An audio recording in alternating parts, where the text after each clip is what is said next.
Hello? Hi! How are we all doing? Are we good? Are we all good today? Hi! Hi Brady, hi Dee, hi Ecker, hi Synth! I miss anyone? I think that's everyone who said something. I am so excited for Trials and Tribulations. Hi Viv! The best chip brand is whichever I can get that's on sale. You are so right. Mitts and lays are the same, like literally. Oh my god. 11 seconds, Josh! Rest in pieces. But lovely to see you. Localized for the UK or Australia or something? I don't know, maybe. We were looking at, who does ice creams? Like, Streets. They're called Streets in Australia, but they've got a bunch of like wacky different names and like brandings for different places. I don't know what's up with that. Oh my god. British friend was sending pictures of soft drinks that they have in England, and it sounded like nonsense. They were like Lilt. You guys don't have Lilt? Do you mean Lift? Only it's your Aussies. Interesting. Alright. Anyway. We are doing Trials and Tribulations tonight. And this is a special stream, as many of you figured from the Discord, because we have my beloved friend Dad joining us. So let me get him in the call. Dad, hello. Would you like to introduce yourself? Ah! Okay. Yep. Strong start. Hello. Hello. Howdy. Let me paste Howdy your ho. link in. Two of us. Two of us. So this is going to be really fun. I thought about asking this before, and then thought it would be better to ask it on stream. Have you played an Ace Attorney game before? Have I played? No. Yeah, okay, yeah. Okay, I think this would be really good. The good news is that because it's the first case, it assumes that you have no idea what you're doing, so you will not be lost. That sounds beautiful. Yeah. And I went and had a glance at the transcript, and splitting it by gender works really evenly. So Dad's gonna take all of the male characters, I'll take all of the women. Yeah, boy. Yeah, boy. Which means you get our beloved protagonist Phoenix right, except there's a little twist for this case that I think I think is very enjoyable personally. Okay. I was gonna say I'm gonna completely ruin him, but let's go. Yeah, no, this one's gonna be fun. That being said, as was discussed previously, pre-stream, something's at the front door. I'll be 1 sec. Your food pug. Okay. Faster, boy. Ow! Ow! And he's dead. Like half an hour before I started stream, I was like, fuck, is my dinner gonna be ready in time? And I jumped into voice call 10 minutes before stream with my food, which I have almost finished eating. Then Dad was like, I'm waiting for my food! My food! I ordered an express, but it's not here yet! But yeah, this is peak streaming. I, for one, am so happy to be dragging along someone who is completely new to the games. How is Dad gonna... We're gonna find out. I asked him if he wanted me to send him like a little like image of each of the characters that he's gonna get, and he said no. So this is gonna be really fun. Perhaps a little chaotic. I promise we will get into the game very soon, but we'll give him a chance to get his food, I suppose.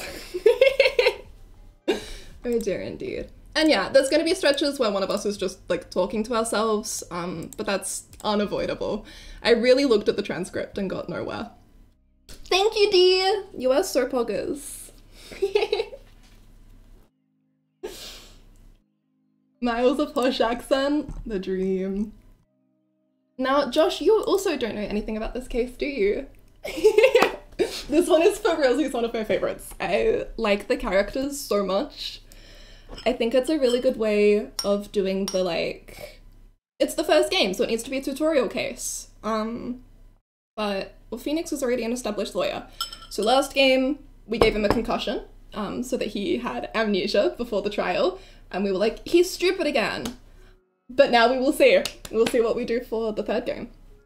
Mouse has an accent where he wants to be British, but just isn't. He wants to be British so bad. I like that everyone gives him a British accent when he's like German. I mean, he's American, but German.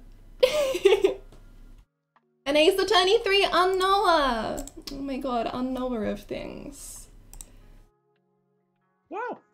Welcome back. You got food? You're plugging? I got fettuccine carbonara and garlic bread. Og? Sure. He's a Cali bitch. Love that. And shove it into the mic if that helps. Yeah, thanks. Sounds great. I'm not doing that. That would be the worst thing right now. Did you want me to give you a chance to eat, or do you want to go mouthful? It'd be funny with mouthful. Alright, let's go. Fair warning. So normally I'm just going to be able to press A and control when we go and when we don't. But at the very start, there's going to be a cutscene where I don't have any control. It just goes. So we just have to do it, okay? And that sounds good. I think it's... I see you, Anzuni. I see you. Anime Stunning is D. Bye, Ruby! Thank you for dropping by. Bye-bye, Ruby! I forgot to yell at you to leave earlier. But yeah, I think both characters are men, so you are just going to get a heap of dialogue right off the bat. Enjoy. Oh. Oh yeah, I see everything. You should really get that mole checked. Ah!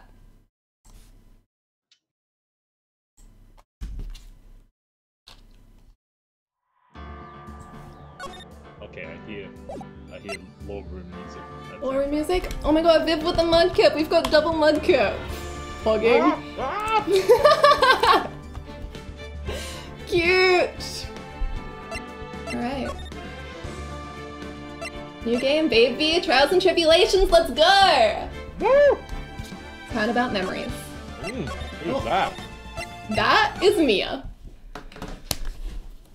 We'll be seeing a lot of her. We know who this is? No, you're up. Men. Ah! How did I get... Why did you do that? Ah!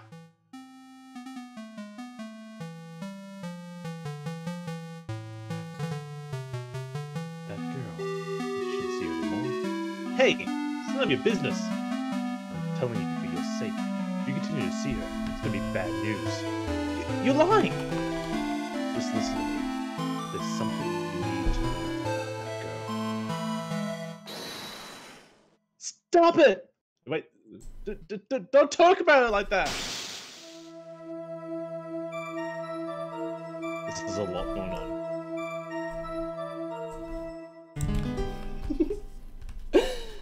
Thank you, Josh. Dad's up a little now. It wasn't me. I didn't... I didn't do it!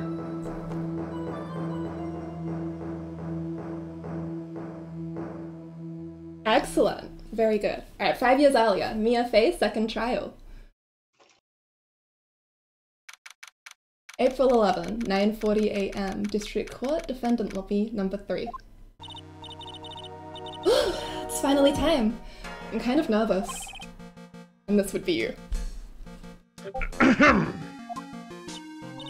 Oh, Mr. Grossberg. Good morning. Ah, Mia, please calm yourself down. You're going to get yourself arrested for suspicious behavior, you know. What are you talking about? I am relaxed, Mr. Grossberg. Look at me. I'm relaxed. Let go of my lapels. You obviously haven't got the temperament to be a lawyer. I'm so sorry. It's just that I'm so nervous today. Oh, that's right. This is your first time in the big leagues, isn't it? Well, never fear, my dear. I, Marvin Grossberg, am at your service.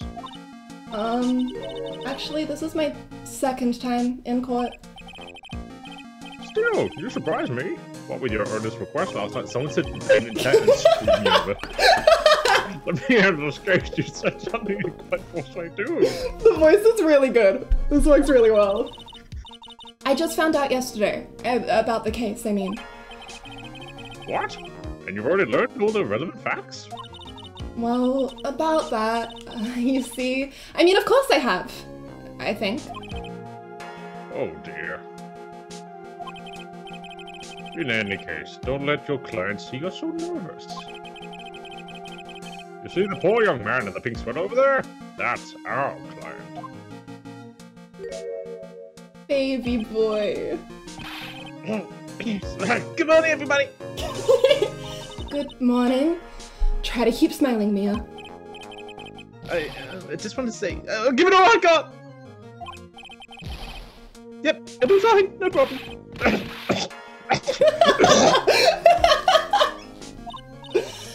Oh, what's wrong? Do you have a cold or something, Mr. Rye? Actually, it's right. I like the Flying Brothers. People screw it up all the time. And yes, I have a cold. That's what the mask is for. My doc says this way I won't give it to anyone else. Be kind to others, he says. Right, Mr. Wright. You have nothing to fear in court today. If you are truly innocent, I promise I will save you.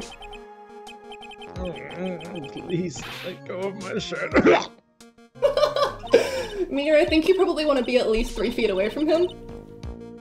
That's right. He's the one on trial, not you. He's the one who should be nervous. You need to stay strong for your client, Mia. My name is Mia Fey. I'm still pretty new at this lawyer thing. The first time I appeared in court was a year ago. But that trial traumatized me so badly I thought I'd never set foot in another courtroom. It's been 1 year since then, and well, here I am again. But this time I'm going to win. Delighted to see Josh experiencing this for the very first time. Phoenix fucking Wright is the client. Yeah, I'm a big fan. For my client, and for myself. April 11, 10 a.m., District Court, courtroom number 2.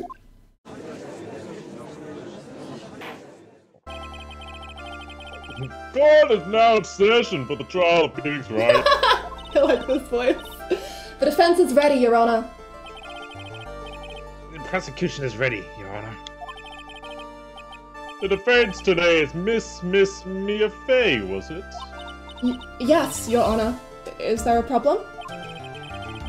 I was under the impression that Marvin Grossberg was to be leading the defense. Yes. Well, you see, Mr. Grossberg had a bit of an emergency. Emergency? But isn't that him standing right there next to you? Yes, well... You're just a rookie. Are you really sure you can handle this? Don't let him scare you, Mia. Give him your toughest look. Of course, Your Honor. I think.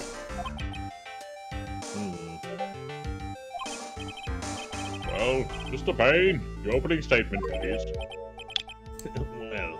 Well. I can't believe a veteran like me has spent his time babysitting a new defense lawyer. Don't worry, little girl. You'll be all over soon. What was that all about? Was he trying to trash talk me? Now then, I'd like to proceed with a summary of events on the day in question. The incident occurred on the campus of Ivy University. The murder victim was a student named Doug Swallow. He was a 4th-year student of pharmacology. Sounds like he was a very bright young lad. Yes, well, we have a new photo taken at the scene of the crime.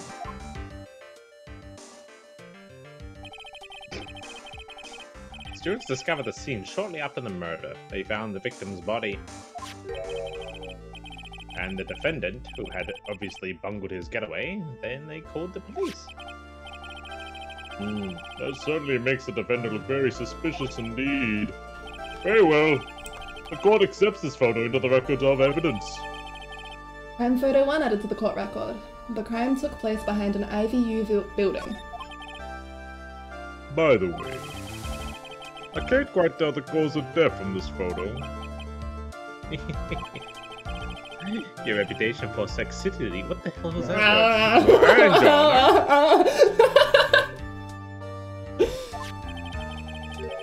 The truth is that the victim died a rather unusual death. An unusual death? What do you mean, Mr. Payne? Well, perhaps the defense would like to take this question. Huh? A simple question. I thought I might loosen you up a bit. I'm a gentleman, if you will. Hydrate for both of us. Yes, sir. Thank you, sir. I don't have water. I got a little. Drink some garlic bread, I guess. I got some soft drink. Will do. Water. I'm gonna get water. Fuck. Oh shit! I don't have my little dooflackies running that make things come up. Yeah, I'm just gonna destroy some garlic real quick. Yeah. Let me launch my thing that makes the little icons go. Everything wants to update all of the time. I think it's good as it is. I don't think it needs to be updated. Enough with the updates. Headbands! Happy! What the fuck, man? It's a good day. D, I may or may not have specifically closed the update screen before I started stream so that no one could see that I had still, in fact, not updated. But now you just outed it in front of everyone. Alright, okay, where are we? A what? Stand up to him, Mia. Show him what you're made of. Oh, a perfect opportunity. What was him before? Go on. He's eating, don't mind him. Sir, do you have garlic bread in court? And none for me? No, not at all. Go on. Please say you know at least this much. I'm so sorry, I didn't get a chance to read through the whole file. My hemorrhoids are beginning to act up. What? I'll see here. The details of the case are filed into the court record. But you knew that already, didn't you? The court record. I think I can see that by pressing the R button. Oh my god, the court record. Let's see. So, Doug's autopsy report. Date and time of death was 4/9. If that's probably the 9th of April. At 3 PM. Cause of death was a fatal electric shock. All the weapons we can be found are in the court record. Take a good hard look at the data there, and think carefully before you answer with your dear. Not your dear, my dear. Yes, sir. I'll do just that. I've got to stay calm. I can't let that prosecutor get the better of me. Court record. Okay, let's take a look. I just pressed the R button here. We've done this, Mia, but thank you. Also, welcome back, Simp. Sorry, one sec. You're all good. Food is important. Now then, would the attorney for the defense... what is his voice again? Would the defense please answer the question? What was the cause of death? That would be electrocution. According to the court record, it was a fatal electric shock. In other words, electrocution. Electrocution? But how could such a thing have happened? Did the murderer use some type of new, super powerful stun gun, perhaps? The answer to that will become crystal clear as this trial proceeds, Your Honor. But before that, there is one more vital issue. What's that? Why, motive, of course. Apparently there was some bad blood between the victim and the defendant. Bad blood? What do you mean? Whoopsie, I'm terribly sorry. You're the defense attorney, so you must know all about it. I shouldn't be stealing your spotlight like this. I really don't like this guy's smug attitude. Let's brew some pain for you. He's one of the smoothest operators, if you catch my drift. And don't call him... Oh, good, it's me still. Rookie killer for nothing, you know. Now then, let's hear from the defense. What was the source of the bad blood between the victim and the defendant? And this time, I would like to see some supporting evidence. We gotta use evidence in court?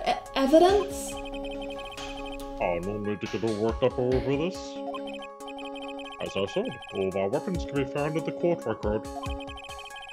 Find the evidence renewed and shove it in the old Greybeard's face. Yes, sir. Into old Greybeard's face. Mr. Grossberg, try to set a better example for the young lady. Mere evidence isn't the only thing in the court record. People's profiles are as well. You can toggle between profiles and the evidence with the R button, so be sure to go over it all. Now then, let's see what you've got. What was the cause of the bad blood between Phoenix Wright and the victim? Alright, what have we got? We've got Marvin Grossberg, age 61, my superior and the head of Grossberg Law Officers. Not a day over 40. We've got Phoenix Wright, age 21, my client, a third-year art student at Ivy University. He currently has a cold. Doug Swallow, age 22, the victim. He was a fourth-year pharmacology student at Ivy University. Dahlia Hawthorne, age 20, Phoenix Wright's girlfriend, dated the victim Doug Swallow up until 8 months ago. And Winston Payne, age 49, the prosecutor for this trial, a veteran lawyer with a little too much confidence. Only one of these is a viable option via process of elimination, so I think we can safely assume that the cause of the bad blood is Dahlia. Yeah, that's the same. The reason for the bad blood between the two of them was this woman here. Dahlia Hawthorne, is it? Very good, Miss Faye. You seem to have picked up on this, at least much. Fuck. This woman is the girlfriend of the defendant, Phoenix Wright. But up until about 8 months ago, she was with the victim, Mr. Swallow. Clearly, she has the part to play in this story.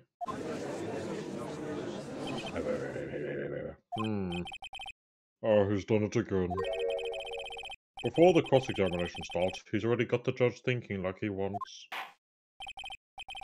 Very well, Mr. Payne. Please call your first witness.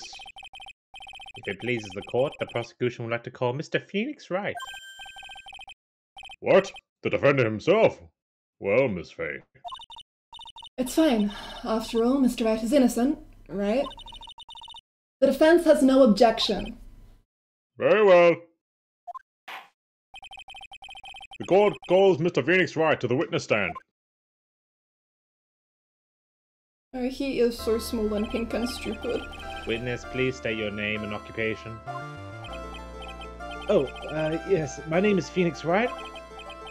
My job is, well, right now I guess I'm a suspect. Oh, no, it means what did you do before you were arrested? Oh. I was a university student.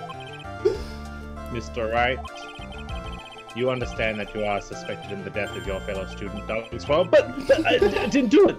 I missed it, I'll tell you. I promise I didn't cut you off there. Sometimes it just does that. I know. I'm telling you, I was... Would the defendant please refrain from passing on his call to the rest of us?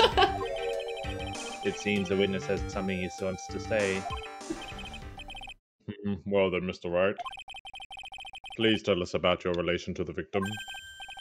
Right away, Your Honor. The victim and I. I mean, I was there. But I'm not the killer! All I did was find his body. I hardly knew the guy to begin with. I've never even talked to that sucker British wannabe. I see. So you hardly knew the victim. Right, like I said, I'm not the killer. Oh, it looks like the judge understands. You're being naive, you know. Too naive. I'm also reeling at the fact that he was British, dude. I did not remember that at all. Huh? Phoenix confirmed hates the Brits. Unbelievable. It seems that you've forgotten one small thing, young lady. And that would be... This witness still has to undergo something called cross-examination. Cross-examination? He's right, and it's the defense's duty to carry out the cross-examination. The purpose is to determine if a witness testimony contains any contradictions. Contradictions? If a witness is lying, their statement will conflict with the court record. But Mr. Wright is my client. Even if he is your client, in court all lies must be struck down. As a lawyer, that is your duty, you see. What does he mean by that? Is he saying that testimony just now? That there was a lie, a contradiction? Now then, your cross-examination, if you please, Miss Fay. Please, Mr. Wright, tell me you haven't been lying. You wouldn't do that to me, would you? The victim and I. It's gonna replay the same text, so you do not have to read it out again. I admit I was there. Okay. No, but the killer! All I did was find his body. I hardly knew the guy to begin with. I never even talked to that stuck-up British wannabe. No, I feel the fact that he's mentioning that he's British is a bit of a giveaway here. It's like a bit of a reveal. Like there's some dialogue there. Mr. Wright, you stated the following in your testimony. I hardly knew the guy to begin with. That's right. I mean, why would I even... But that doesn't sound right. If you hardly knew him, then why would you say that the victim was a stuck-up British wannabe?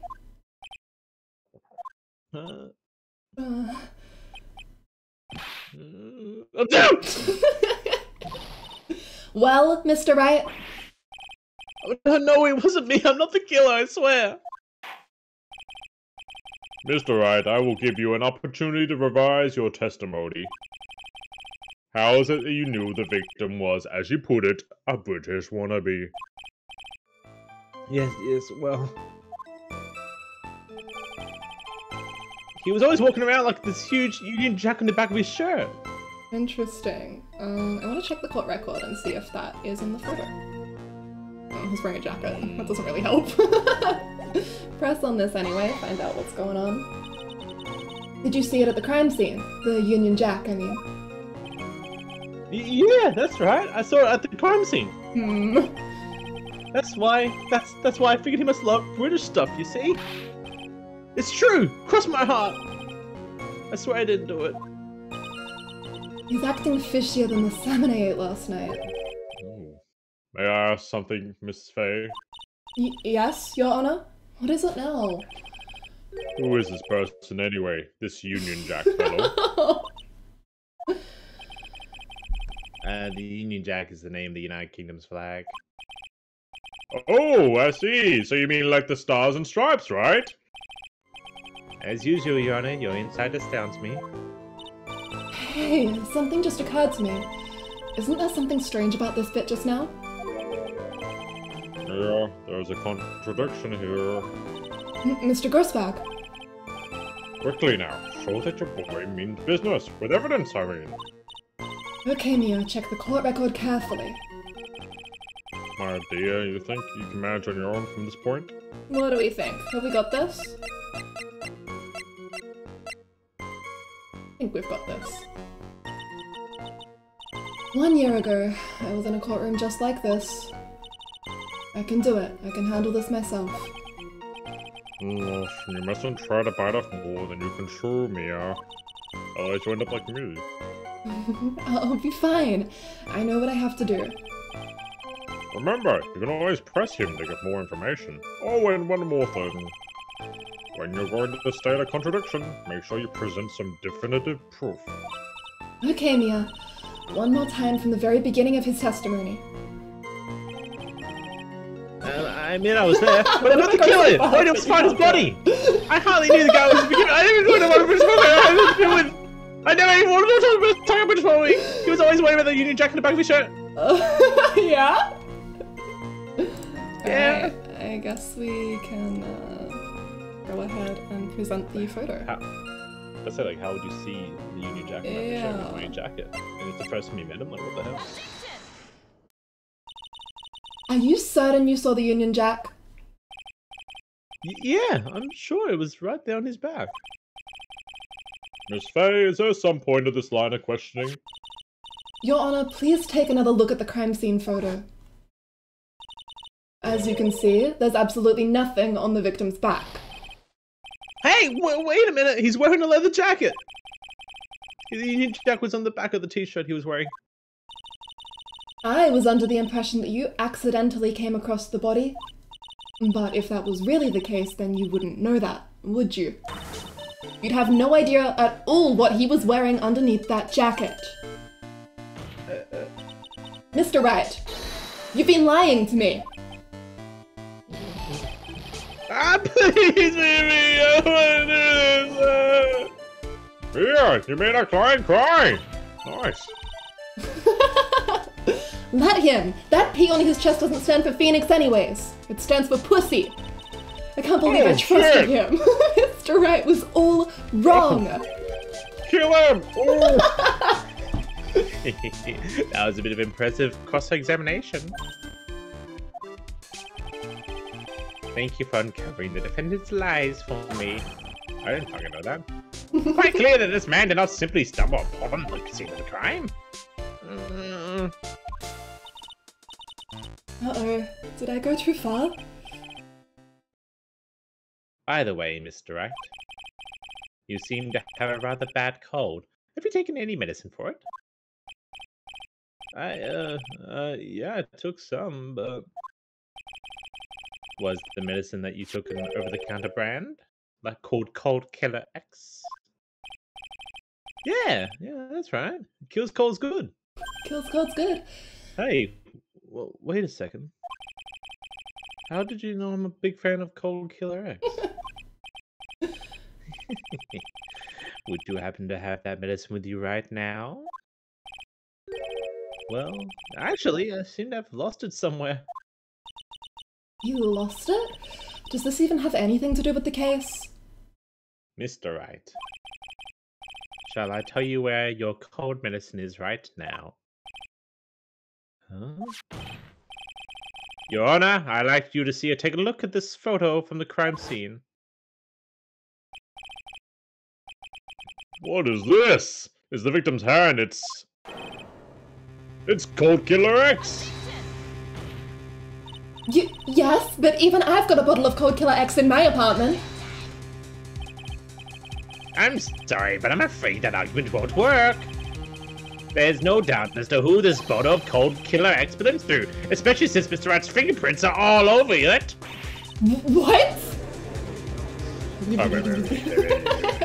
Sensing his murder's intent, Mr. Swallow must have picked up a bottle of medicine, dropped by Mr. Wright, and hid it in his hand. His purpose in doing so can only be to identify his killer as Phoenix Wright!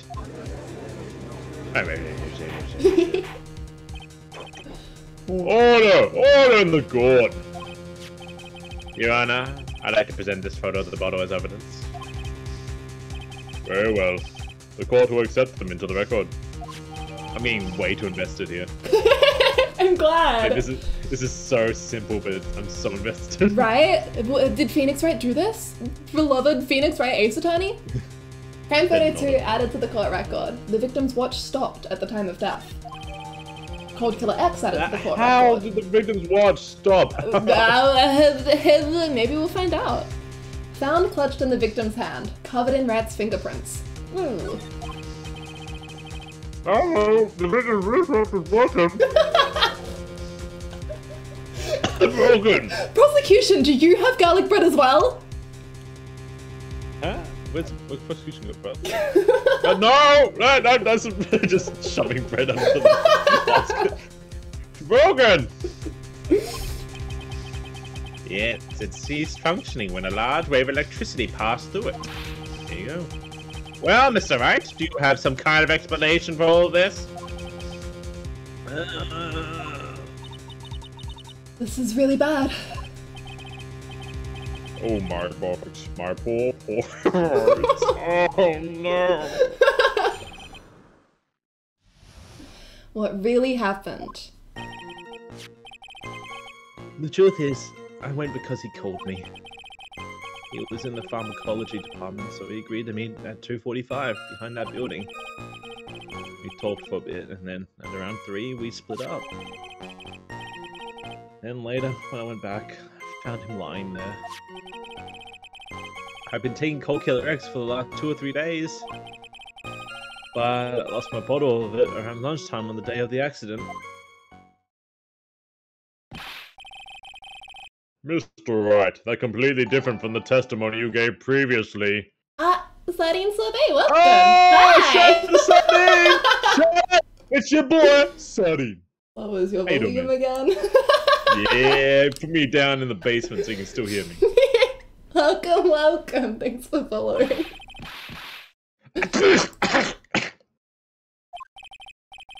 I'm sorry, Your Honor. I was afraid you wouldn't believe the truth.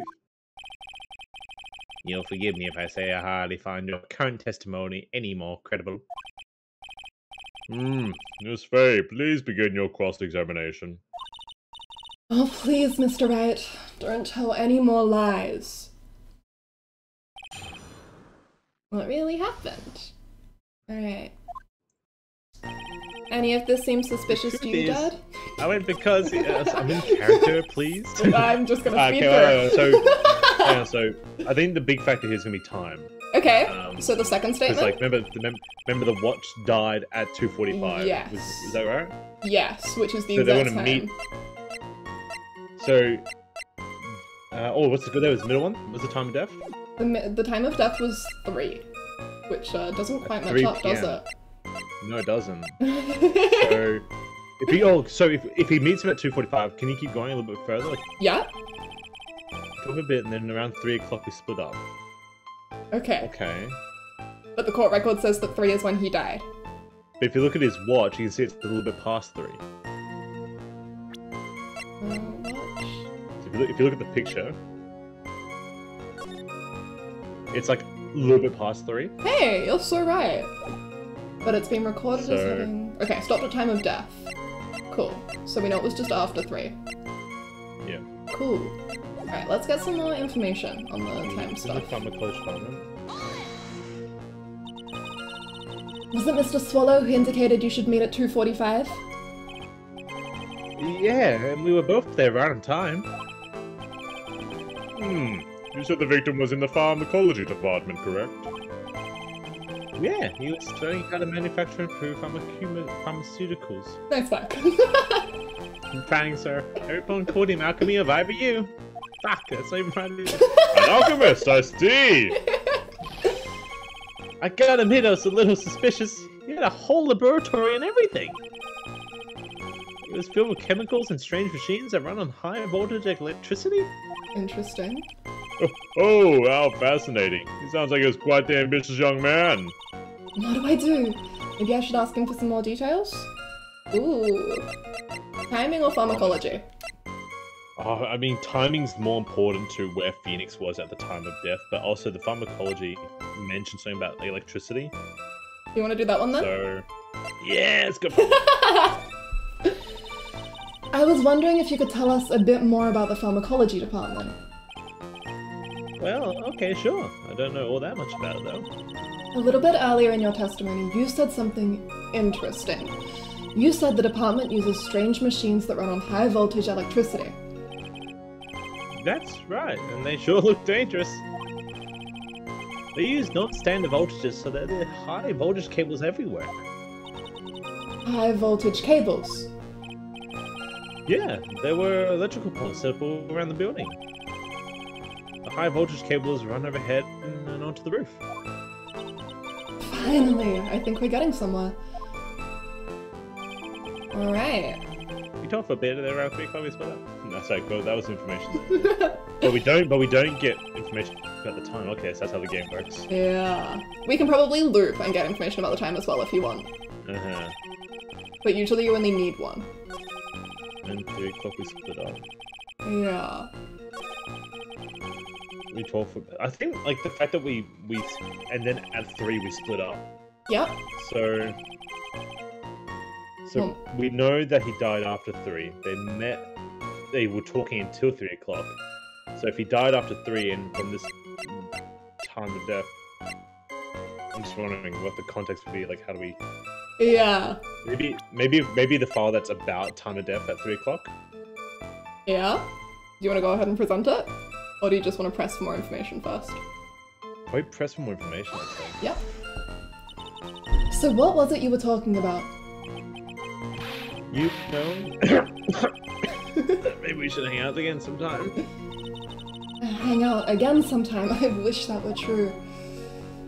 Yeah, because he's dead. Huh, okay, and I guess that's all we get from that. What else have we got? Taken Cold Killer X for the last 2 or 3 days. Lost his bottle of it around lunchtime on the day of the accident. Interesting, but Well, then I mean, the killer, not the killer, the person who died had the bottle. the victim had the bottle, yeah. So did the victim So if find he the lost bottle? it around lunchtime and they met at 3 o'clock, why would the victim have the bottle at 3 o'clock if he lost it during the day?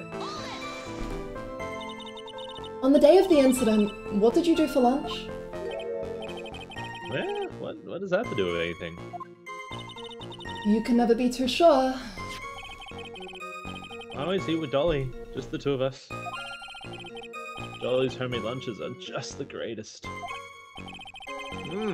My mini omelets are magically delicious. Guy who loves his girlfriend so much.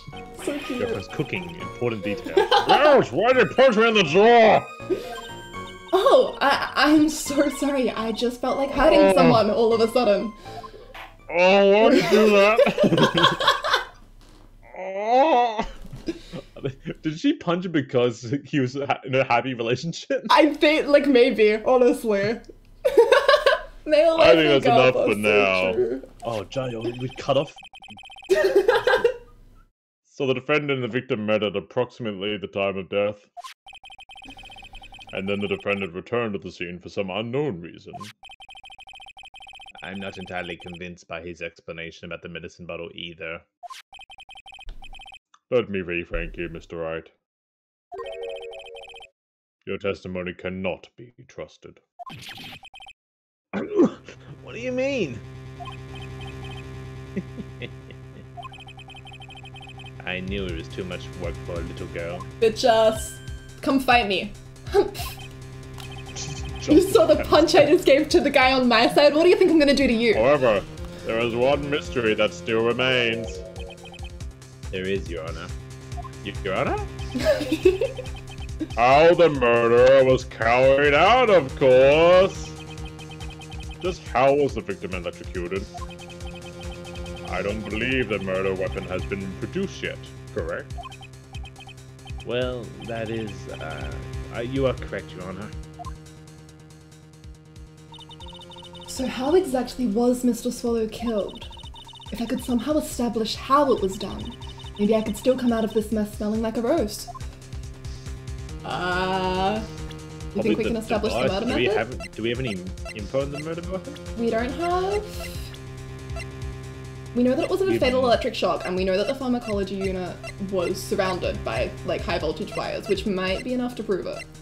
Did we not press Phoenix? I don't think we can establish murder method right now. Okay. I don't know. Is that the wrong decision? Oh god. Welcome to Ace Attorney Sluts. Oh fuck, I hate this kind of thing. I do have one idea, but it would be impossible to prove it.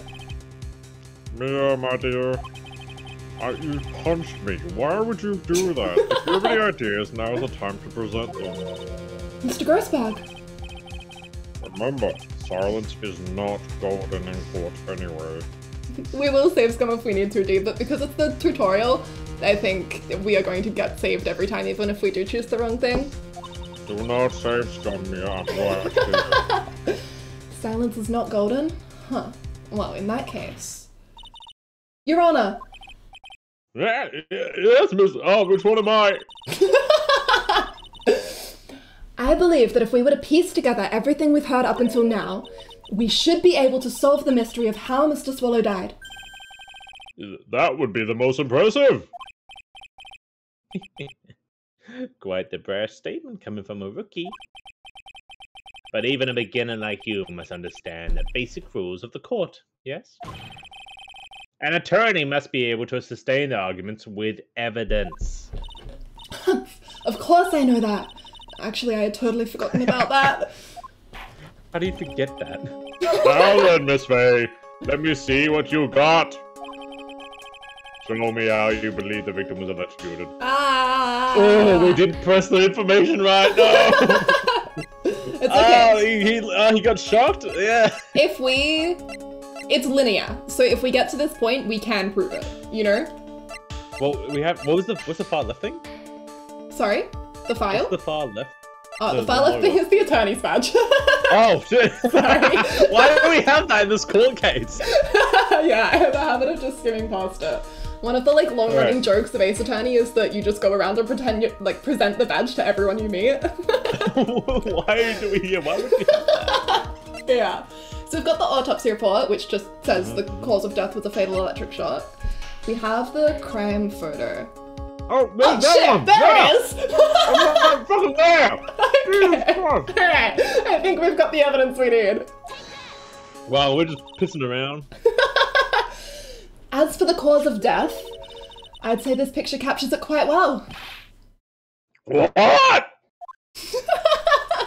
he was really fantastic. There's nothing that even remotely resembles a murder weapon. They've even got a handguard right there. I'm afraid the defense is going to have to explain this one a little bit more in detail. I didn't pass judge school. He did not. Can confirm. Miss Faye, wait, you can turn into a Grossberger. Jesus. Okay. Like Blue Sparky, yeah. It's like pixel specific. Are you kidding me? It drives me love fucking that and hate bonkers. that at the same time. I think this Fact is that it's probably both good. of them. Well, naturally, it's right here. Wait, does this mean you didn't click on it correctly? I guess we'll see. The music stopped, which is a good sign. A severed electrical cable, I believe, Your Honor. I feel like the cops would have seen this and they would just. No one is competent. No one has any kind of competence. Okay, I now understand what we're dealing with. It's a great representation of the legal system as a whole. It's really good. A very, very strong political commentary. Remember the testimony we've heard. The machines the pharmacology students use in their experiments require high voltage. And because of that, there are special high voltage cables strung up everywhere. So then, the high voltage cable? Yes, the high voltage cable is the cause of death. That is the most likely explanation. That certainly sounds plausible. Well, Mr. Payne, what do you have to say about this? Well, I believe some praise is in order. I hate the jiggle physics on his hair. You love it, wiggle. I do not. My money don't wiggle wiggle. Don't toy with me, old man. I don't want to hear your shitty TikTok renditions. What? But I'm pogging! Now, the victim's cause of death may indeed have been a high voltage cable. However, I want you to think about what really implies. The only one who had the opportunity to use the cable as a murder weapon was... the defendant. Oh. Hang on. Payne is 49, and we do not have Mia in the thing, but I'm sure there is some Ace Attorney fan who knows. Probably similar to probably Phoenix, like 22 or something. She should be a little older, like maybe like 25? Probably, I'd say probably 23, 24. They're making fun of her youngness, so. Yeah, we'll see.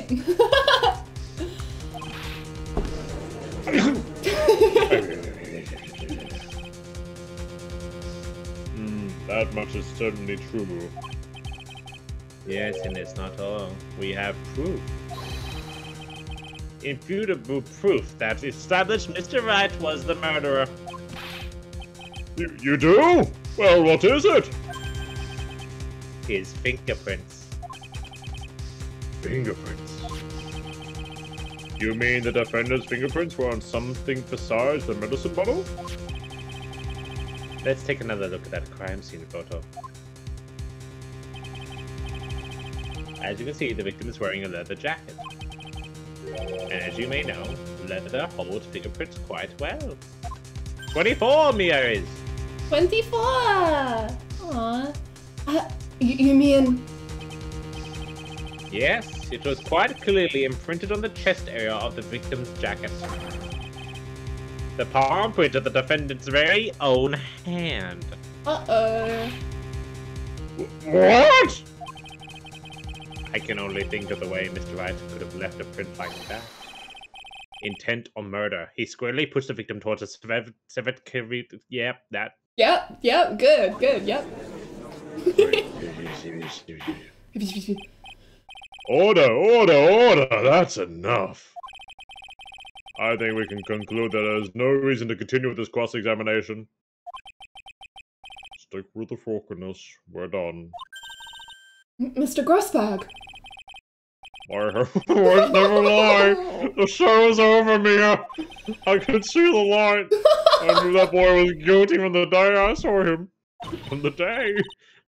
No, you're wrong. Mr. Wright is innocent. No further evidence is required to convince me of this man's guilt. Your Honor! At this time, I am prepared to render a verdict in this case. Where's the murmuring? Do you have something further to add, Miss Faye? Is this what you want, Mr. Wright? You still haven't told us the truth. The whole truth. If you don't say something now, the judge is going to hand down his verdict. But I can't say it. If I told you what really happened, then I'd be... It's okay, Mr. Wright. I'm your attorney. You can trust me. What? Miss Faye. No matter what it is you have to say, I believe in you, and I'll represent you to the very end.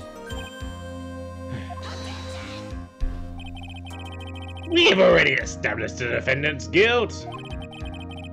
There's no further need for him to say anything. Wait a minute! Mr. Wright? I tell you what really happened. No, you won't, but I've already told you, Mr. Wright. There's no need for further. I did it. I admit it. I pushed him. Phoenix, no! Oh my god, hi, Maisie. It's my fault. My fault that Doug Swallow is dead.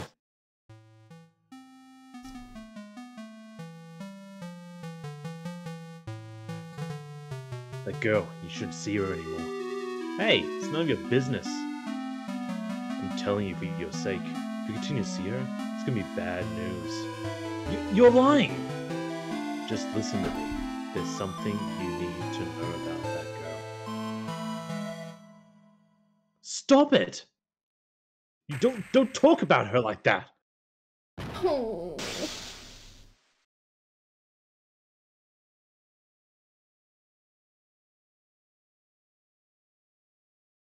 I gotta poo.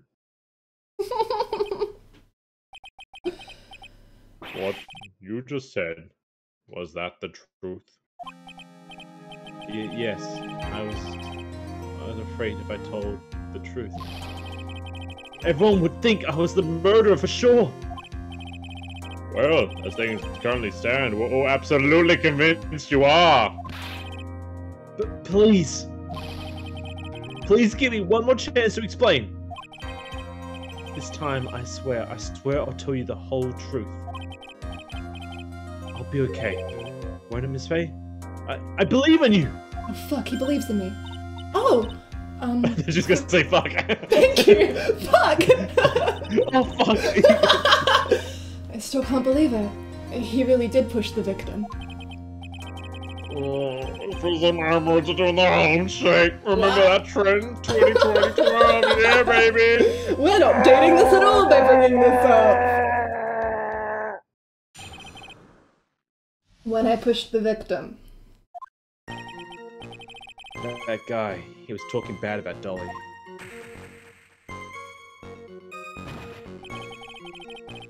I lost my temper and I gave him a shove. At that moment, I heard some kind of loud noise. A little while after I left, I started to get worried. So I went back, but he was just laying there, dead. Well, the explanation is really quite simple. When you pushed him, Mr. Swallow flew back and touched the electric cable. He died from the shock. And that, as they say, is that. A simple explanation indeed. At the time of the incident, a light rain had been falling. Wet from the rain, The victim was easily more electrocuted. But when I pushed him, there weren't any electrical cables nearby. If there had been something like that, even I would have noticed it. That's true. Even a doofus like him couldn't miss that. I'm doofus. Miss Faye. Let me warn you right now that your cross-examination doesn't yield any new facts. I intend to deliver my verdict without further delay. Are we clear on this? Yes, Your Honor. Don't give up, Mia. He is innocent. There must be some kind of evidence somewhere that will prove it.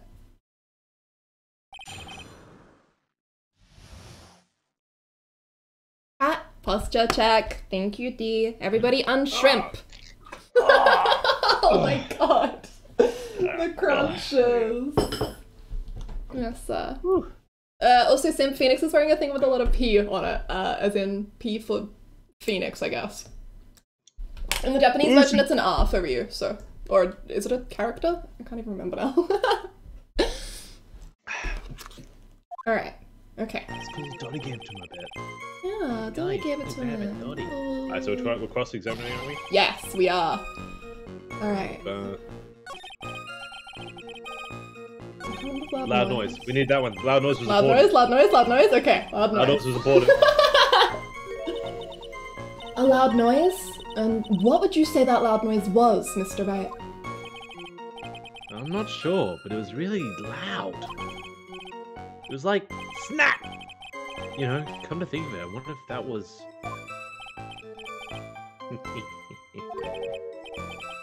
Clearly, Your Honor, it was the sound of the victim being electrocuted.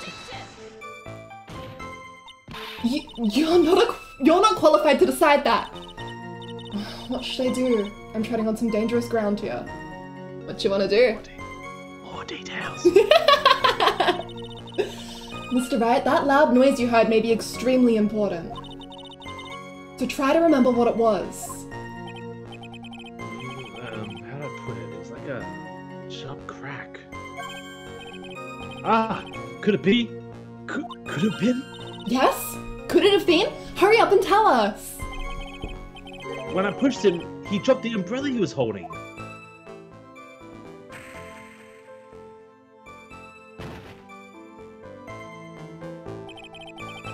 He fell right on top of it, and it broke.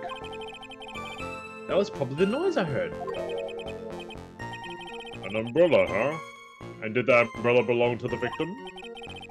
Yeah, it was a plastic umbrella, cheap and frail. Kinda like the owner. What? Wow! They're Why would I fucking say dead? that? Holy shit! Wow! I killed him! Oh my god! And then again, I wish I had any kind of umbrella. I was totally soaked to the bone. Miss Faye. Hi, Alex. How you doing? What do you think? Is there something important in that testimony just now? Well... It's important because it wasn't the cable snapping. So it's important.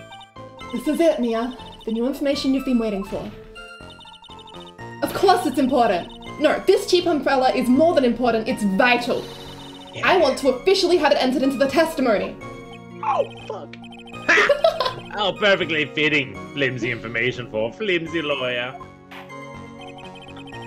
The court agrees to the defense request. Witness, please add the bit about the cheap umbrella to your testimony. Fell down on top of his cheap umbrella. Okay. Do we want to... So we now know that that couldn't have been the cable snapping. Yes. Correct. Right.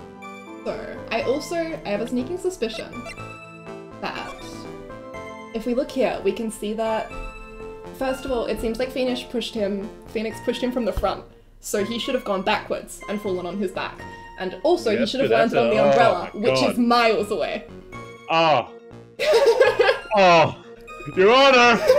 We've done it! Do we want to go ahead and present this? But how do we, like, does the game know? Yeah, you gotta have faith. We can press instead if you want to get some more information, feel it out, feel safer. If we can get more stuff, why not, right? Yeah, absolutely. So Mr. Swallow fell on top of his umbrella, Are you certain of this? Yeah, it was right there, under him. Actually, if it hadn't been under him, I was planning on buying it for myself. The umbrella, you mean? Well, yeah, you see, I was wearing this sweater here. Dolly stayed up late for nights at a time, knitting it for me. Fucking knew it. I didn't want the rain to dampen the handmade symbol of her love. Aww. Oh, what's doing? It's not mercy of insufferable, man. Stop beating on me! I'm so sorry. Literally a court of law. Continue on your testimony, witness.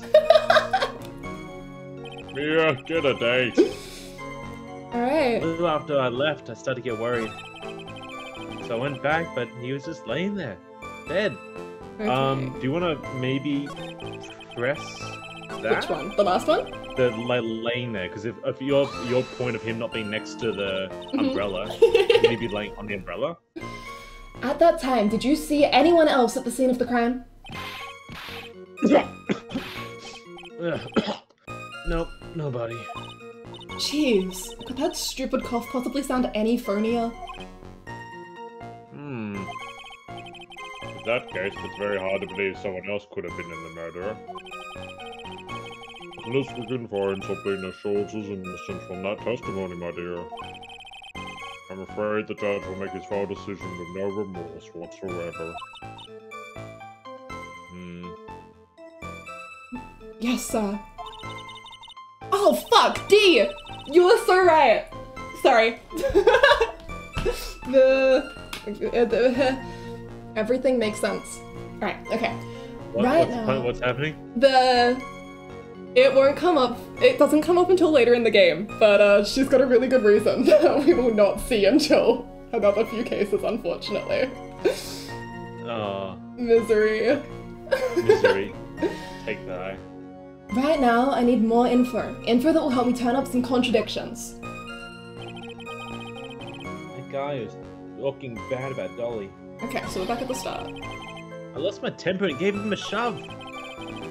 After shoving, he fell down from his umbrella. Yeah, on the okay. left, so I get worried.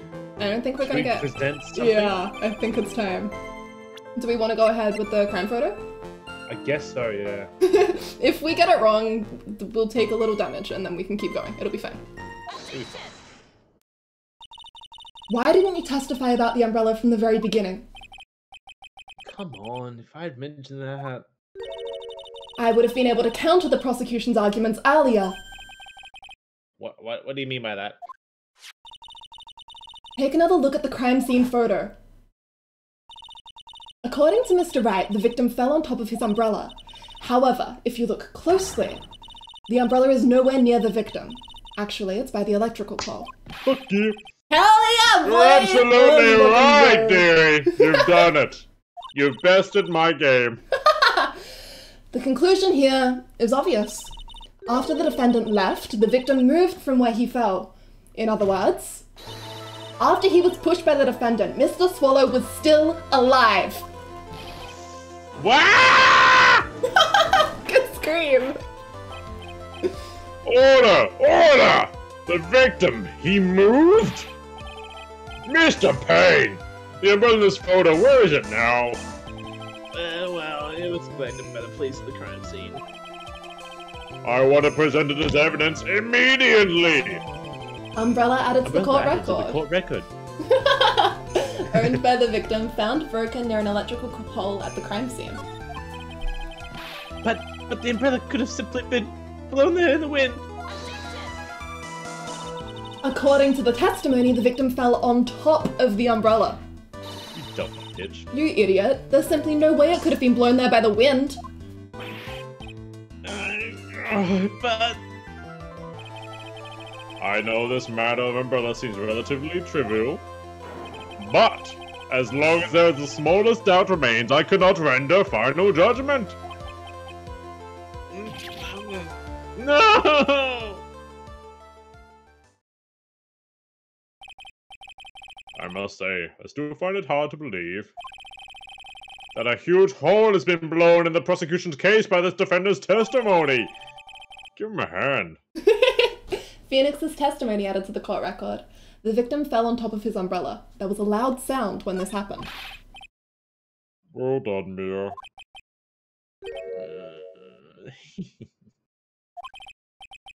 Mr. Bane, what are you chuckling about? Pardon me, Your Honor. Seems I was expecting too much of a free ride. Hi, Nautilus! I was foolish to think I could establish guilt through cross-examination alone. I'm afraid I don't follow what you're saying.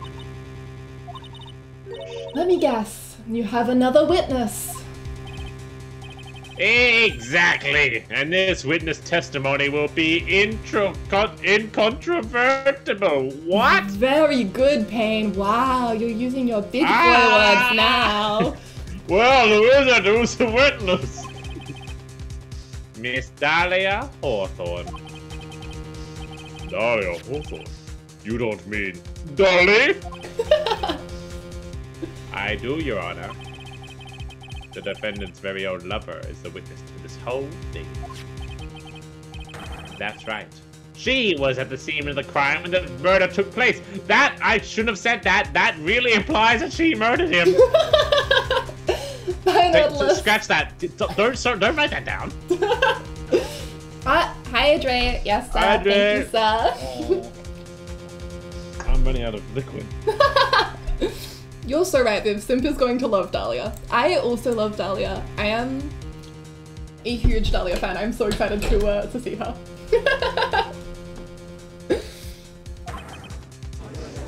Whoa.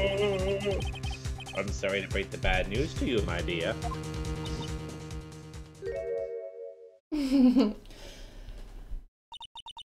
Bad news? You couldn't be more wrong. Actually, I've been waiting for this. You can't be serious. Mia, what do you mean by that? I'm getting fatter. I think there's a good point for us to stop at. Court will now enter a 20-minute recess. Afterwards, we will listen to the testimony of Miss Dahlia Hawthorne.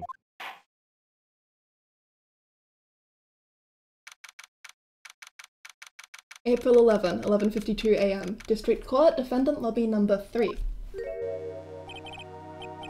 Miss Faye, I'm sorry about what happened back in there. It's alright. At least you told us the truth in the end, Mr. Wright. Yeah. So I guess I can start to relax then, huh?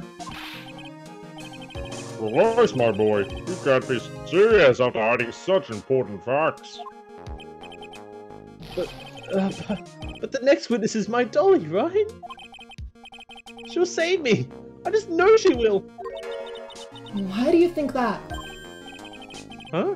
What do you mean? She's the love of my life. That's why. The love of your life, huh? Would you mind telling me more about you and Miss Dahlia Hawthorne? Sure, no problem. Dolly and I, we first met about 8 months ago, right here in this very courthouse. Actually, I'm studying to be a lawyer, on the side, anyway. One day, she and I just bumped into each other in the reading room downstairs. And that's why I really think it was fate that brought us together. As soon as I first set eyes on her, I knew she was the one for me. Oh, here, take a look at this. She gave me this the day we met as a symbol of our love. That's a bit much for a first date. Yeah. She put it way around her neck that day, but then she took it off. But before she gave it to me, she said, I want you to carry this. Oh, so she gave it to you as a present, I see. That darling little bottle is filled with the memories of my darling little Dolly. Not a lot of memories, Phoenix. But suddenly is a little bottle, alright? Wow. It makes me so happy. I show it off to everyone I meet. I want to share my happiness with the whole world. Dahlia's present borrowed from Phoenix Wright. A small bottle necklace given to Wright on the day they met. He shows it to everyone. Anyway. So after that, you and Miss Hawthorne started dating. Also, yeah, Dad's gross back, but all of Dad's voices are so good. I'm so happy. Thank you. You're good too, girl. Thank you. Yeah, but he's been so shy. Every time I see her, she's always saying the same thing to me. Please give it back now. What a strange girl asking for a present back like that.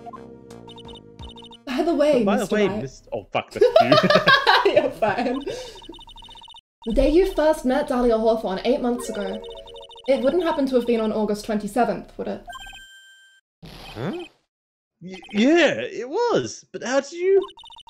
This happened on August 27th, right here in this courthouse. What's this? A newspaper clipping? Betsy, murder in the courthouse. Murder. What are you reading there? Let me see that. Oh, I see. Mia, I think I understand what you're trying to say. And I think I understand why you suddenly took such a keen interest in this case. You believe there is some connection between these two cases, am I correct? Newspaper clipping added to the court record. An article from the 28th of August, almost 8 months ago. I hope you don't mind, Mr. Grossberg. I need to finish this myself. Ah, yes, but I'm afraid what you have will not be enough, my dear. I will go and have a look in the downstairs reading room and see what else I can find. Thank you. I want to do whatever I can to be of help to you, Mia. Well, looks like recess is about over. We better all get moving. I guess so. That recess sure seemed longer than 20 minutes, though. I can go for another 20. And that is part 1 of the trial complete. We did it! Let's go! Yeah, let's Good go. work! Take progress. I'm gonna get a victory drink. Oh yeah. Victory drink, right back. The fucking sound Dropping coming. shit everywhere. Love hearing Dad get up and just hearing bang bang crash bang crash. I'm glad you're having fun, Dee. I'm having a really good time. I keep zoning out and forgetting that I'm the one who needs to press A because I'm just enjoying listening to the story. But I am so excited to get Dahlia in a minute.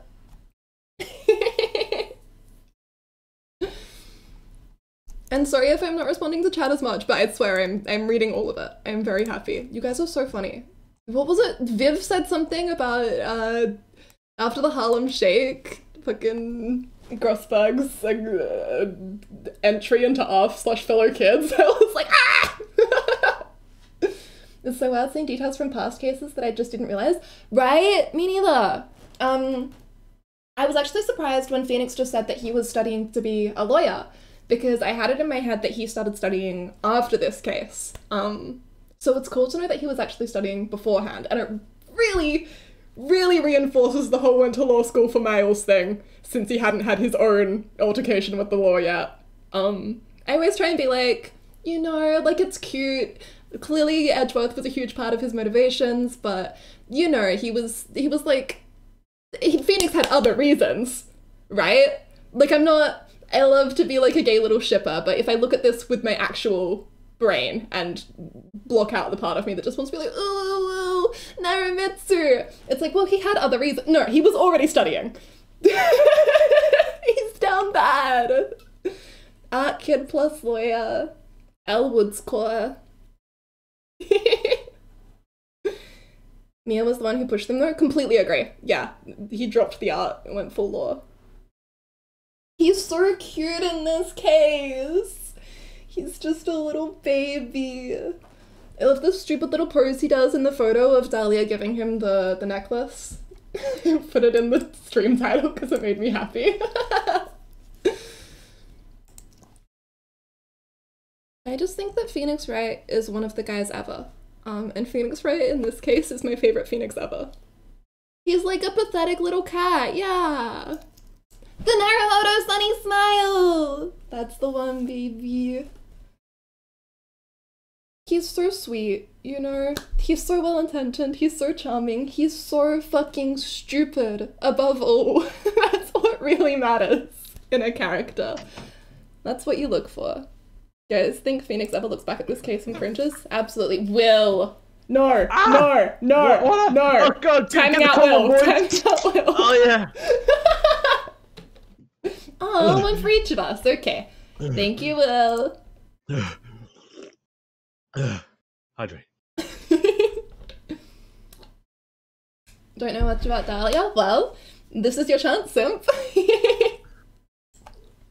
Okay, hydrated. Thank you, Will. I hope you're having a poggers study day. Alright, are you good to go, Dad? Yeah. Pog. Alright, yeah. April 11, 12:13 p.m, District Court, courtroom number 2.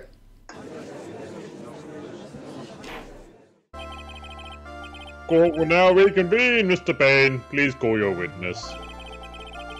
This next person is someone who witnessed the crime as it happened. The prosecution calls Miss Dahlia Hawthorne to the stand. Oh my god. He's got butterflies. Get the insecticide! What's with this stiff silence?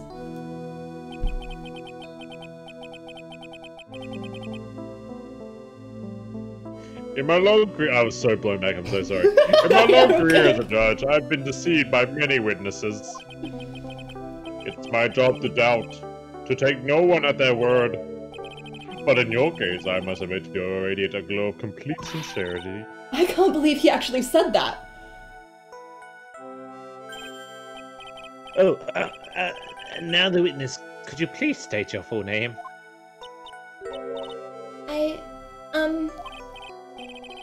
Don't worry, sweetie. There's nothing to be nervous about. If anything says any rude, you can be sure I'll cut him down right to size. And I will bash it with my gavel! Oh my god. I love how they look straight at me when they say that. Oh god.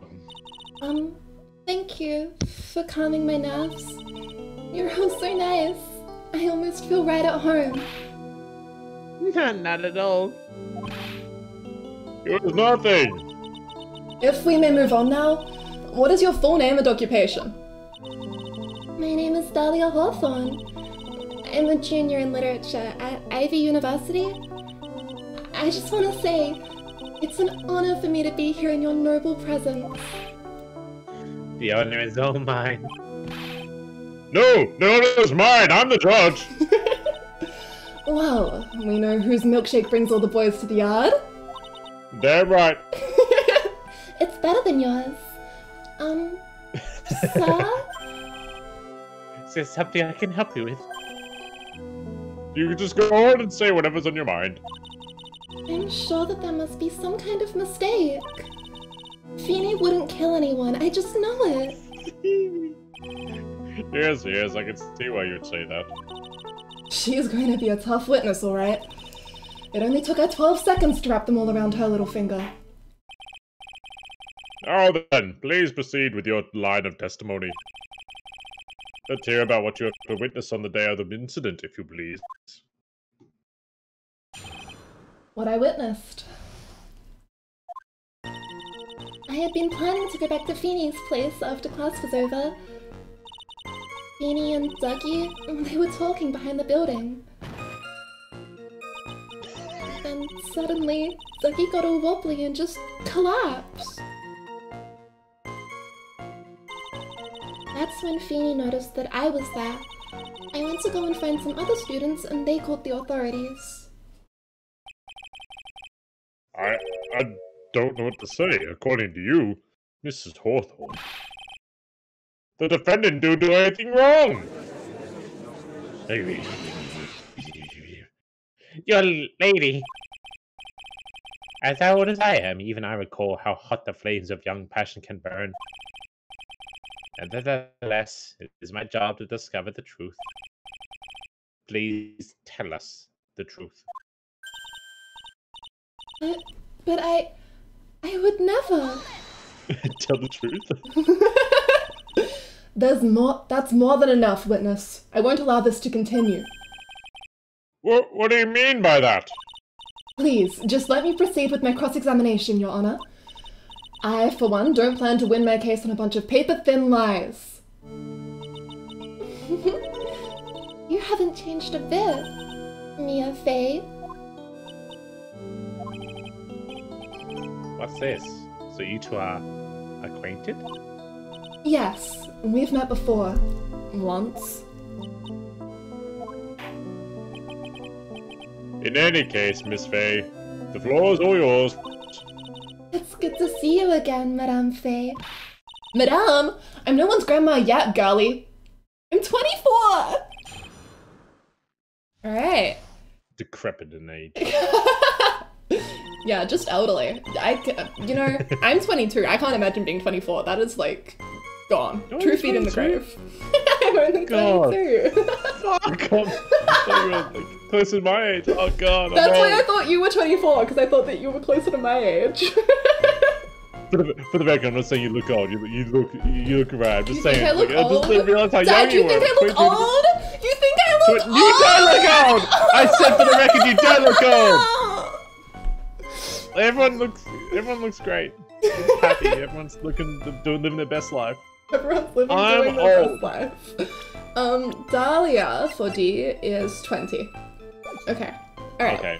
What's weird here? Fucking this girl stinks more than a junkyard. What the fuck do you mean? What's weird here? Everything's weird. Alright, well, like with this, obviously, like the falling, like Yeah. he just fell over. Yeah, okay, let's go press on that.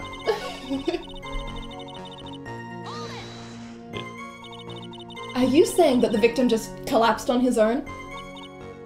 Yes. In other words, the defendant never touched the victim, is that right? I was watching the whole time. Feeny never did a thing to Dougie.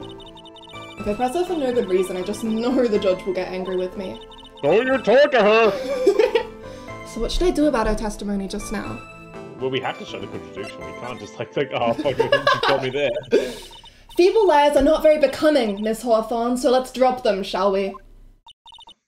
What? I would never! Miss Fey, I would not allow you to badger the witness! I believe in fact is engaged in a fishing expedition. Uh-huh. That is, she has no supporting. Mm-hmm. Please don't glare at me like that. I'm just doing my job. Mia Fey's scariest bitch alive. Love her. Now then, Miss Hawthorne. The defendant's palm print was found on Mr. Swallow's leather jacket. It has already been shown that Mr. Wright did, in fact, push the victim. What? There's no need to try to cover for the defendant. It would be much better if you came out and told us the whole truth. There's nothing to worry about, young lady. Just tell us everything you saw. Yes, Your Honor, I will. If you don't mind, I'd like to revise my testimony. Looks like we're finally getting somewhere. Actually, I didn't see the moment he pushed Dougie. Okay. It didn't look like they were fighting, and I didn't hear anything unusual either. Wait. You didn't hear anything unusual? You didn't hear like, Hey! like a Yo! loud, You a lying loud cow! crack or something? You hear a snap? A crackle or a pop? Get her ass! Get her ass, Mia! Get her Present? Or just press? Umbrella. Yeah, press. I mean, press her out. Oh, not like that. Press her ass, huh? So then, what did it look like they were doing to you? I thought they were having a nice, friendly afternoon conversation. Oh, give me a break. That's why I really wasn't watching them all that closely. Did you notice anything out of the ordinary at all?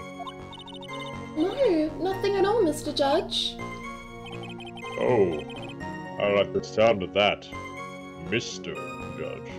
Seeing the cute mudkip Oh yeah, now please proceed with your testimony. Sorry. Mudkip scream by name. Huh? Chat watching, like, nonsense come out of this tiny mudkip. Milk a piece. Okay. I figure we can just go ahead, all in. Yeah, come fuck this bitch. You You dumb cunt! You say you didn't hear anything unusual, is that correct? just throws the umbrella at her feet. Yes, that's why it was very relaxed, looking at the scenery around me. Fuck, that's gold. That's nice, but I find that just a little odd. I have here the testimony of your boyfriend, Mr. Phoenix, right? And he clearly testified to the effect... Huh? Did I just... Oh, sorry, I just opened that. I thought it popped up, but I whacked the remote on I was not ready for more layers of this game. I'm barely hanging on. That when he pushed the victim, he heard a sharp, loud noise. He said that? If you were really that close to the two of them, why didn't you hear this noise as well? Oh, jeez. Whoa, whoa. So, I think my insect freaked out. You Well, answered. maybe the noise just wasn't that memorable. He didn't miss anything, it's okay. But according to Mr. Wright's testimony, it was a sharp noise like a snap. There's no way a noise like that could fail to make an impression. Ah! May I have a moment to answer? By all means! I know the reason why I didn't hear the noise. You see, the truth is, I had my headphones on, and I was listening to music at the time.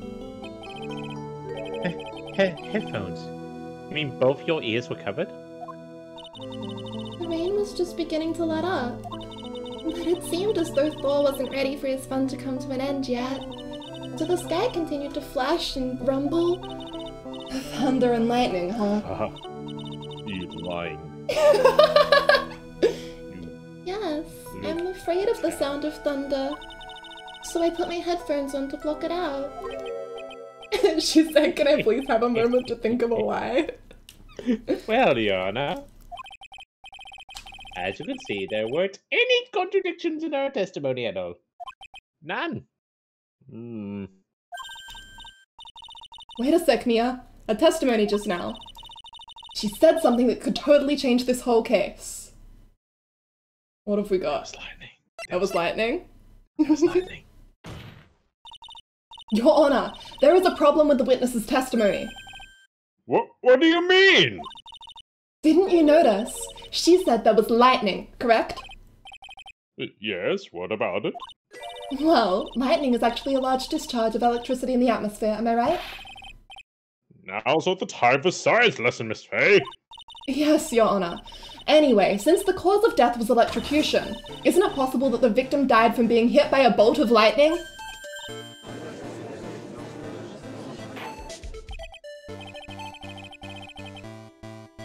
Be rain. I must admit that the thought had not occurred to me. Sorry about my internet. So it might be mine, actually. Just what kind of thoughts do occur to this guy anyway? This entire case is built on the premise that Mr. Doug Swallow was murdered. But that very premise itself is mistaken. The defense believes that Mr. Swallow was, in fact, the victim of a stray bolt. Oh shit. Oh fuck. Oh god. It appears the defense may be onto something. Could it be that the death was actually accidental? Alright, you did it, Mia. I'll be taking that not guilty now if you don't,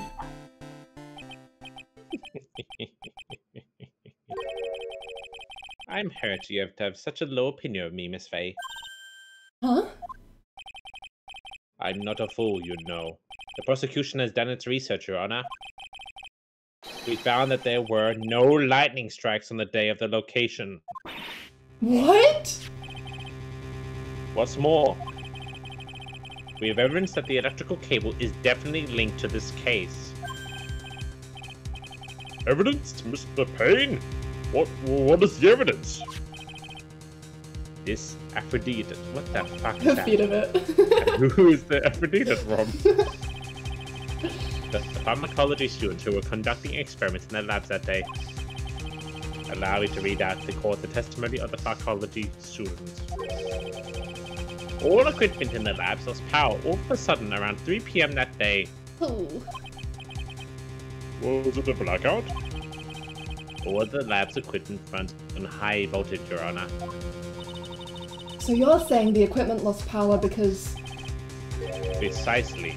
They lost power because of the severed electrical cables.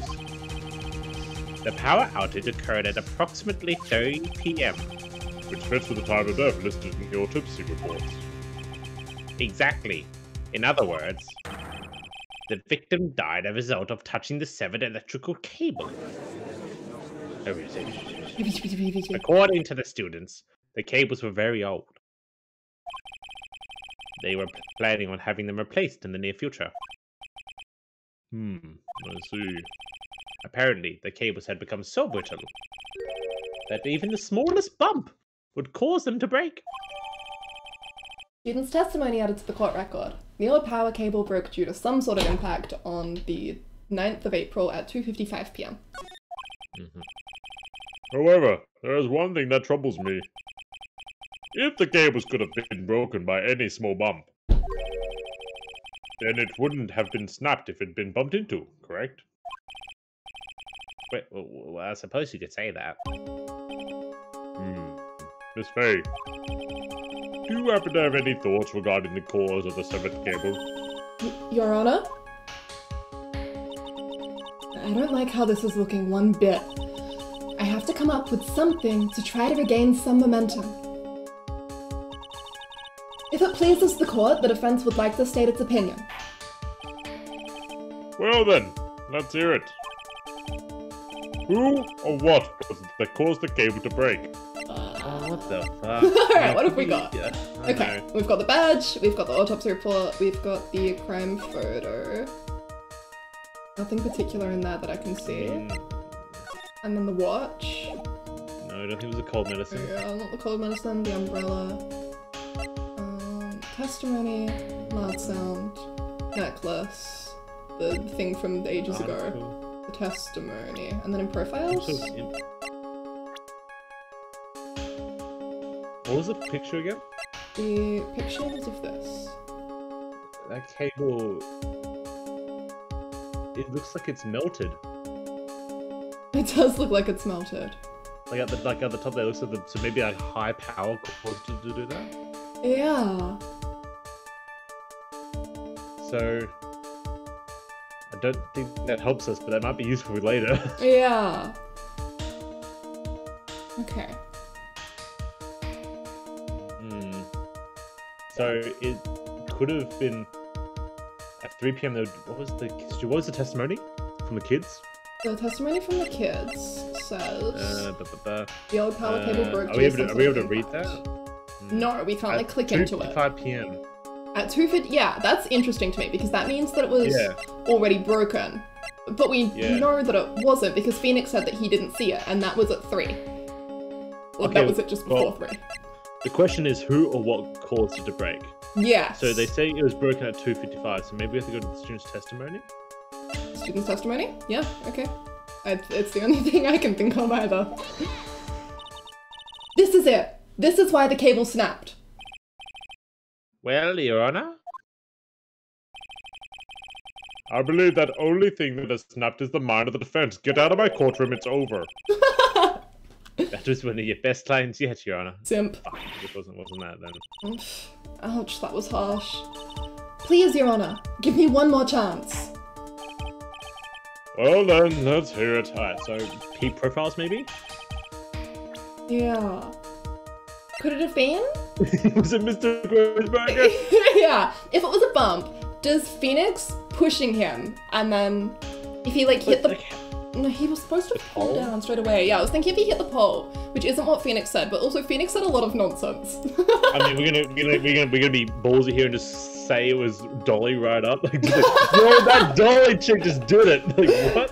I think the judge will kill Mia for that. Yeah. How dare you speak poorly of Dolly? Don't look at my little dolly.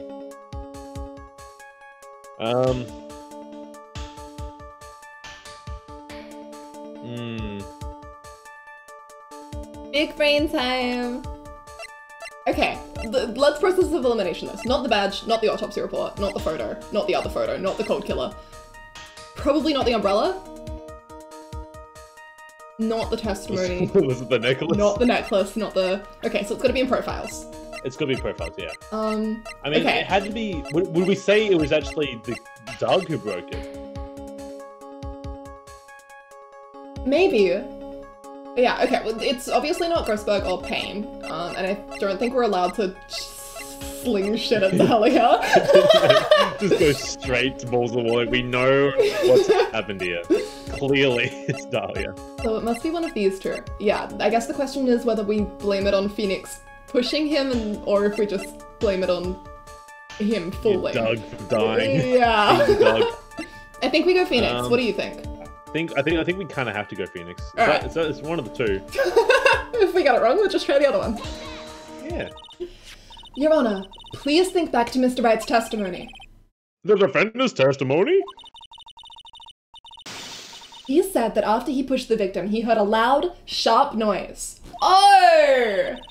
Now, this happened at around 3 p.m., correct? Yes, that sounds right. Wait, are you saying that? The lab equipment lost power at 2:55 p.m., which fits right in Mr. Wright's timeline. In other words, it was Mr. Wright's shove that caused the power outage. Yes, the prosecution also came to the same conclusion. It was the very shove that caused Mr. Swallow to be electrocuted. Winston Crane, is there a fucking brain in there? If pushing him broke the thing. You wait your turn, Miss Faye. Don't question my floppiness. Don't object me! I'm afraid I can't agree with you there, Mr. Payne. What? You bitch! What are you supposed to mean? Take a good look at where the victim landed after being shoved. See the umbrella? No, I won't. It's by the electrical no, pole. it's not there. Use your fucking eyes, prosecution. No, I have glasses. Oh, I dropped them. Oh, That's right. The victim banged into that pole as a result of being pushed. It was that impact that caused the cable to break. Well, that makes sense. And then the victim was electrocuted. I'm sorry, Your Honor, but no, it doesn't make sense at all. If the victim was shoved into the far pole, then he couldn't have been electrocuted by the severed cable in the foreground here. In other words, someone other than my client must have electrocuted the victim. Get him, girl! Order in the court! The lamentations of my enemy. How I've longed to hear them. It is true. The defense is absolutely correct. There doesn't seem to be any way the defendant could have, Mr. Judge, sir, may I say something? And Madam Attorney's explanation, well, she said some things that are a little different than I remember them. What? What the? Please, just once more. May I please testify one last time? Please, Mr. Judge? Says it's sort of like some sort of sheer veneer. What is that? Yeah, some kind of veil type thing. For your shoulders and nothing else? Yeah, she's fancy. She has a parasol. Of course it's alright. There's no laws. Go right ahead. Who cares? I'm in charge. I'm Mr. Judge. This is it. She's finally starting to show her true colors. Not the ooh alphabet, no. What I witnessed part 2. The truth is, Feeny pushed him twice. Oh, fuck, what? The first time was into the electrical pole. That's when the cable broke. And Dougie tried his best to run away from him. Oh, shit! But Feeny caught up and crashed into him from behind. The cable snapping and Dougie being electrocuted, it all occurred in less than a minute. Hi, Queen! Oh my god. Oh my god, indeed. So after being shoved, the victim got up and tried to run away. And that is when the defendant pushed him for the second time. I'm so sorry, Feeny, but I just have to tell the truth. Am I doing the right thing? Am I, Mr. Judge? Of course you are, my dear. As painful as it may seem, you are. Now then, Miss Faye, you may proceed with your cross-examination. Okay. A lot of bullshit. Indeed.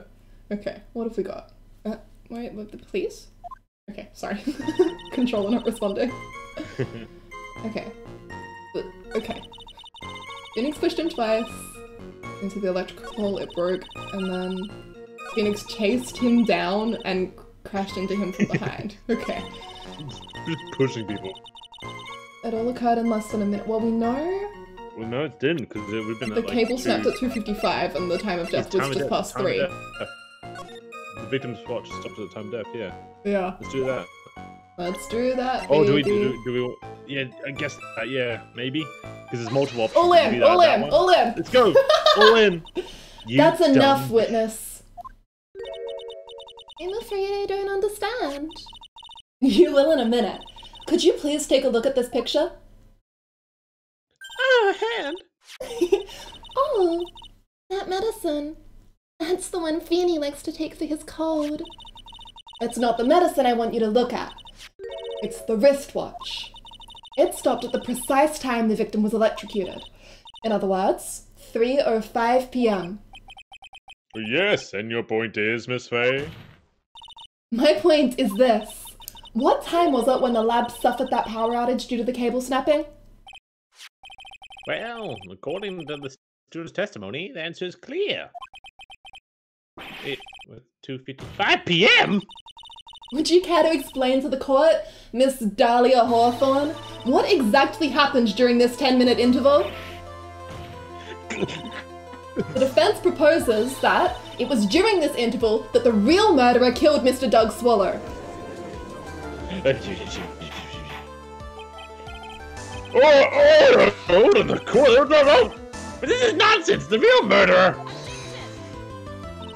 Even you can't deny that the time between the cable breaking and the electrocution are completely unaccounted for. Then who was it? Who else are you saying could have done it?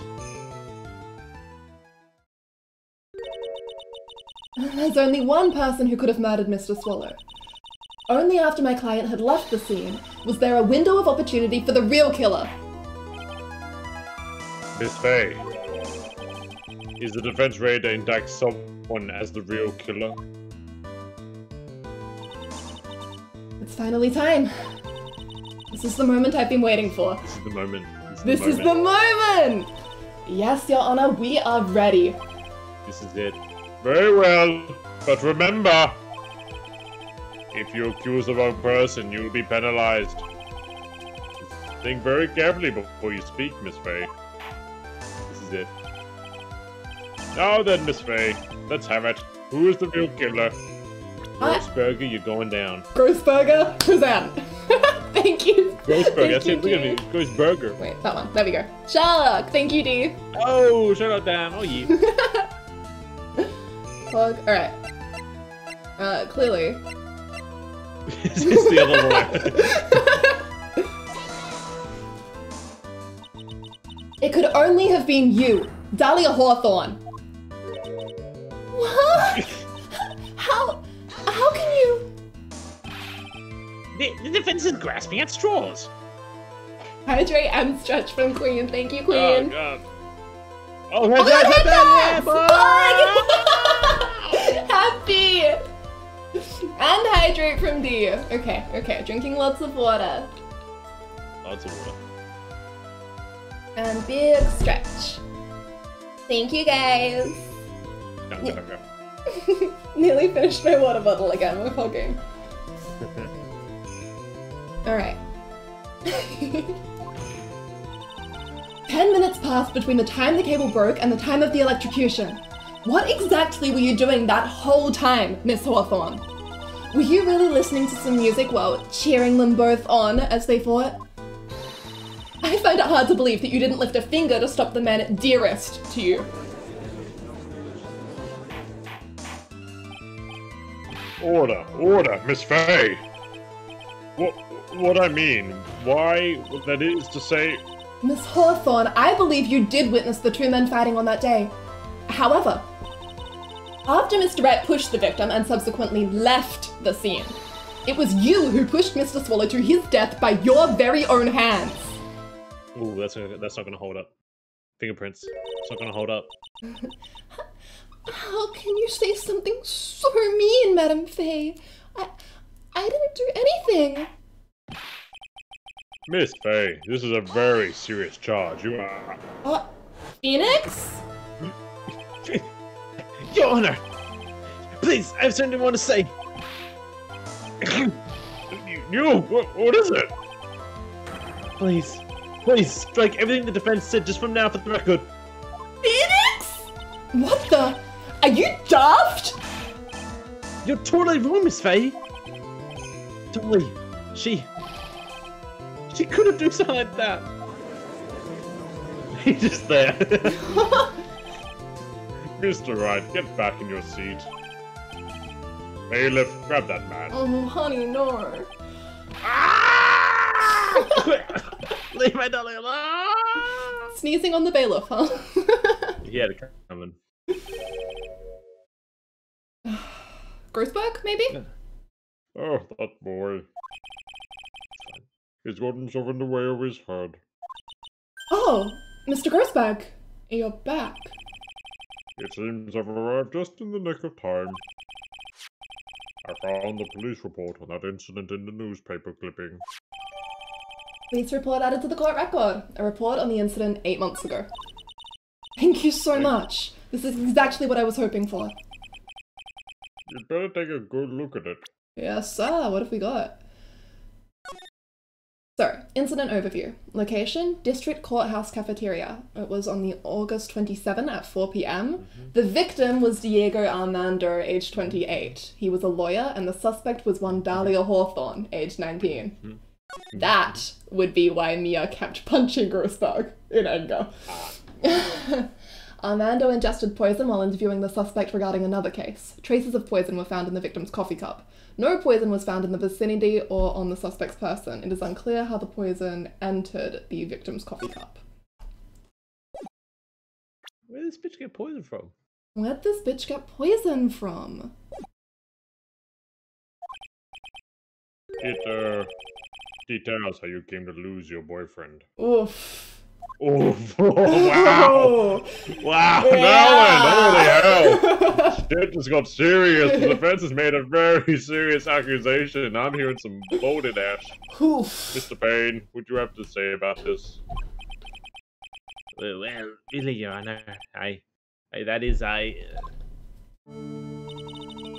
I interrupt you for just a moment, Mr. Prosecutor? Don't you worry, my dear. I have this situation well in hand.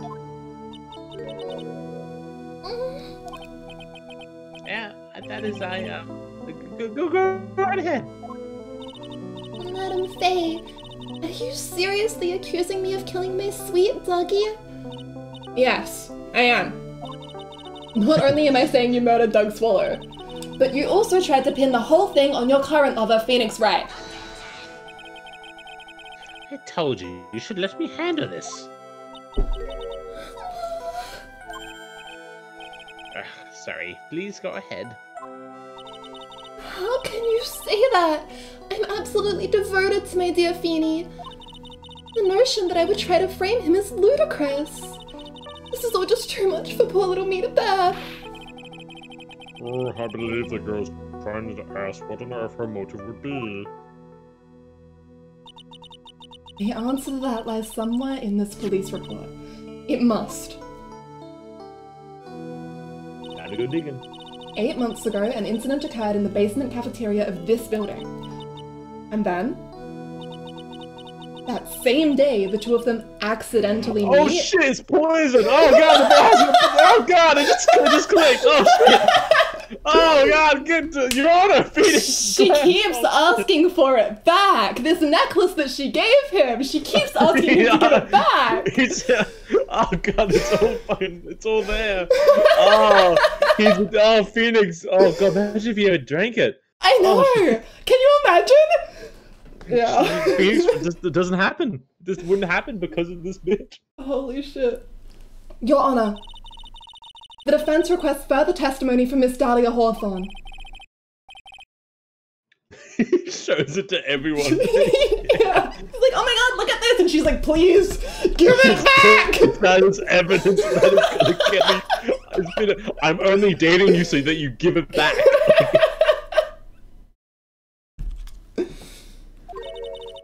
About the events of the day when she first met the defendant, Mr. Phoenix Wright. What could it possibly have been done to do with this case? The witness claims that she has no reason to frame the defendant. Am I correct? Well, I have evidence that suggests that she, in fact, had a very good reason. Very well then. The court grants the defense request. Young lady, would you mind staying on for just a bit longer? Of course not, Mr. Judge. Get ready for the battle of your life, Dahlia Hawthorne. How I met my Feeny. Feeny. Feeny. I first met my darling Feeny 8 months ago. It's like we were destined to meet in this very courthouse's basement reading room. The moment our eyes met, my heart skipped a beat. We've been going out ever since that fateful day. Phoenix just piping up from nowhere. We make people sick. It's just jealousy, I think. I forgot he was in the room. Yeah. Mr. Wright, do that again and you were held in contempt of court. And now we enter the final act of our little drama. Oh, we used to say in the days of my youth, go get her. Okay. First met him 8 months ago. We know that that's true. In the courthouse. That's just emotion. That's the emotion that doesn't matter. Yeah, ever since that fateful day. Is that Okay. right? Alright. Press? Press on which one? Oh, sorry, I skipped too far. Oh, Mia, the woman has the judge in the palm of her hand, you see. I know you were busy, but listen. The only way to discredit her is to find a contradiction to her testimony. Press on like, which one? The last one? I was gonna say we met 8 months ago, so we're just in the middle of like we've been dating since. Maybe that one? Making sense? Yeah, absolutely. Because I doubt if she's a killer, she'd be like dealing with him for that long. Yeah.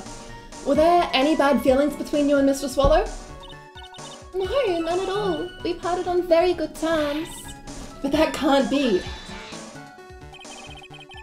Our investigation also shows that it was a clean breakup. Huh. Are you sure? Yes, it seems that we both wanted it that way. So the victim wanted to break up with her. Press further or back off? What if he was used as well?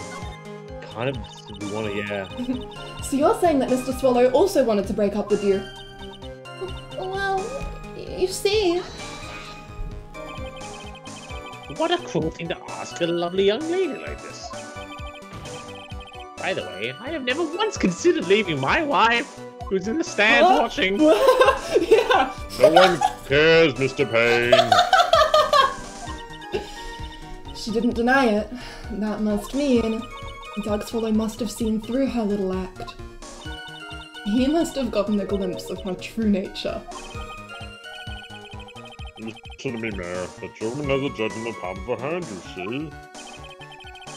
So the only way to discover it is find a contradiction, not press for information. We get it.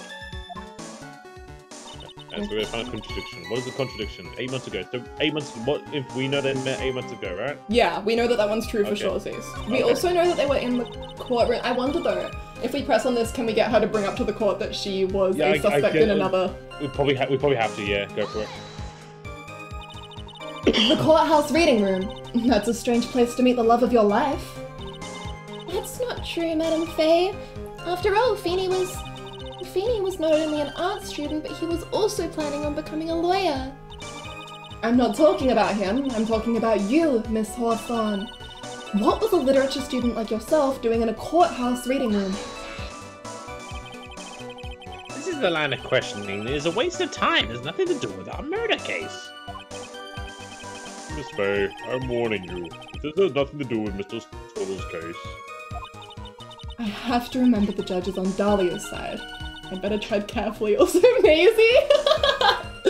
Yep, Payne is definitely very happy with his wife, and he loves her very much, and he's definitely not on the verge of a divorce. But if he was, perchance, no. would you happen to know a lawyer who handles that kind of thing? Oh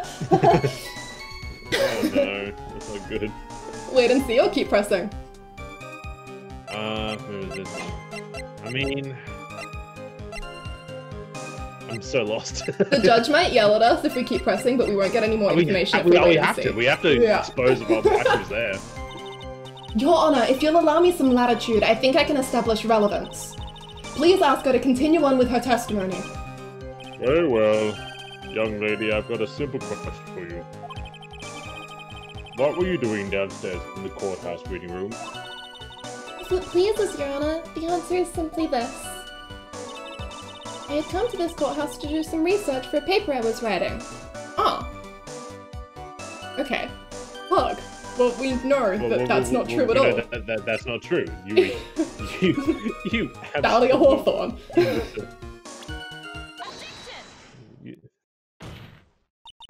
Miss Hawthorne, you weren't here because of your research paper, were you? Didn't you actually come here for a much more important reason? What is the meaning of this cocky smile on your face, Miss Faye? 8 months ago, right here in this very courthouse, there was another tragedy. Another tragedy? Do you mean the incident in which an attorney was poisoned? The name of the suspect in that incident is listed here in this report. And that name is Dahlia Hawthorne. What? Dahlia Hawthorne?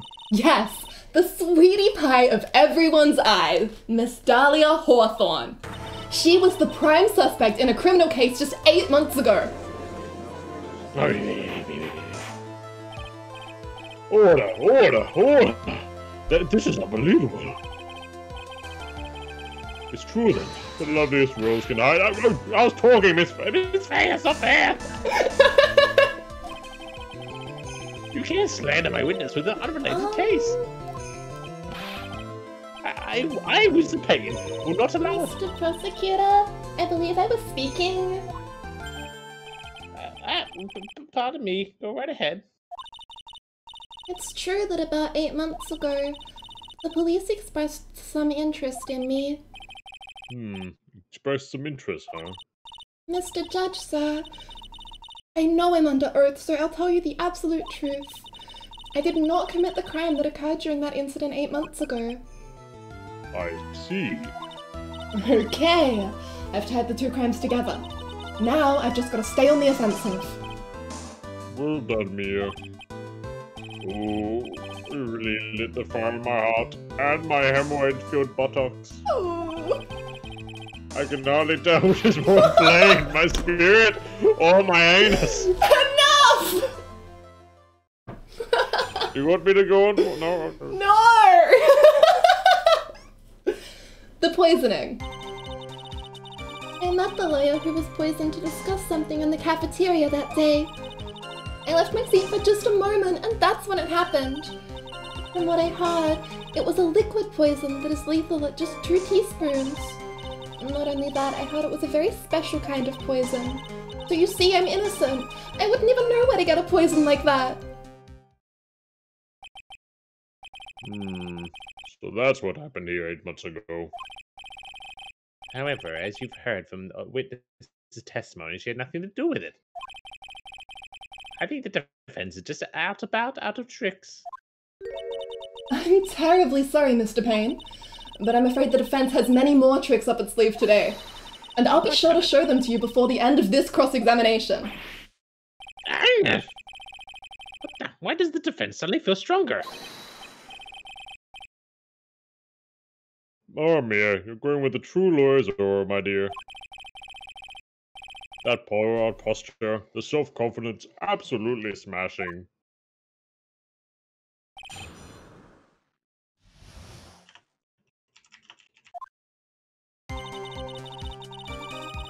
Okay. Alright. Met the lawyer to discuss something, left our seat, and that's when it happened.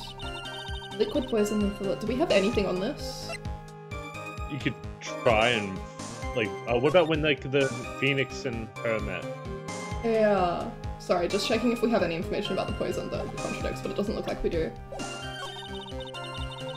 a very special kind of poison. So she's innocent, she wouldn't even know where to get a poison. How about we bring up? We want to balls up and just bring up the necklace straight away. Yeah, where? like just here. I wouldn't even know where to Just get the on the last poison. one? Just like yeah. Just present the necklace? Here's the necklace. She's like, okay, you're right, but how? It's like we just. What a leap. Does this evidence establish that the defendant is No, lying? no, come on, no. Don't ask me. You're the one who's supposed to know. Oops. I was like, okay, so the game won't let you just like mega brain it. Oh, we'll let you jump ahead.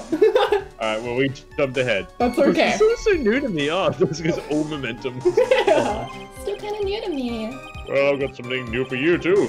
A new penalty! Baby's Objection first denied. penalty! Pug! This isn't going as smoothly as I had hoped. Still, I feel like that statement in particular is something that we can...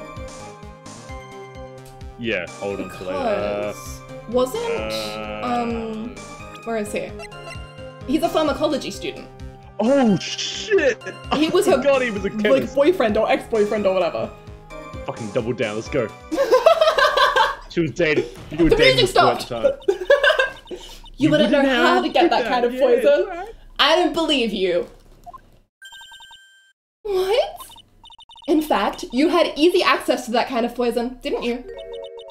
At your boyfriend's lab. Boyfriend? You mean the victim dog swallow? That's right. Up until 8 months ago, Miss Hawthorne was dating Mr. Swallow.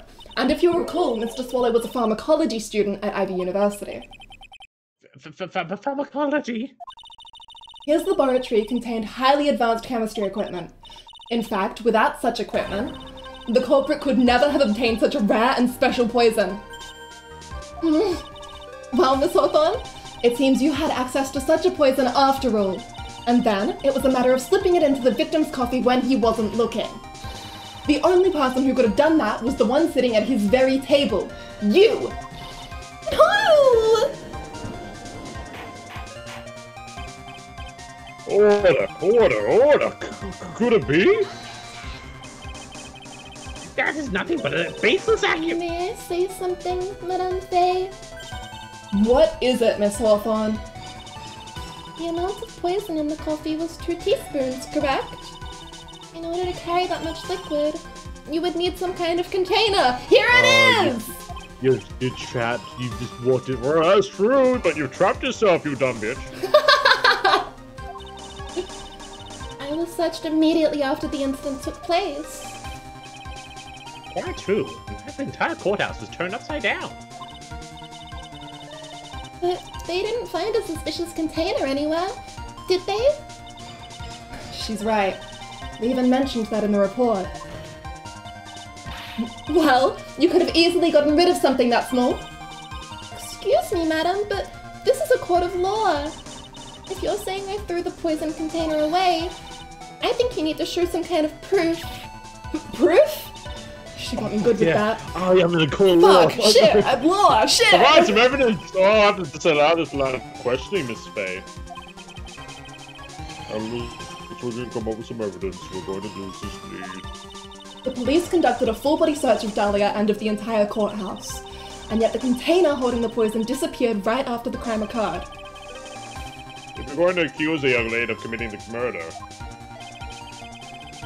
and then where is the container the poison was carried in? What happened to it? Think Yo, crazy! Phoenix! Yo, Phoenix, where you at?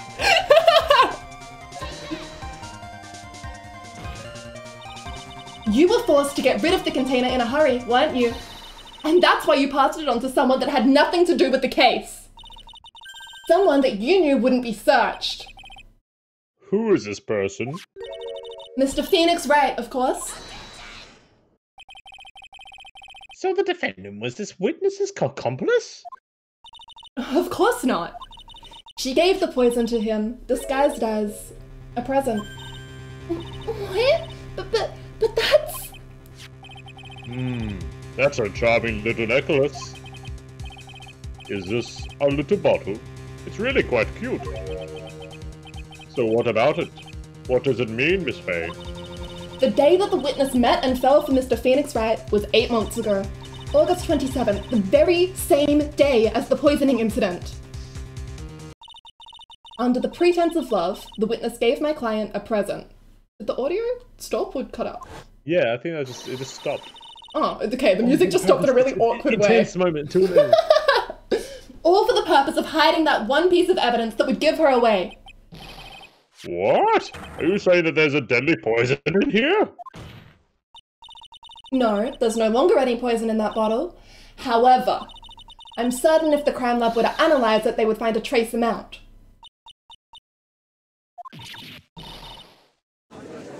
What?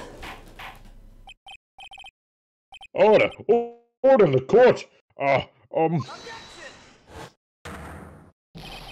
On behalf of On behalf of Jelly, I object. It's my fault. I'm here in charge. So pink.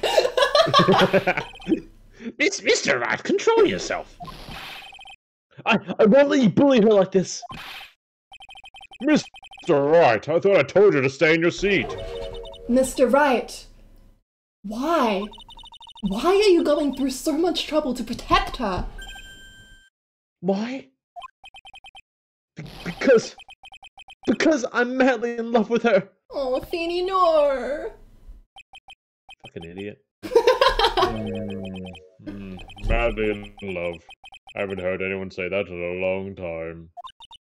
Mr. Wright, have you ever thought about this? Why exactly would a woman like Dahlia Hawthorne want to date you anyway? Wow. Just right for the jugular, huh? Yeah, I knew you were bad, but you didn't have to be that bad.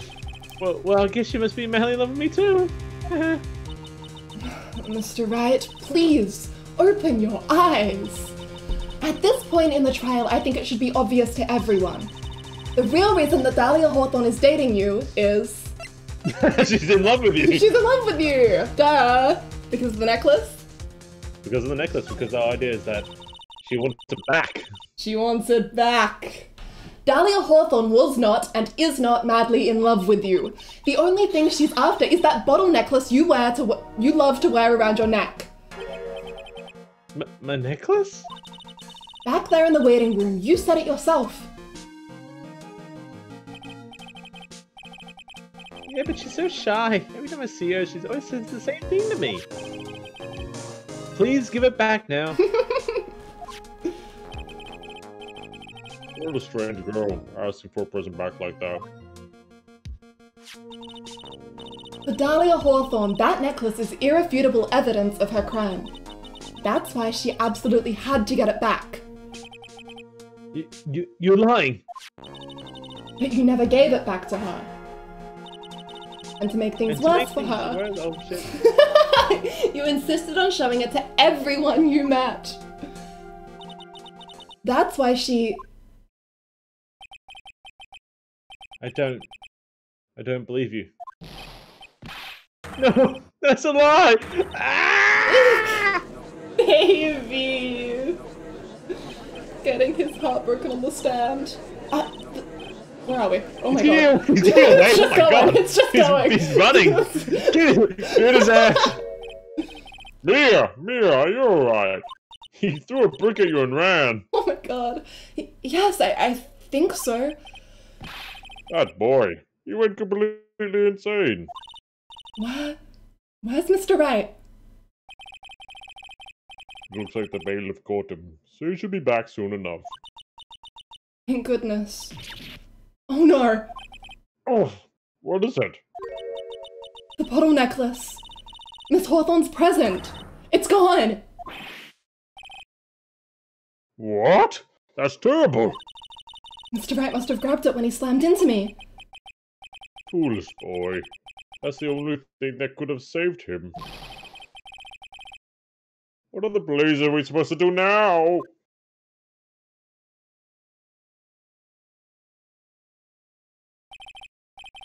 Mr. Wright, this sort of behavior is unprecedented in the history of this court. I'm sorry. I'm afraid your apology is just not enough. Mr. Wright, what did you do with the bottle necklace?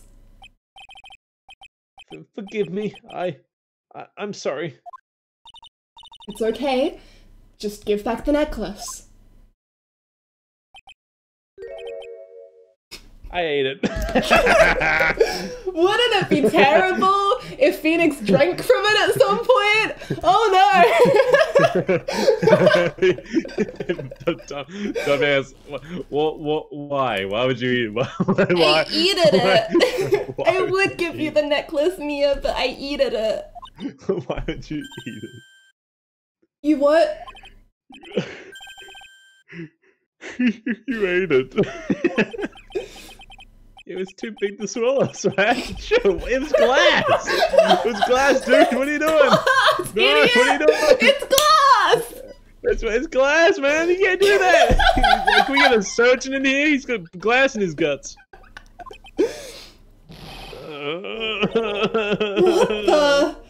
What?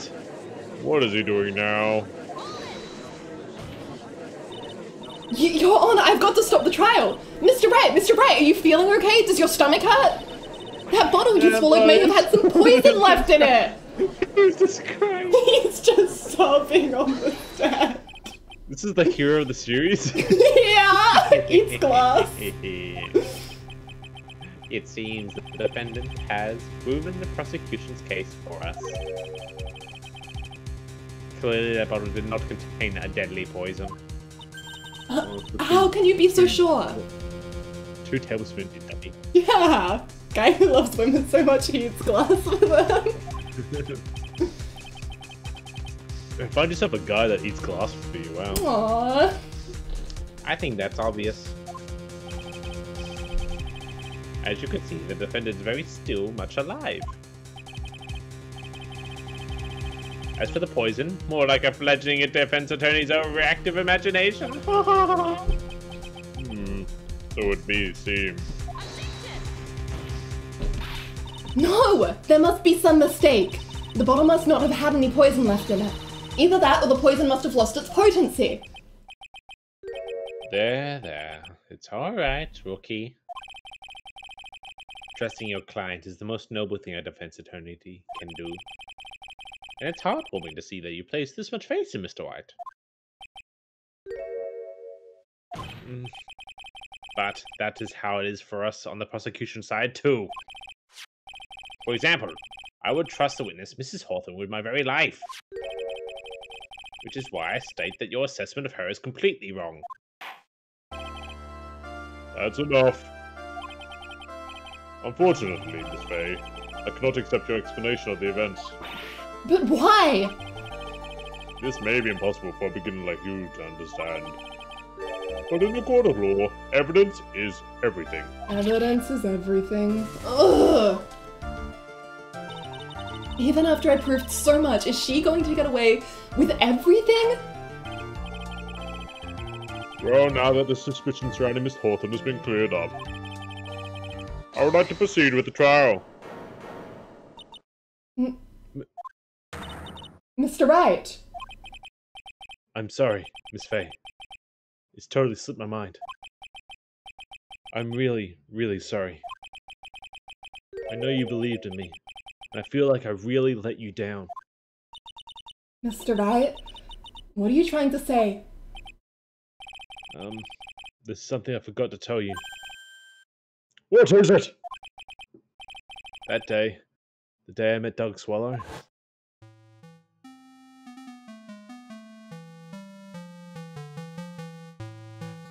that girl, you shouldn't see her anymore.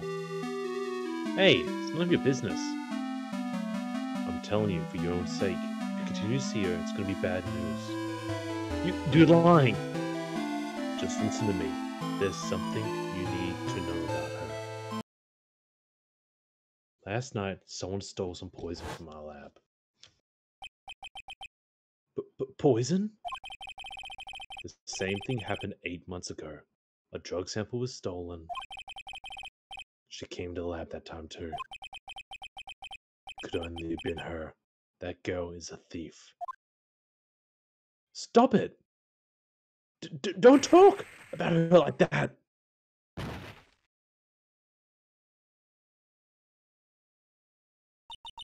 Is it true? Did he really say that? That's ridiculous. There's one more thing. After I pushed him that day, I got worried and came back to have a look. And she was there. Dolly was right there. She was crouched down next to him. What? She told me not to ever tell anyone about it, but I'm sorry, Dolly. Your Honor, this is the defendant is. Miss Faye, you tell them. Dolly didn't do it. She's innocent. So Dahlia stole poison 8 months ago too, huh? If you put that together with Mr. Wright's testimony, then there's only one possible conclusion. The defense believes that Miss Dahlia Hawthorne stole some poison on the night before she killed Doug Swallow. The night before. Naturally, her motive for stealing it was to kill someone. Miss Faye. If you're so certain of your theory, then let me ask you this. Mia, this is your last chance.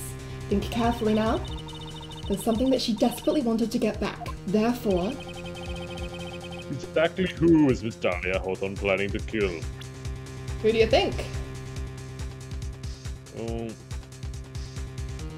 Probably the guy, like on her side. Because she did it last time too, didn't she? She was planning to kill Doug? Did like, I mean... So she killed, 8 months ago she killed Armando. And then... She killed... So and who, then- is this the question? So the whole question is, was she planning to kill 8 months ago? No, who was she planning to kill when she stole poison again? Because Doug was warning Phoenix. I mean, probably Phoenix, probably. I think so too. There was one person that was standing squarely in Miss Dahlia Hawthorne's way. And that person was Mr. Phoenix Wright. Huh? Me? That's preposterous! After all, it was Doug Swallow that was murdered! Well, it's true that that's how things worked out. But let's remember that Mr. Swallow died of electrocution, not poison. The person that Miss Hawthorne was planning to poison was, in fact, you, Phoenix Wright. There's no one else that it could be. But how could that be? I thought Mr. Wyatt and Mr. Thornton were involved. Oh, Mr. Wright, this must be killing him. Hang in there. I'll bring her to justice, I swear it. As I said before, the only thing Miss Hawthorne truly cared about was the one piece of evidence linking her to that incident 8 months ago. That's right, the bottle necklace. That's all she cared about. But even so, why? Why would she go so far as to have him murdered? 8 months ago, just after the fall of that attorney in the basement cafeteria, Dahlia Hawthorne could think of only one thing: how to get rid of the bottle necklace as quickly as possible. No, it can't be. It was a pretty good move she made too. The evidence was missing for a long time. But there was just one big problem. Although she got him to hide the evidence, Mr. Wright refused to return it to her. To him, the tiny little bottle was a cherished treasure. He even showed it to everyone he met.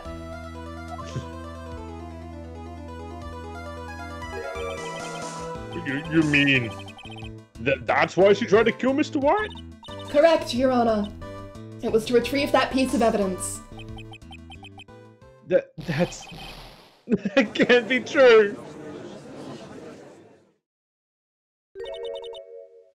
Beanie, what a joke you are. Oh, fuck. Honestly, how can any woman ever count on you for anything?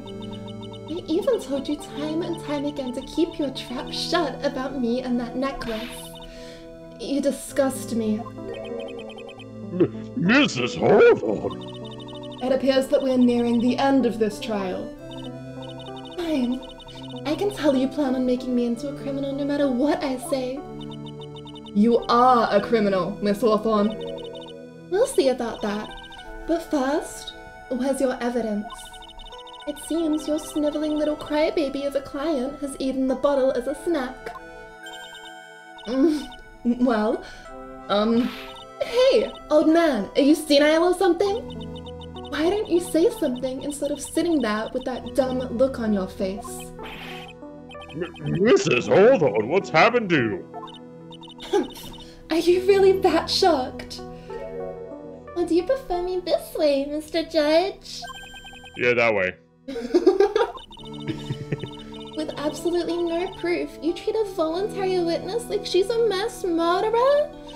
Well, I have nothing more to say. I'll be heading home now if you don't mind. But we're not finished. Fine, then ask this nasty old hag to finish up already. She's freaking morbid. She's mobbing so hard. I can't let her get away this time. Stop, Mia. If you keep on pushing without any evidence, you could pay the ultimate price as a lawyer. The ultimate price? You'd be forced to take off your attorney's badge forever, I'm afraid. No! You'd better think it over carefully, Miss Faye. Or should I say Miss Grey? My name's not Faye. Well, Miss Faye, can you provide evidence that would establish her guilt once and for all? If I mess up here, my career as a lawyer is over. But to be honest, at this point I don't have any evidence that's well-founded. Even so, I'd rather lose my attorney's badge than let her get away with murder. Your Honor, the defense would like to present proof. It's impossible. You can't possibly. Stupid woman. It is the opinion of the court that there has already been enough discussion. Therefore, I will allow only one piece of evidence to be presented. Just one? If you are unable to establish her guilt, then I'm afraid that a very harsh verdict will immediately be handed down on Mr. Wright. I understand, Your Honor. I can just imagine the headlines for tomorrow's newspaper. Up-and-coming lawyer plummets to earth before she gets the chance to soar. She was planning to poison Mr. Wright. If that's the case, then the poison was probably in there.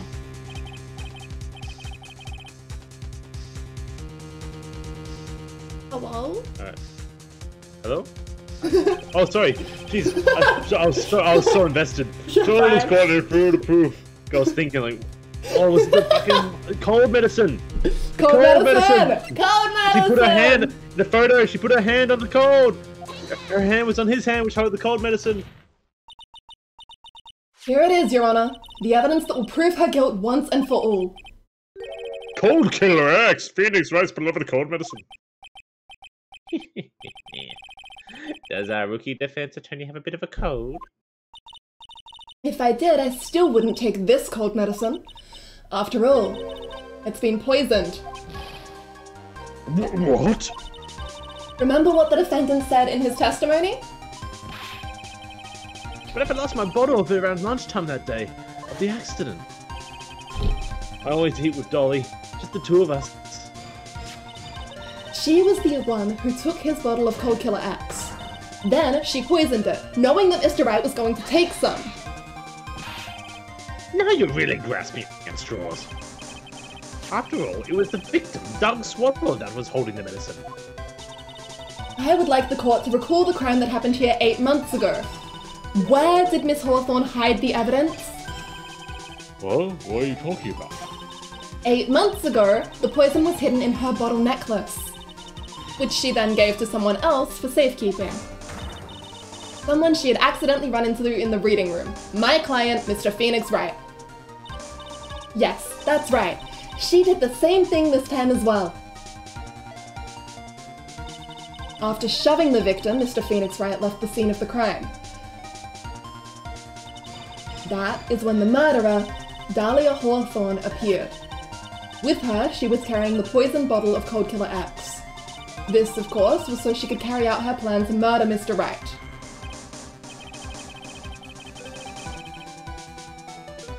You're up.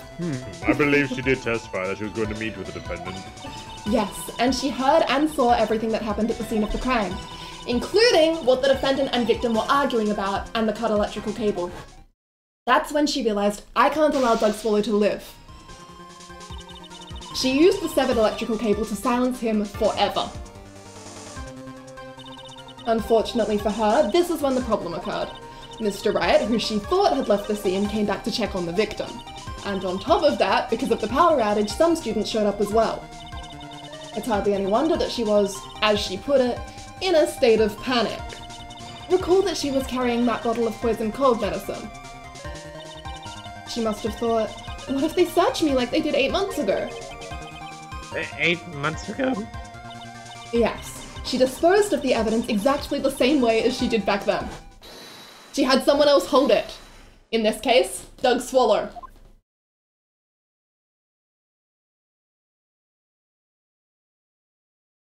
Oh shit. Oh shit!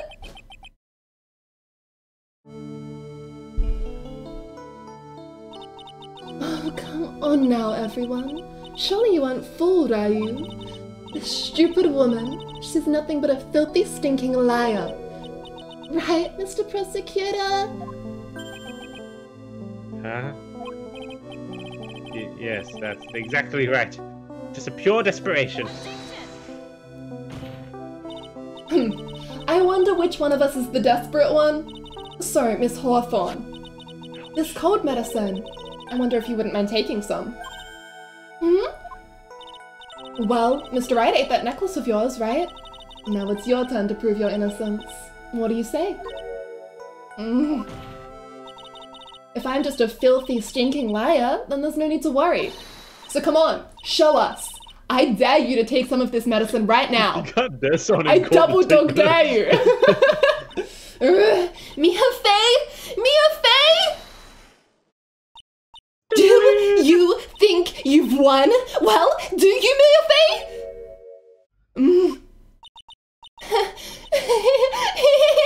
That's just fine.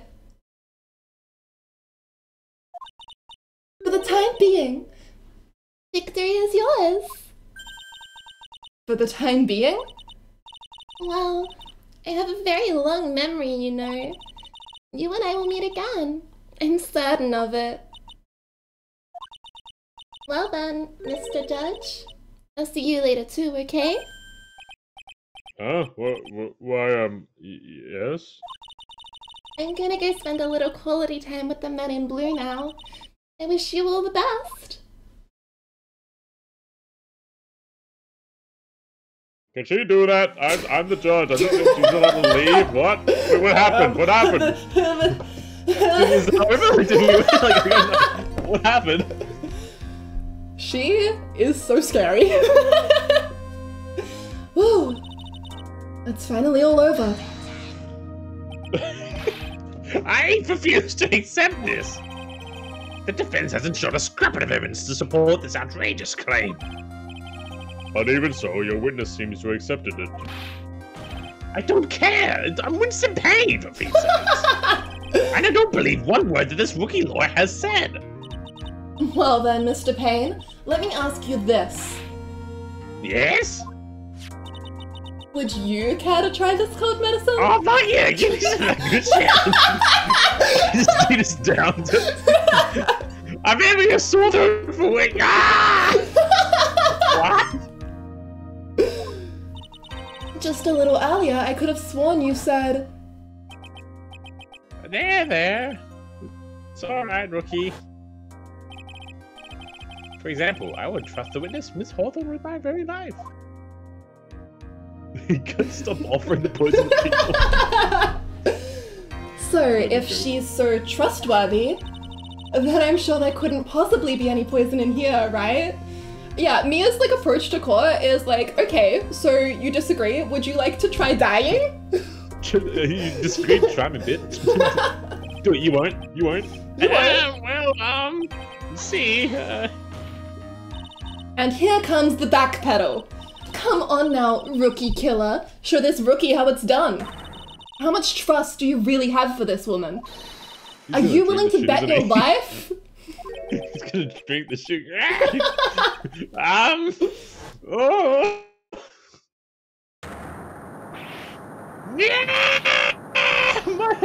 My hair is flying. What's happening? What's going on? Ah! Being attacked by something. What happened? I His don't know what happened. hair. Why did it say El Hydra? Yeah. Thank you, Maisie. Mr. Payne, what happened to your hair? About Mr. Dahlia Thornthorn.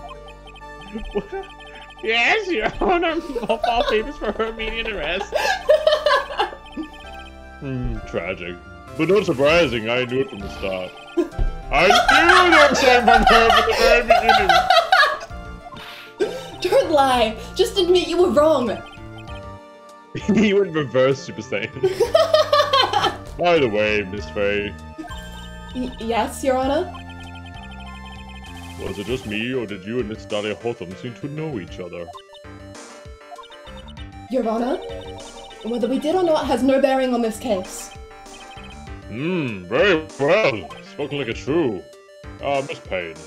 Mr. Payne. This can't be happening. It's a nightmare. It's like losing my daughter. Again? Again? Head pat! Oh, yeah! It appears Mr. Payne has lost his spirit along with his hair. I'm mocking you. Does this defendant have anything further to say? Thank you, Dee. Oh, can't be true. My dear Darling. Very well then. I believe I'm ready to pass judgment and bring this trial to an end. The court finds the defendant Phoenix Wright guilty. Gotcha! Hot Milky! We did it! Yeah, Let's boy. fucking go! Yeah, boy. The court is adjourned.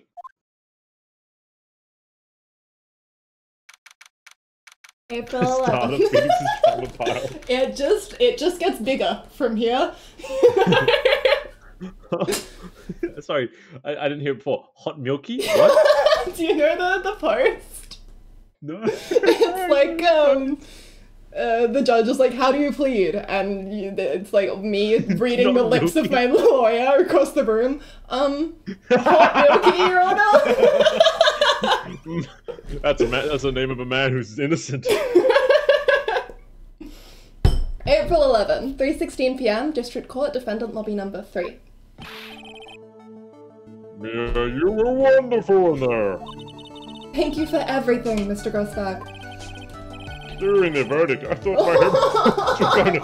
Oh god, you know what? I'm just gonna not talk about my anus a little. How are you doing? That is such good growth, Mr. Grossberg. I mean, they're still there. Don't think I'm not aware of it, but... Do you I'm gonna talk about it. but could you maybe, do you think maybe you could think, maybe you could stop talking about them? That's rather rude. We don't talk about my ass bubbles. Anyway, this case really made me think. What does it really mean to have a relationship of mutual trust with a client? Perhaps this is we veteran lawyers who have lost sight of this. Oh, Mr. Wright. Congratulations. Thanks. You know, I was thinking.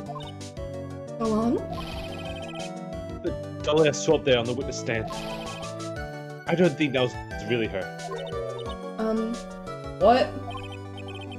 Yeah, the Dahlia I know could never say those kind of terrible things. Maybe she was just like, I don't know, a fake something. Boy, this poor kid still hasn't got a clue. You need to forget about her, Mr. Wright, for your own sake. Yeah, you're right. It's probably for the best. Also, you need to relax a bit more. Try to grow up a little.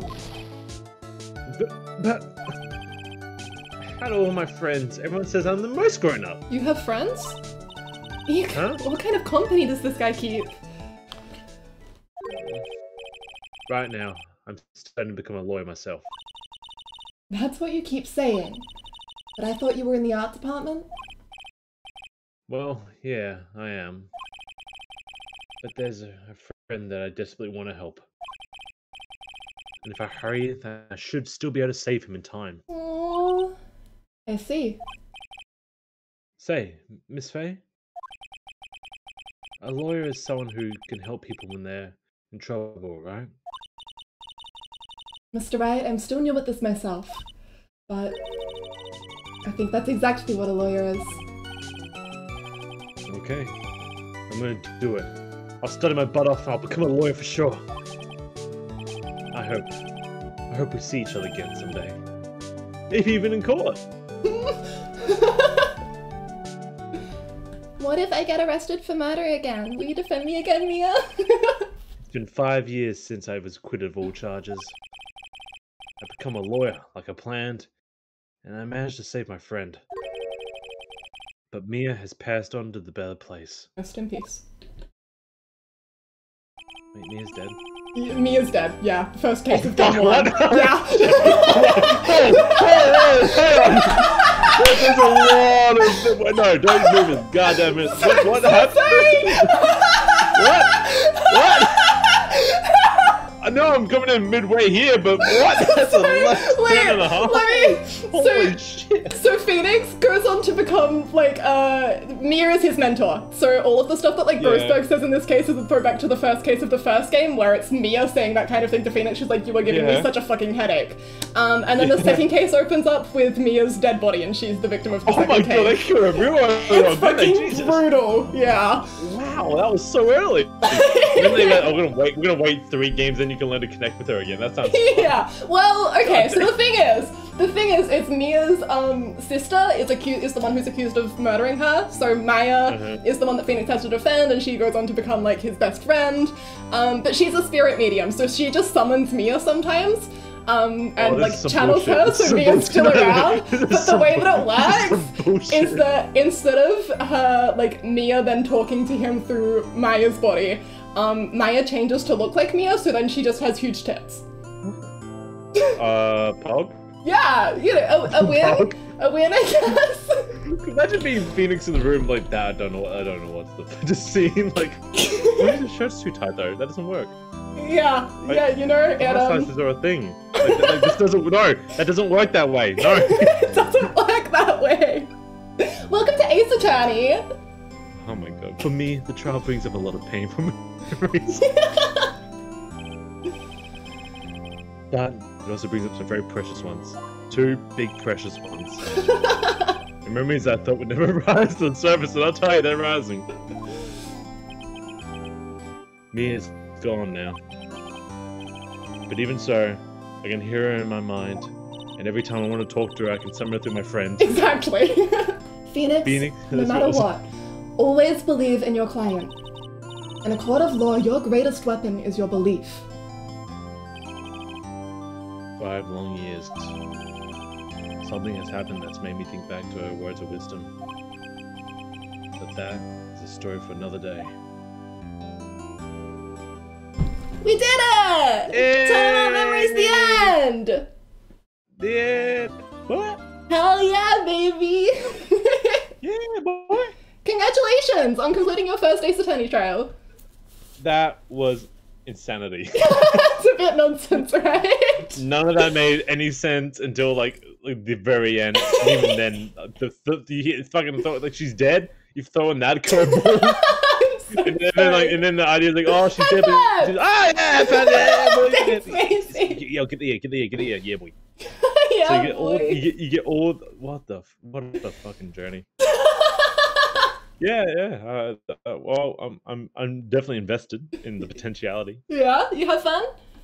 Yeah, that was fun. That was awesome. Thank you for glad. having me on. Thank you for being on. It was This is a awesome. lot of fun. I would love to do this again if we can make the scheduling work. Yeah, I mean, like Tuesdays for me pretty good. So Okay. maybe maybe we'll find a bit more regular kind of things going on. Yeah. What's your bedtime? Normally, like I gotta be off like around 11:30. 11:30. So like I can do like later ones. Well, thank you for having me, butter. Of course. I am just thinking, I normally stream for a bit longer than this, so I might keep going. It is up to you if you want to hop off or stay for the first half of the next case. I'll probably hop off. Yeah, of course. But for future cases, though, yeah, definitely. I'll have Yeah, I would love to bring you back. It's been really fun. Yeah, I would love to be back. It was awesome. Thank you, Dad. Thank you for having me in your space. It was a lot of fun. Of course, you are a welcome addition. Let me grab your Twitch real quick to plug it again. Oh yeah. Thank you. You don't have to do that, but thank you. No, it's good. I think that everyone should go and follow you because you are pluggers. I appreciate that, and any support would be great. I'm reached to affiliate right now, but regardless, thank you, and I'll look forward to doing more of this. Of course. Thank you. All right, I'll say goodbye to you now then. Farewell. All right. Thank Bye-bye, you. guys. Bye-bye. I'm just gonna jump off. All right. Cheers, man. Wow. That was really fun. I hope you guys enjoyed that as much as I did. It was really nice having someone else doing the voices and having more of the vocal range. Alright. Oh my god, that case is so good. That makes me feel crazy. I actually don't know what the next case is. I have a feeling it's Bienvenue, but I'm not sure. I'm glad you guys had fun. Yeah, hopefully we can get in for more. But we will see. Pug, thank you, Dad! My friends are so cool. I have the coolest friends in the world. Okay. Ah! Pets! Oh my god, there's still a tiny one for Mudkip. Let me, which one is that? Now I have to redeem head pats to make sure I'm turning off the right one. Yes, okay, I got the right one. Love the next case very much. Okay, that bodes well. Let's see what it is. Wrist pats indeed. The time is 1 AM.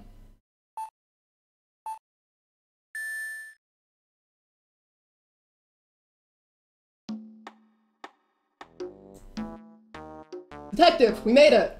Whew, what a relief. Glad the jewel is still safe. Gumshoe! Well, you said it, pal. It must have been our rock-solid security that scared him off. Do you mind opening the safe just to double-check? Good night, Dad! Thank you for hanging out! Sleep well!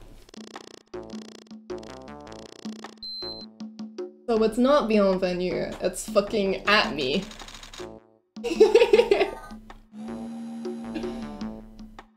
Mask de Lusk! Ah! You've been had! Mask de Mask, salutations! Out front! Guards! Turn on the searchlights! Better luck next time, gentlemen!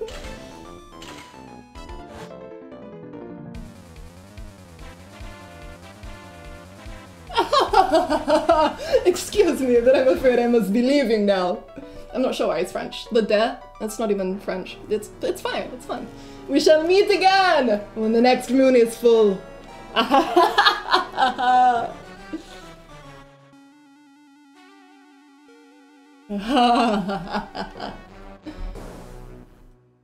Thief needs to hire a graphic designer. That card is awful. Graphic design is his passion, I'll have you know. October 11, 3:24 PM. Right and Co. Law Offices.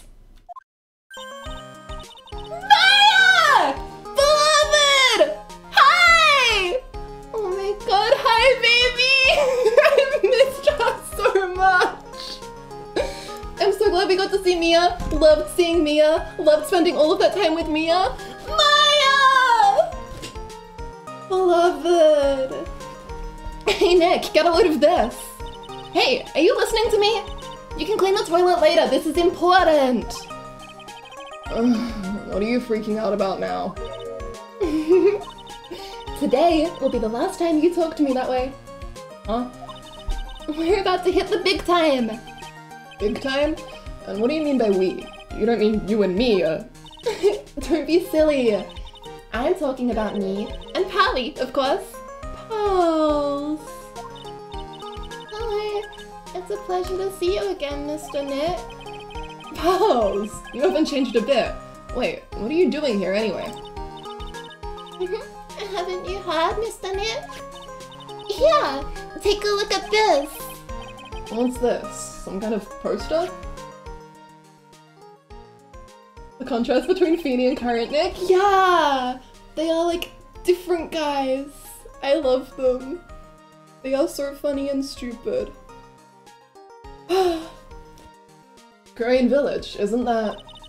That's right, it's our hometown. Palian mine, that is. What's this about? Treasures from the Broonies? Very funny. You can laugh all you want. But you'll be singing another tune tonight.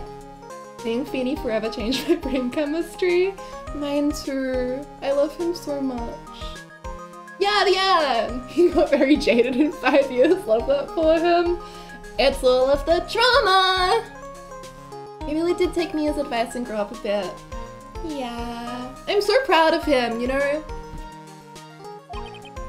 Tonight? What about tonight? The Treasures of Korean exhibit doesn't actually start until next week, but the promoter sent us some special VIP entry passes. That's why I dressed up extra special today. Why do you think, Nick? Oh, what do you think, Nick? Same Maya, different day. He's still a big baby at heart though, we all know it. Sometimes he wants to burst into tears in court, just like that. I like that Phoenix has always been doing insane shit in court. You know? Like, there's never been a moment where it wasn't nonsense.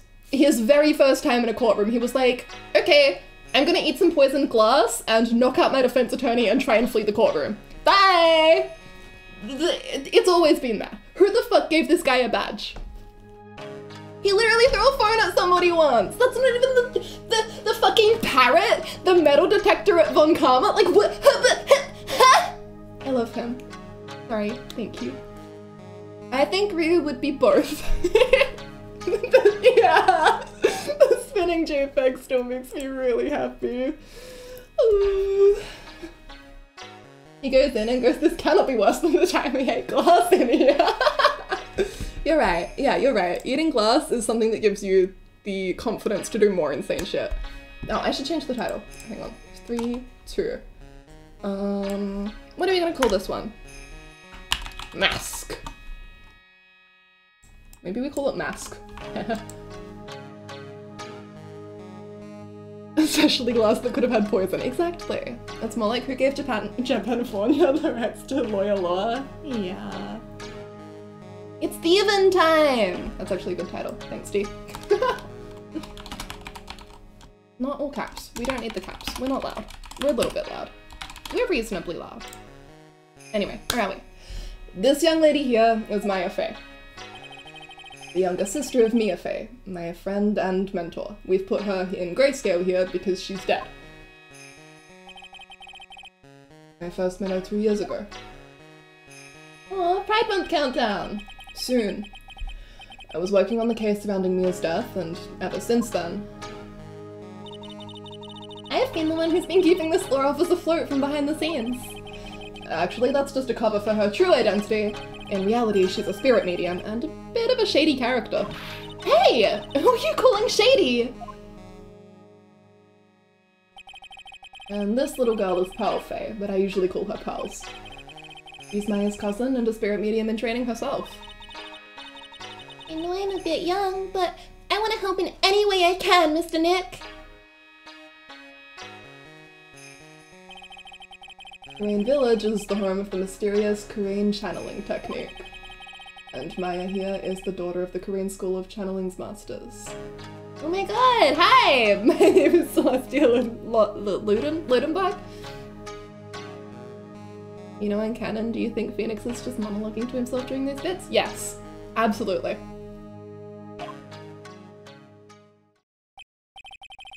I know it sounds ridiculous, but it's no joke. I've seen her power with my own eyes. It's the real thing, alright? That's to Nick! How long are you gonna make 2 gorgeous women like us wait? Yeah, Mr. Nick. I'm can't wait any longer. I want to see the exhibit. Looks like I don't get a choice here. Might as well head on out. Treasure exhibit poster added to the court record. A poster for the Treasures of Korean exhibit.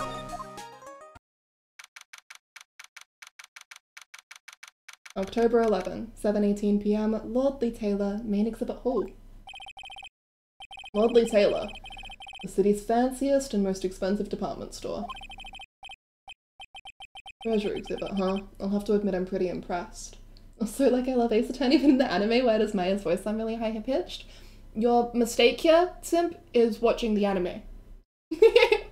I don't mean that sincerely, but, you know, it's not known for being good. Pal is so cute, I love her.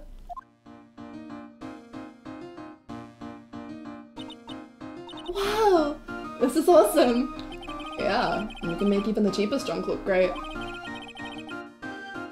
It all depends on how you display it. Oh, they even have the dusty old hanging scroll that was in the Fae Manor storeroom. Oh yeah, I remember scribbling on it when I was a little gal.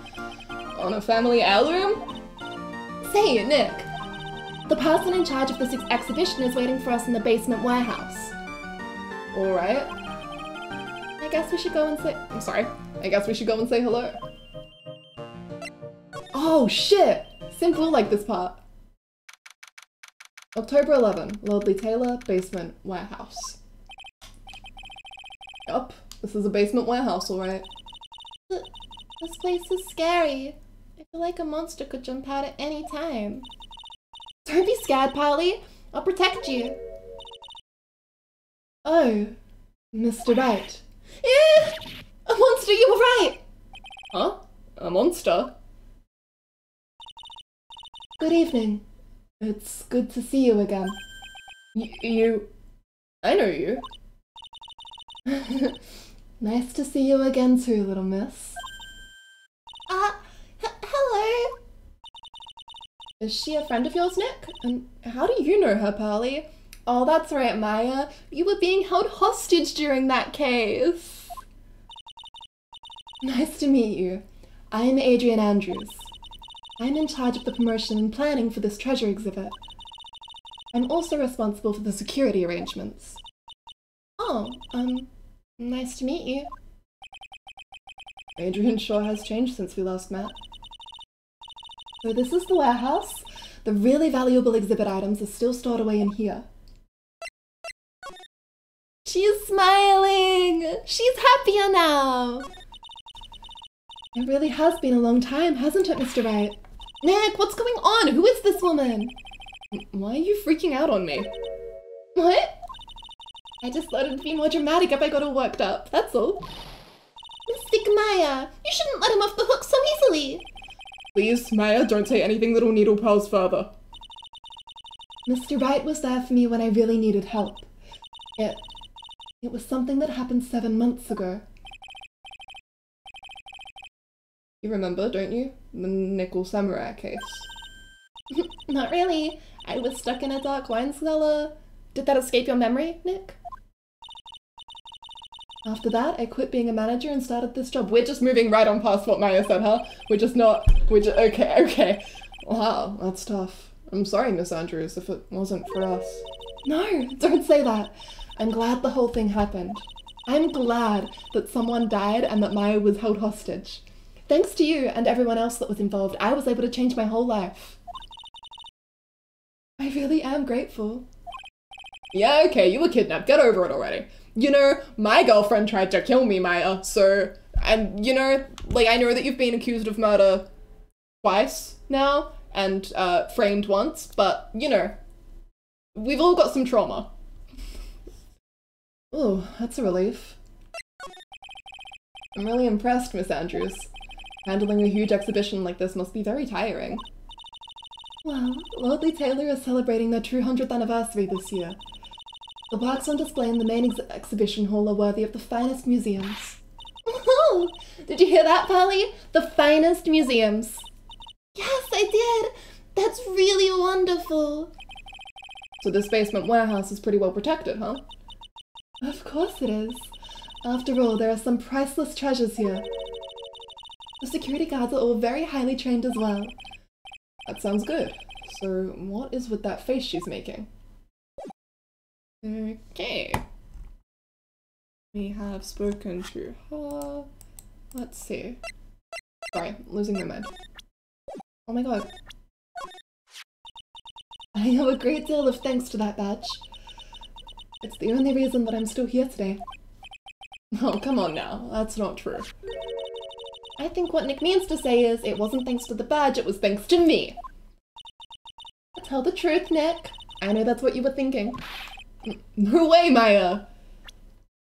Siblings. I love them. Okay. I do wish they'd explored more of Maya's trauma. They just brush it over like it's nothing, Sag.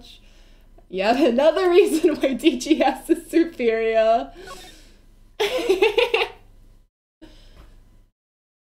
Organi. Mystic Maya, take a look next to the door. That's Mystic Ami, right? Yes, that's a statue of the woman who invented the Korean channeling technique, Ami Faye. This statue was on loan from one of the training halls of the Faye branch family. In fact, it just arrived this morning. Ami Faye's golden statue added to the court record. The statue of the founder of the Korean channeling technique. It's holding the Shichishito.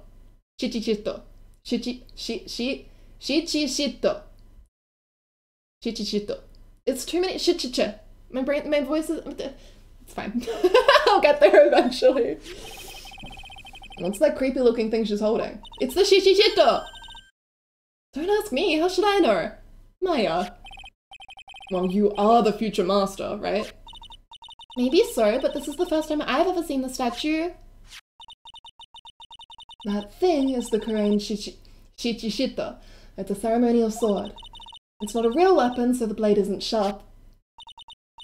Aw, Fui. I wanted to cut something. What are you eyeing me for, siblings? Oh, look, it's already 8. Have you all eaten yet? Well, actually, I've already made a reservation at the restaurant on the 12th floor. Why don't we all dine together? Ooh, I like the sound of that. Dine. It sounds so fancy. I'll have the kids' lunch. Carly, it's dinner, not lunch. Why don't you go for it and really eat your fill with the kids' dinner? Okay, in that case, one kids' dinner for me. Maya getting the Cain instinct. Kill! Smash! Shall we head upstairs then? They're all so cute, I love them so much. After that pleasant evening, all that remained was to wait for the exhibition's opening. It was wonderful seeing Miss Andrews looking so happy. None of us could have imagined that the very next day something terrible would happen. October 12, 10:09 AM, Rad & Kohler offices. Nick, this is terrible! What the? You're cleaning the toilet again? I never knew you were such a toilet freak. Give me a break, would you? My brain just hit the snooze button for the 5th time. I'm gonna turn on the TV. We've got an update on the recent treasure heist. Based on clues found at the scene of the crime, authorities have announced that they believe it was work of the renowned phantom thief, Masque de Masque. Masque the Mask? According to a spokesperson, Lordly Taylor received a threat letter some days ago. This is the 5th heist by this phantom thief who only targets rare treasures. Lordly Taylor? Well, Nick, what are you gonna do here? Don't you dare go back to scrubbing the toilet. Treasure? Lordly Taylor, you don't think... Yes, now get up, Nick! It was stolen! By Masque de Masque! He doesn't have any hobbies besides cleaning. Oh my god, sob. That's not true. He has defending his friends from crime. And, he used to have art, but now it really just makes him think of that time that, his girlfriend tried to kill him. So I guess he doesn't do that much anymore. Anyway. Our most valuable treasure. Sorry, our most valuable treasure, the Korean sacred urn, was stolen. What? Refresh my memory a little. What's this sacred urn? It's only the most important treasure in Crane Village, that's all. Look, it's right there on this poster. I am. Don't you remember what's inside? The urn contains a very important soul. Namely, the soul of Mystic Army Faye, the founder of the Crane channeling technique. Right, Polly? Yes, that's right. Hold up. Why is it I am again? Because Pally fucked it up.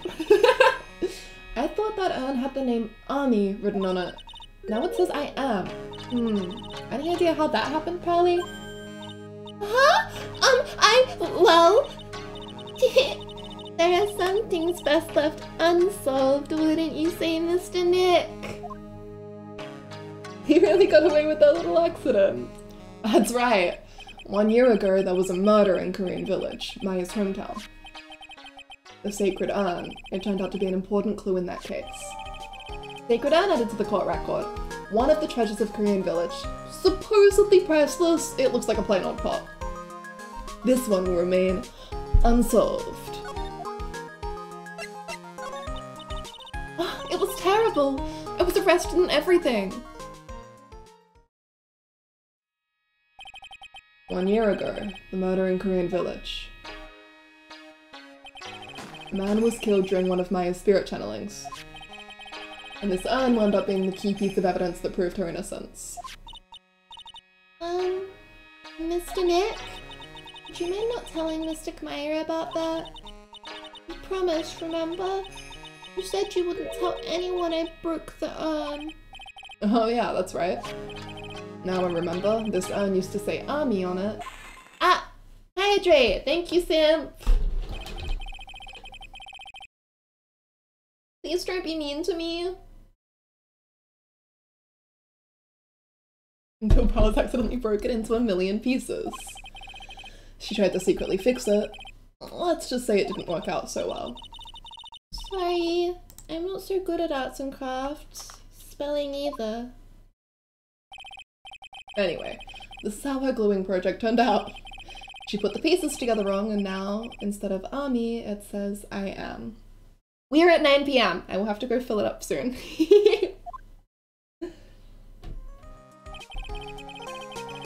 Can't believe no one's noticed this until now, a whole year later. I can't believe it myself. Okay, the toilet is shinier than the judge's head, so let's see what's next. What's wrong with you, Nick? What do you mean? What do you mean? What do I— Mr. Nick! Your beloved Mystic Maya's treasure has been stolen! Doesn't that even bother you? But I thought the urn was the village's treasure, so I don't see how— The village is Mystic Maya! She's the future master of the Korean School of Channeling! You know what I'm talking about, Mr. Nick? I won't let you say you don't. Okay, I do. So what am I supposed to do about it? Isn't it obvious? Go and find the bad guy who did this! Yeah, and get the sacred urn back. But I'm not a detective, I'm a lawyer. That has nothing to do with this!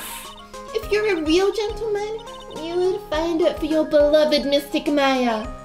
Man, oh man, there's no winning against Pearl's fairy tale image of love.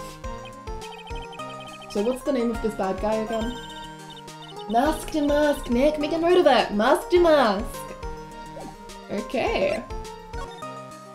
Let's head to the hall. October 12, Lordly Taylor, main exhibition hall. Pearl is like 8. She might be older by now.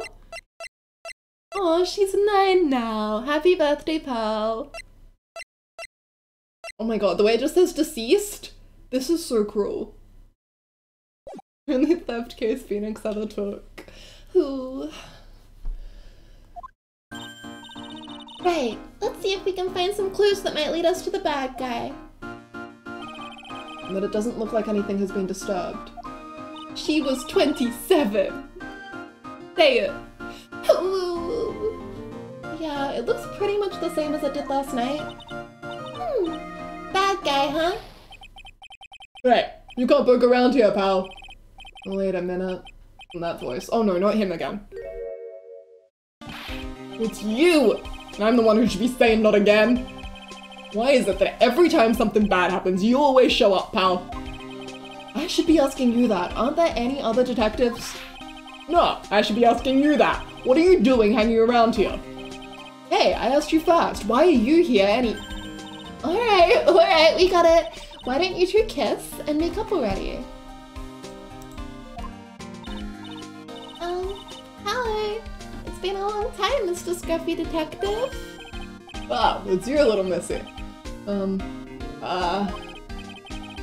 Actually, my name is Gumshoe. Detective Dick Gumshoe. The slough. Look, I know I'm a big proponent of Naramitsu, and I'm a slightly smaller proponent of Dick Butts. I really do think that Gumshoe and Larry they would be a good couple. I think we're all sleeping on Gumshoe and Phoenix. Man, how do you think Phoenix felt turning 28 knowing he lived longer than Mia? Maisie? Maisie?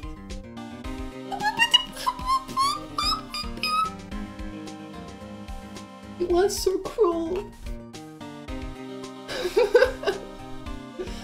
Actually, my name is Gumshoe, Detective Dick Gumshoe. Now is a good time for you to try to remember it right. And if it's too long for you, you can just call him Dick. What is going on here, Maya? Okay, it's good to see you again, Mr. Detective Dick. Yeah. Good to see you again too, I guess. Maya's gonna live longer than her sister. You're making some big assumptions. We've seen how Maya's life has gone thus far. Mr. Detective Dick? Can you tell us about what happened? Oh, you're trying to remember my name. Atta girl. It's Gumshoe, okay? Anyway, the thief stole something called the Sacred Urn. I know about that.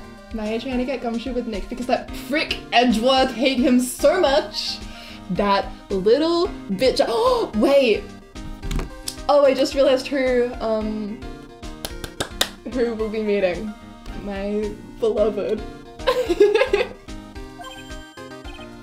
Well, the criminal's name is Master Mask.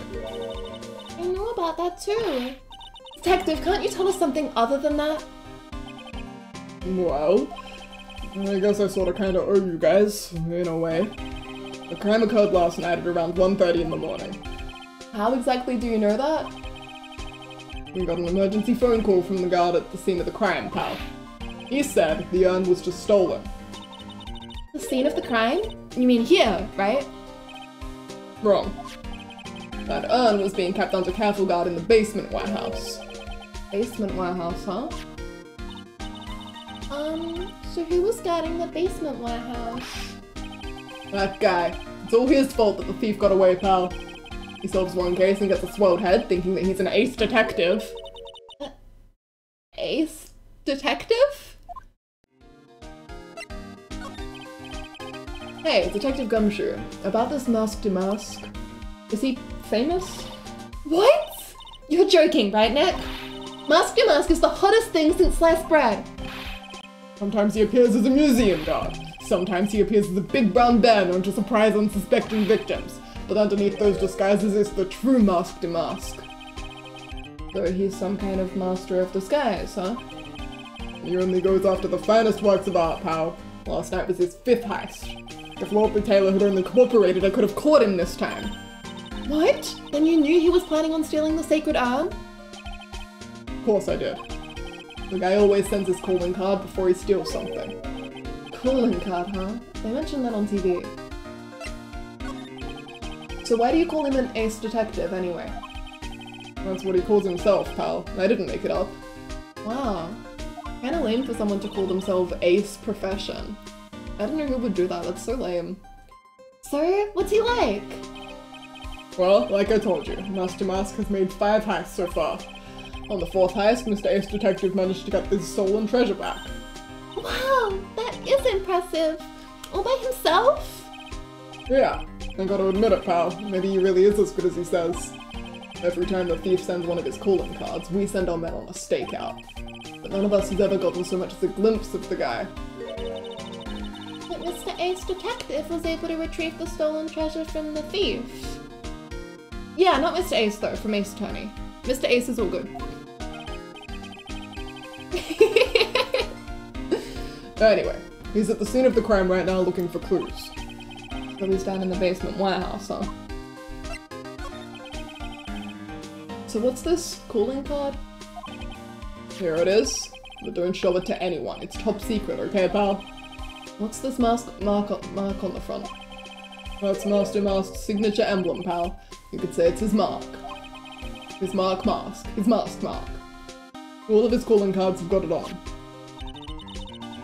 They didn't mention that on the news flash. Withholding that detail from the public for operational reasons. The only way we can tell if a calling card is real or not is by this emblem. Calling card added to the court record. Sent before a heist, the emblem is top secret. That makes sense. When you get famous, there are always imitators.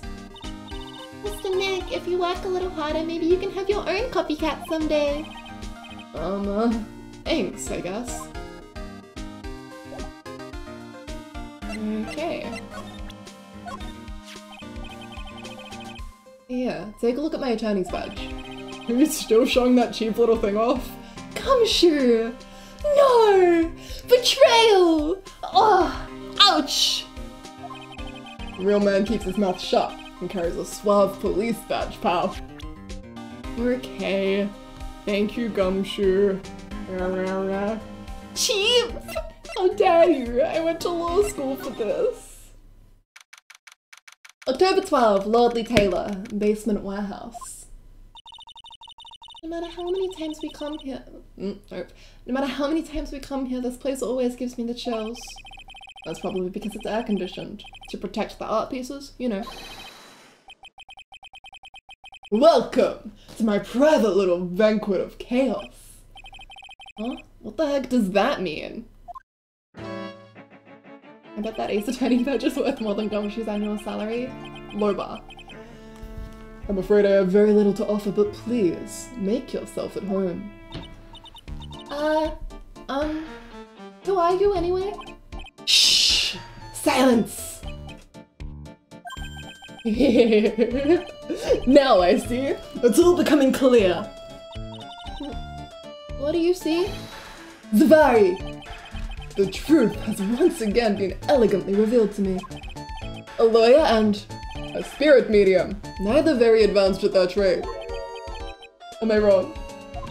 Yikes! That's scary! How did you know that? Are you fucking Sherlock Holmes? How, you say? The universal skeptic would say that how is nothing but a question of why. I am a traveler of both time and space and a swimmer of dreams. What is he talking about? I can't make heads or tails of it. Without further ado, let me fulfill what should be the first duty of any gentleman. I'm what? I'm what? Oh, sorry, you mean that okay, yep.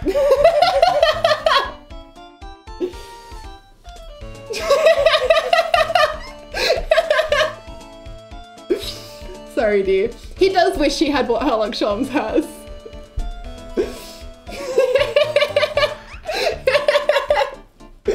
Messages that make me really happy. Sorry. I thought it was really funny. And introduce myself. The name is Atme. Luke Atme. Ace Detective. Oh, hi. Sorry, D.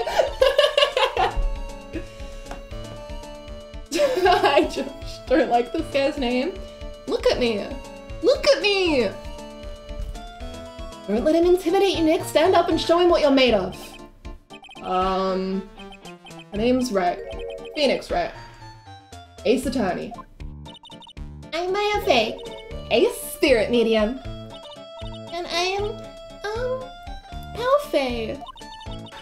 I'm Mystic Maya's cousin and, Spirit Medium Ace Apprentice.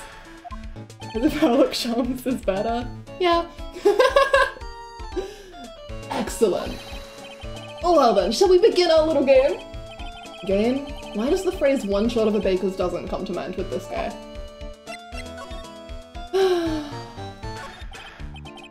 So were you really as famous as you say?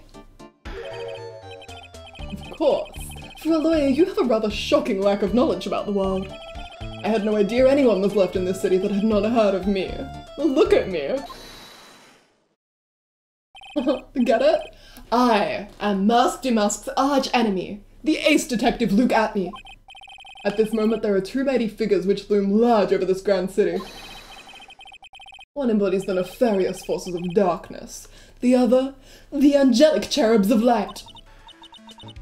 Why? Now I'm really lost. What is he saying, Nick? I have been personally on the heels of this villain since his first crime. After learning this criminal's patterns, I thwarted his very latest loathsome larceny. I even returned the target of his tyranny, the portrait of Megina, to the crime scene. And I did it all by myself. I took it back from Mask to Mask, with my brawny mind and my brilliant muscles. Yeah, they mentioned it on the news in the Great People Around Town segment. They said that the museum gave you an incredible jewel as a reward. Well, compared to the treasure that I retrieved for them, it's not much. So, in the end, the only thing that makes you great is your own self-praise. Noted. Hey, tell us what you know about Mask Damask, and keep it simple, please. We're not very smart. Like about how I've devoted my life to thwarting his dastardly deeds. Last night, here in the bowels of this store, we were locked in a most glorious battle. I see. Huh, what? Hang on a second. You were here last night. Here, in Lordly Taylor. Naturally, wherever Mask Damask goes, you will find Atney laying his elegant traps. Elegant traps? More like Damask out-eleganced you and made a beautiful getaway. But this time, I allowed him to escape with the illusion of victory. I wonder if I should ask him about what happened last night in more detail? Can you tell us exactly what happened here last night? What? Lemon? What the hell? Thank you so much! Hi! Welcome! Aw, thank you! How you doing? Are you good? Are you poking?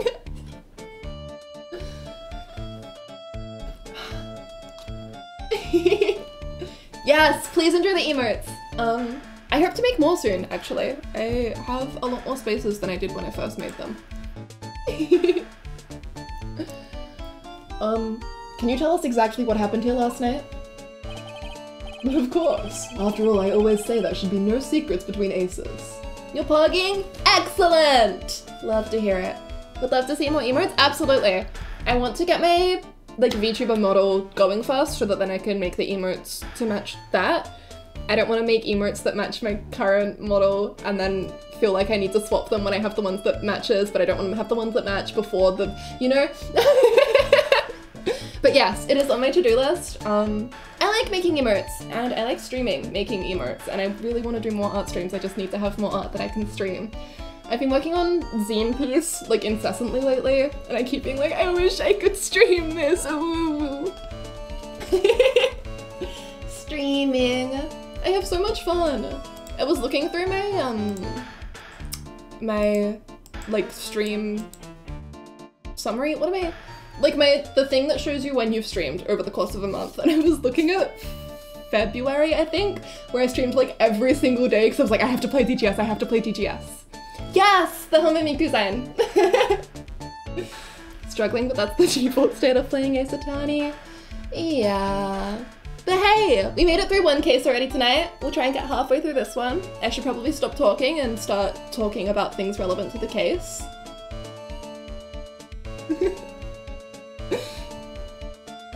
No pets, you professor?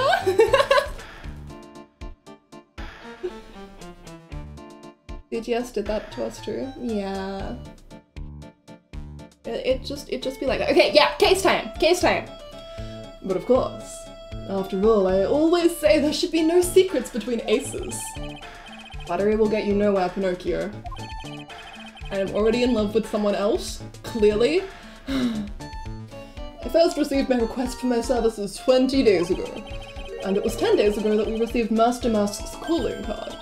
Huh? You were hired before the calling card even arrived?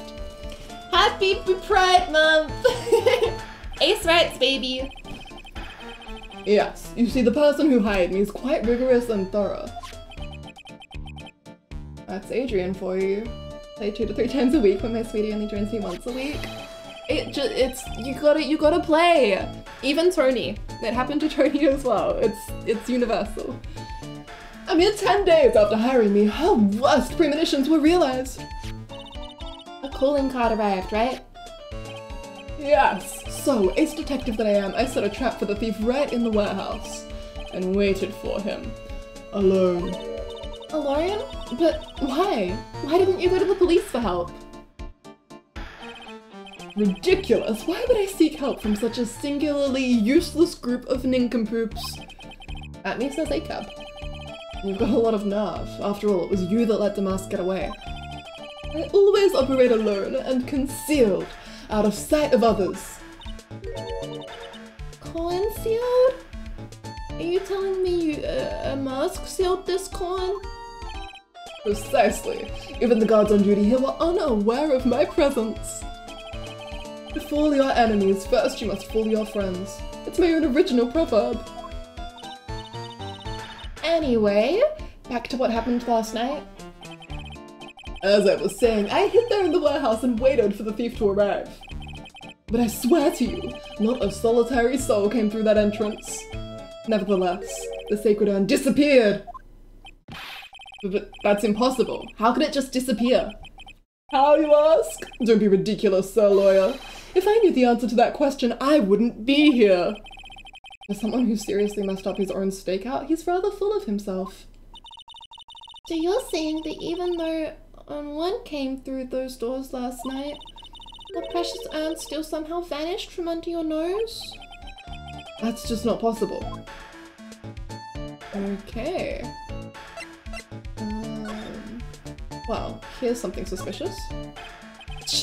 Sir Lawyer, please refrain from such crude behavior. What do you mean? This criminal is an artist. The crime scene is the canvas upon which he paints. Only I, Ace Detective Atme, have an eye which is educated enough to read the signs. Could you translate that for me, Nick? I think you pretty much said don't touch anything, amateurs. If there's something you wish to know about, you have but to ask Atme. I know everything there is to know about my rival, Mask Damask. What do I do now? Does he have any top secret information? Stuff that only a real crime buff would know? I'll think about what to ask while I listen to what Mr. Ace Detective has to say. Okay, but I think we've been through all of his dialogue, so... I'm sorry I can't be more helpful, but I have no interest save that of finding evidence against my arch-rival. No, it's okay. Nick is just a bit of a piddling evidence hog. That's his defense style. A piddling evidence hog, you say? In that case, I'd simply be wasting my breath. Yeah, I guess you're right. Thanks, Maya. Why couldn't you have said I was a rival and not a piddling evidence hog? Wow, just fully roast. In that case, it's probably this. Master Mask's calling card. It's got his emblem printed on it, right? Quite impressive, but I would expect nothing less from my arch-rival. I'm surprised to see you in possession of such a top-secret piece of information. Well, we've got an ace lawyer, an ace spirit medium, and an ace cousin apprentice here. Yes, indeed. I think I could learn to like you, my fellow ace professionals. I don't know if I really want this guy to like us. Ever. Well, Sir Lawyer, I've been told that you two are pursuing the mysterious thief. Well, I'm not sure I would say that exact- That's right! We're going to find the sacred urn no matter what we have to do. Excellent! I will trust you. I permit you to take a look around while I investigate elsewhere. If perchance you should discover something of value, return them to my office. My Office of Earthly Delights, the Atme Detective Agency. Office of Earthly Delights? Well then, Sir Lawyer, if you'll excuse me, I have much to do. Wait a minute. He's gone. I don't like the idea of doing this guy's work for him. Come on, Nick. Don't worry about it. It's no big deal. Let's hurry up and investigate before he changes his mind. I want to go to his office too. Take me with you, okay? Please examine the sword. Yes, sir. Wow, this is awesome. What did Miss Andrews say it was called again? Chichishito. It's literally 7-branch sword in Japanese. Or so says Miss Andrews. Whoa, it's pretty heavy. 1 hit, 7 times the fun. Pretty catchy, huh? I bet it did sell like hotcakes. There's something about it that bothers me. Wow, you're really firing on all cylinders today, Pally. This sword... Wasn't Mystic Ami holding it last night? And another thing. The sword wasn't bent last night like it is now. You're right. Awesome, Pally! I wouldn't expect any less from my little ace apprentice. The sword is bent, so that must mean last night someone used it somehow. Aha! I just thought of something. Maybe Detective Atme smashed Master Mask with it. Like this. Yow! What the heck? What do you think, Pally? I think it's even more bent than it was before. Cane Instinct! Maya maim! Maya kill! Oh man. His head?! She hit him on the head?! My head. My hair! My beautiful hair! I spend hours not styling this. Shichishito added to the court record. A ceremonial sword held in the hand of Ami Faye's statue. Wasn't bent before the crime. Also, quick question. Did I cut out just then? I think I might have finally fixed my my mic issue, more or less.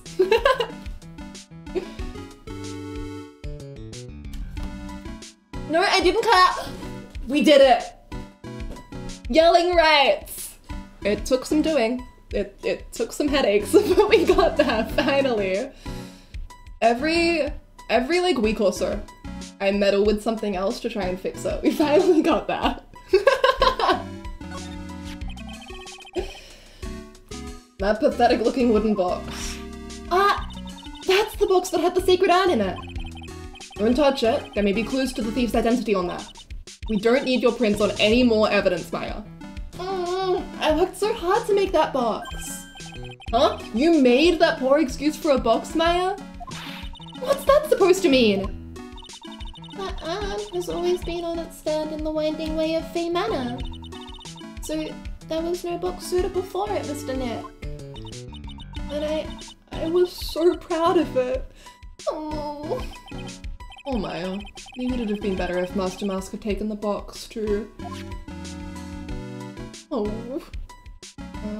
We got paint that I'm not allowed to look at. Wait. We got sign that I am allowed to look at. So it already has her prints on it, yeah. It looks like a part of a big signboard. All I can read on it is the bar. Aha! I've got it. Maybe it's supposed to say hamburger. Oops. Why would anyone write hamburger that big? Like, maybe for the World Hamburger Festival or something? I kind of doubt it. Aha! I've got it. Maybe it said spaghetti. Why are you talking about food? Oh, wait, that's normal for you. Anyway, it says bar. There's no way it could be spaghetti. Well, maybe it was a typo. It might have said Spaghetti Festival. What do you think? Big Birdie Festival. Okay to me. Besides, spaghetti is the only thing more tangled than your reasoning. The girls are fight- Wait, is that a ladder? Is that a fucking ladder? Hog. Look, a ladder! That's a step ladder. So, what's the difference? You need to stop judging things based on narrow-minded cultural assumptions, Nick. Right. Sorry. Why do I feel like we've had this exact same conversation before somewhere? Had some spaghetti for dinner? Pog, I can't say it properly because there's like a special Greek sound in it, but agua lemon soup. It was really tasty. It's a security camera, and it's trained on the big door to the storeroom. It's set up to take a photo of anyone that goes in or out. A security camera? Yes, go crazy, D. Yeah, go stand in front of that door and it'll snap your photo too, Pally. Mystic Maya, do you think I should smile? Nah, that's for criminals, so I think you should make a really scary face. Like this?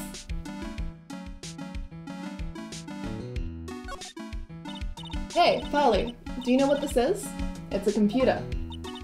A computer. Oh, I've heard of those. It has such a cute name.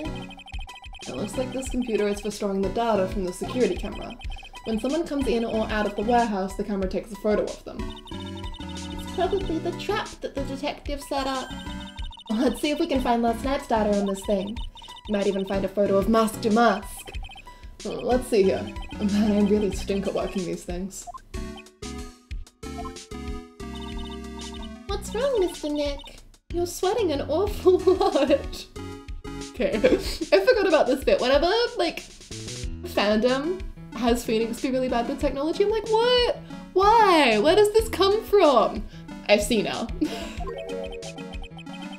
I don't know how to pull up the photos. I had no idea you were so pathetic with high-tech stuff, Nick. Pog, you did it, D! Am I allowed to vote in this? Oh, I am. Not biased at all, I see. Yeah, well, I managed to print out the camera data anyway. I guess you have to learn to crawl before you can walk, right, Nick? Yeah, sure. Anyway, it looks like the camera only went off once last night. The warehouse camera went off once at around 1 AM on the night of the crime. Okay. So that's that sorted, and then if we slide... Oh boy! Is this Danganronpa? Look what you did, Nick! You spilled paint over here! I didn't do that! Well, it wasn't here last night. I would have noticed a color this outrageous. Maya, it perfectly matches your bow. Danganronpa Blood and Ace Attorney. But this paint has already dried up. Well then, you should have cleaned it up before it dried, Nick. Paint doesn't dry that fast. Besides, I told you it wasn't me. Looks like it's been several days since it was split. Hey, look at this. What is it? There's some kind of shape left in the bottom side of this stain. Huh? You're right. I wonder what it could be. Yeah, I wonder. The statue of Mystic Army is so cool. I want a gold statue of myself. We could put it in the office. Hey, it's right, Anchor. How about a gold statue of me? Mr. Nick, I'm sorry, but I noticed something strange. What is it, pals? Statue of Mystic Army. Is this where it was last night? I'm pretty sure it was closer to the door. Yeah, I think you're right. That Ladder won! Pog. I love the one vote for Ladder. Pearl is carrying this investigation. Thank you, 9-year-old. This is why we bring you along. You're far more competent than either of us. Great job, Pally. I wouldn't expect anything less from my ace cousin. So the statue was moved on the night of the crime. Army Faye's golden statue updated in the court record. A statue of the founder of the Kurain channeling technique, moved the night of the crime. Maya and Phoenix are just being bickering siblings. They are so siblings right now. What is Organy? And Pearl can turn over paper? Oh my god. Queen shit. It says Organy. No, it doesn't, Nick. It says organize. You just can't see the last two letters. Yeah, well, I guess no one else could read it either because this place is a mess. Yeah, you must feel right at home, huh? What? Unprovoked? You know what? I've forgotten how much I like this case. Okay, is that everything I need to examine? I feel like that's just about it, right? Let's leave. Pain instinct is so real. Bum bum bum bum. Hey Nick, your cell phone's ringing. Yeah, I know, but okay, like I know I have to pretend to just like steal samurai, but I'm kind of vibing right now. It's a bop. They didn't let Pearl know how to read because then she'd be too powerful. Hello, Phoenix right here. Oh, it's me, Gumshoe. Gumshoe, what is it? What's so funny? I'll tell you what's funny, pal. I finally beat him. I beat Mr. Race Detective. Finally! This underdog is the alpha dog today. That stuck-up detective's met his match. Yep, I finally caught him. Lock, stock, and barrel. There's no escape for him. You caught him? Are you saying... You captured Master Mask? Bingo! Well, actually he surrendered. But I still got him. Mask to Mask surrendered? That's great! So when can we come and pick up the sacred urn? Well, you see, I was gonna tell you. What? Something wrong? Do you think you can swing by the detention center sometime? The detention center? He wants to talk to you. Mask to mask, that is. What? He wants to talk to Nick? I'll be waiting for you, pal, so get over here soon. Beep. Now, I don't remember who our client is in this case. It's not Luke, is it? Please don't be Luke. Oh, I see, but also no spoilers.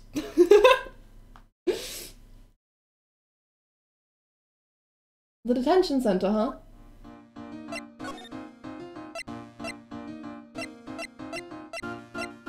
Where is it? I go to Riding Crew, can I get that? October 12th, detention center. Visitor's room. Hey pal, welcome to the detention center. You're sure in a happy mood, aren't you? Yup, after all, we got Master Matt. Right, but, so where's the sacred urn? Oh, sorry about that, pal. I guess I didn't really think about it before. But you're the victim in this case. Huh? Well, I guess I should let you guys hear the story straight from the horse's mouth. You know, he's right, Nick. He is? If you think about it real hard, we are the victims! Well, I guess so. In a way. I'm so used to thinking of the victim as a dead person, because we're always on murder cases. Excuse me? But anyway, I have to get the sacred urn back. Please, don't just ignore me. Oh, he's so cute. Oh, I love him so much.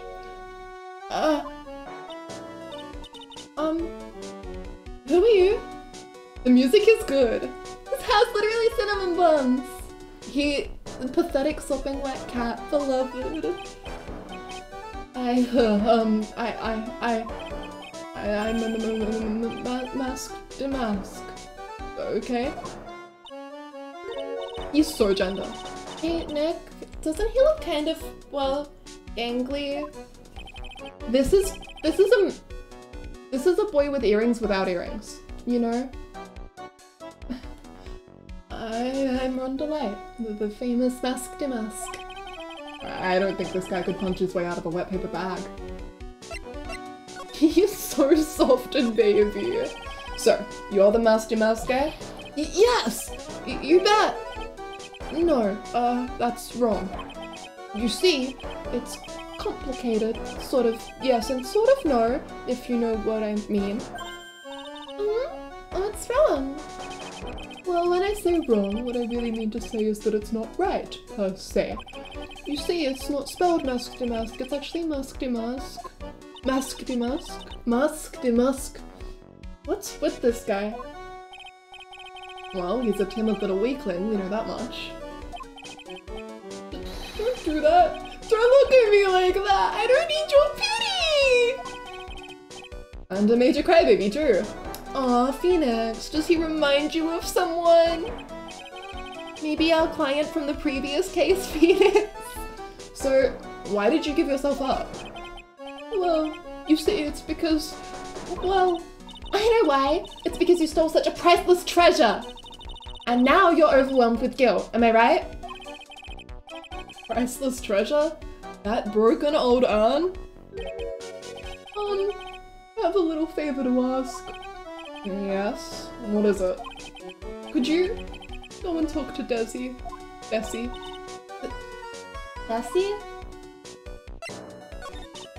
Look, we really want our urn back, so where is it? I'm sorry, I'll give it back, I really will. Maybe not. No, I can't make promises I can't keep, I'll just end up hurting people. Oh, he's so cute. Mr. Nick? I couldn't hear what he just said, especially the last part. Mr. Damask, do you think you could speak up a little? Yes, sir! I will, I promise. Maybe not. You see, I'm already speaking in my normal voice, so I really can't do anything. Mr. Damask, about the urn? Oh, yes! The urn! Right away! Actually, no. I wouldn't mind telling you, but I'm afraid you wouldn't believe me anyway. Enough already! Just tell it to us straight! Please, please don't yell at me! I'm sorry! That urn, I lost it! What? You what? What did you just say? Did you say lost it? Yes, no, maybe sir. I mean, yes, I lost it. What do you mean? Well, you know, I lost it, like I said. These things just happen. You're on the train and you get distracted and you forget your bag, you know. What? You forgot our sacred urn on a train? Wait a minute, you went on a train dressed like that? No, I was just speaking hypothetically, that's all. Anyway, I'm sorry, I just lost it somewhere, I don't know where. This guy's story is more surreal than a Dali painting. I like him a normal amount. He's so pathetic, I love him. He's like, what's the post about the... If I had a lame-ass boyfriend, I would be like walking into the room before him, hyping him up like, hey, my lame-ass boyfriend's about to walk in, y'all better clap and cheer so much. Major vibes, for sure, for sure. Are you sure this creep is Mask Damask? Maya, don't call him a creep. Although I do have to admit I understand your doubts about this guy. So, who is this Desi person? Please don't talk about my wife like that! I guess she must be his wife. I'm sorry. The truth is, it was my wife that told me to have you all come here. Do you think you could go and visit her at my hideout? A hideout? Mr. Nick, what does he mean by hideout? Oh, sorry. Naturally, I meant to say my secret base. It's a secret base? Well, my apartment, actually. Palazzo Pel Pepe, 3rd floor. Let's go have a look, Nick. Damask's hideout. Something tells me she just likes the sound of the word hideout. Okay. Damask's hideout. Oh my. October 12th, Damask's hideout. Wow, check this place out. No doubt about it. This is Damask's hideout, alright? Who is it? Is that you, Ronnie? Huh? Who are you people? Are you Desi Delight? That's right, I'm Desiree. Ah, you must be the lawyer. And the victim. Yeah, that's us. Your husband told us to stop by and speak with you. I love her. I'm Maya Faye, and this is Phoenix Wright, attorney at law. Nikki Boy and Maya, huh? I can't tell you how grateful I am that you decided to help my Ronnie. Oh, you're welcome. Maya's like, oh my god, girls, oh my god, women, oh. Did she really call me Nikki Boy?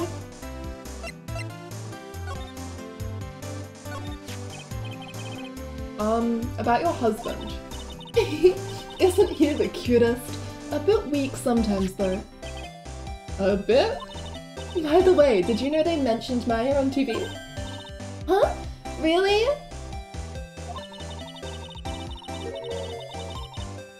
He said you own the urn and that you're doing some shady training at a law office now. Remind me not to watch that channel's news program. After I saw that, I thought it might be a good idea to meet the lawyer they mentioned. I see. My Ronnie. He has a powerful imagination and gets deluded easily. He kept insisting he was going to surrender to the police. I didn't know what to do. It was me, I stole that urn, he kept saying, as if it was even possible. Huh? But are you saying he didn't? Of course he didn't. Why would my Ronnie ever do something like that? Well, you know, it's a priceless treasure, and he's, you know. Is it possible his own wife doesn't know his secret identity? Me? I'm the kind of woman who needs excitement in her life. Oh, excitement, huh? Yes, I'm at my happiest when I'm racing along with my bike going at full throttle. Riding a motorcycle is like putting your life on the line. You know what I mean? Well, I think that depends on how you ride it. I'm the type that can't stand living a boring, dreary old life with no action. No offense, but your husband, Ron, doesn't exactly look like a risk-taking type himself. Well, she doesn't doubt his ability to steal, just that he has no reason to do it. She supports him. Get you a wife like this. What have you got here, dude? Yeah! That's the one, baby! That's exactly it. Where's my... what am I looking for here? Oh. Sorry, having a stroke. Give me a second. Yeah! They are so... I love them!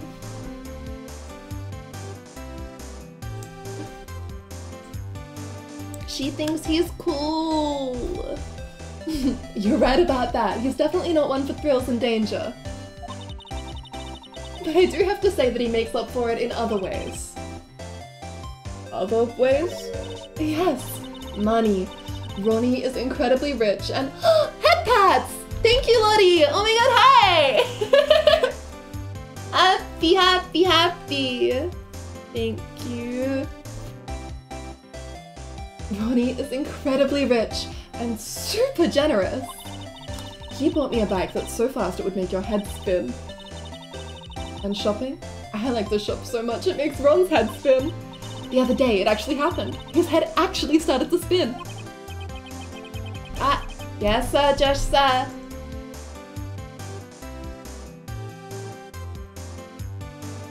Thank you, Lottie. Enjoy your day, I think, is time zones. Okay, I am hydrated. I'm nearly out of water. So where does Mr. Delight get all his money from? Ronnie is a security guard. They put their lives on the line, right? So they get paid tons of money in return. Tons of it. He's a security guard. I think it's my turn for my head to spin. Can you tell us about what happened last night? What time did that incident take place again? What time was it again, Maya? Well, according to Detective Gumshoe, it was around 1:30 in the morning. Last night was horrible. I got pulled over. Pulled over? Yes, I always do my best flying at night. Flying? You're talking about your motorcycle, right? Yes. Anyway, last night I got pulled over by a policeman. I can't believe he caught up to me. It was a great chase, let me tell you. When he finally caught me, the poor man was as white as a sheet. It was about 3 in the morning when I finally got home. Sounds like she's got an airtight alibi. Well, what about Mr. Delight? I don't really know.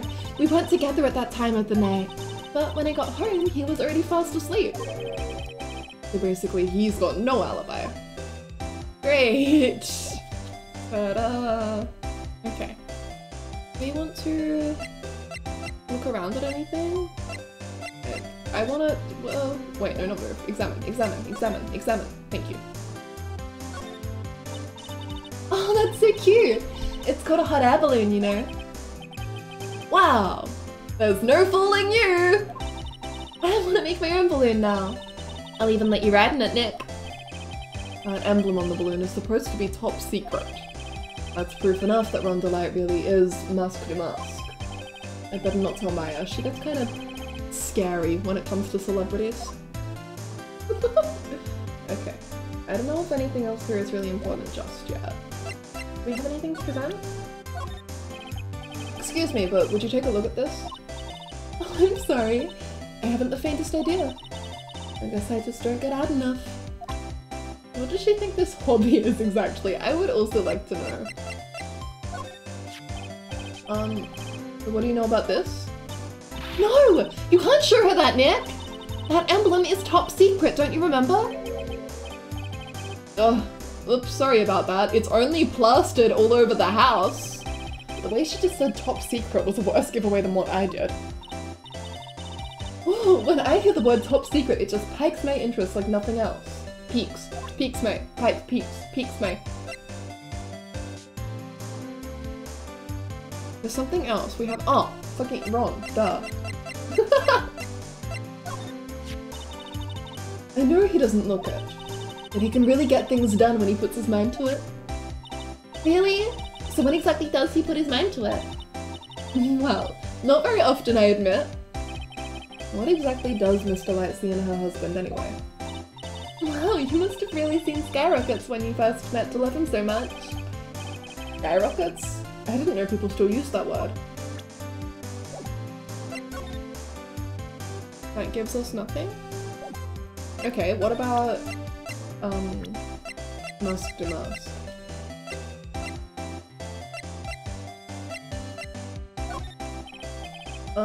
Miss Delight, you must know, right? About your husband and Masque de Masque? Masque de Masque? Of course, I know all about it. My husband is his biggest fan. Yep. What? Huh? Biggest fan? Yes, and Ronnie can be plenty delusional sometimes.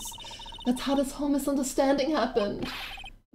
Wait a minute, did you say delusional? Yes, that's right. I just don't know what I'm going to do with him. You see, Ronnie actually believes that he is Masque de Masque. What? What are you talking about? Okay, I think that did it. So, when did Ron first become Masque de Masque?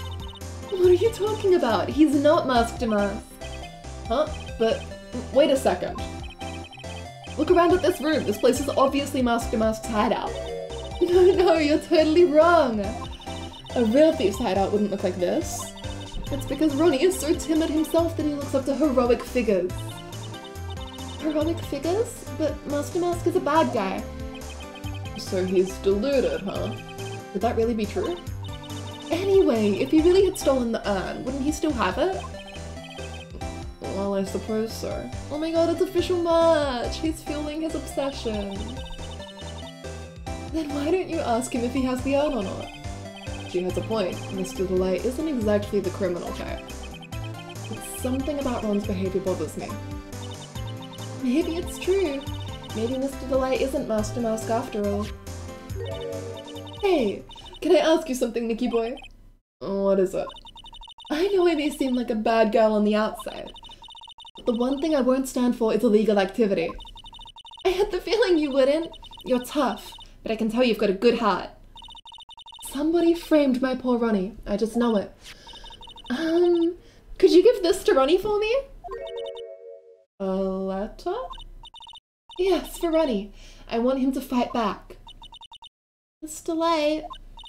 Okay, you've got it. Just relax and leave it all to us.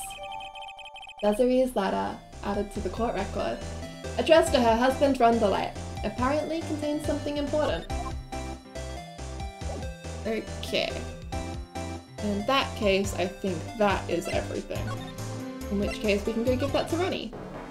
He's so cute. Oh my god. His little music. Oh, that's right. Here, this is from your wife. Oh, from Desi? Thank you! In the anime, they made this whole drama about my Nick with Master Mask. It's so stupid. Huh? Bizarre. Letter given to Master Mask. Actually more like taken. My dear Ronnie, how are you? I am doing fine. He's clutching onto that letter so hard the ink is going to be squeezed out. He looks so happy. You should write a letter to Mystic Maya too, Mr. Nick.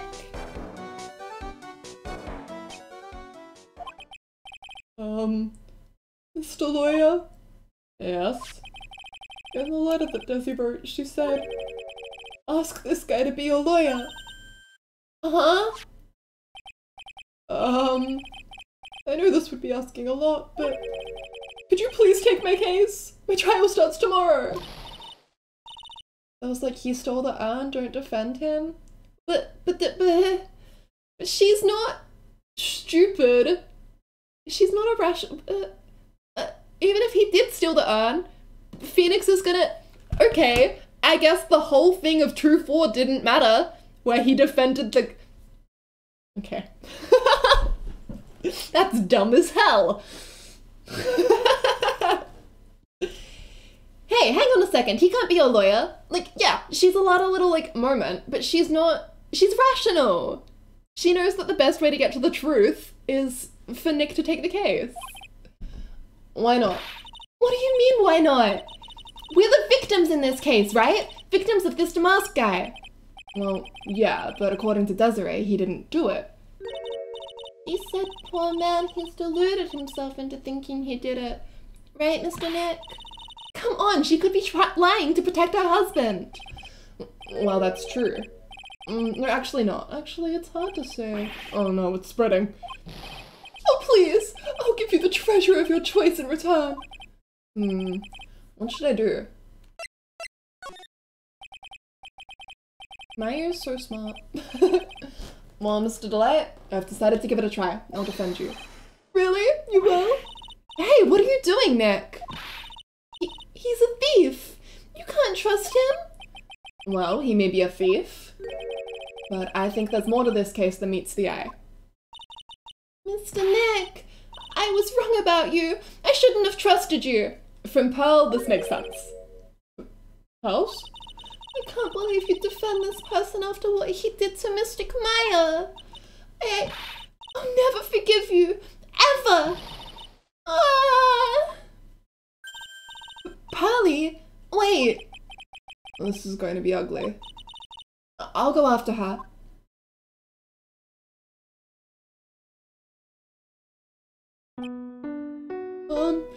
Sorry about that. Didn't mean to cause any trouble. I like the music. Well, you couldn't have known she'd react like that. I guess I might as well start investigating. Oh, Maya. Where's Pulse? She said she's going back to the office. Go check in on her later, would you? And what about you? Are you okay with me taking Mr. Delight's case? Yeah. I'm fine, Nick. I believe in you. I think I'm going to cry. Et voila. Maya comes around. Even if she's still, like, iffy about it, she's like, well, it's Nick, and he needs my support right now. So she gives it to him, because that's the kind of person that she is. I know you have a lot of work to do. I really appreciate it. Okay, Nick, let's get the show on the road. Okay. Let's go check on Pal. October 12, Rad and Co. Law Offices. Mr. Nick, welcome back! Oh, hey pals. You're back too, I see. I went and bought us a strawberry cake. I'll go make some tea to go with it. Hey, pals.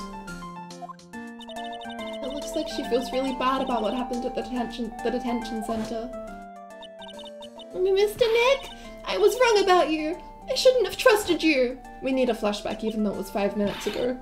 I'll never forgive you, ever!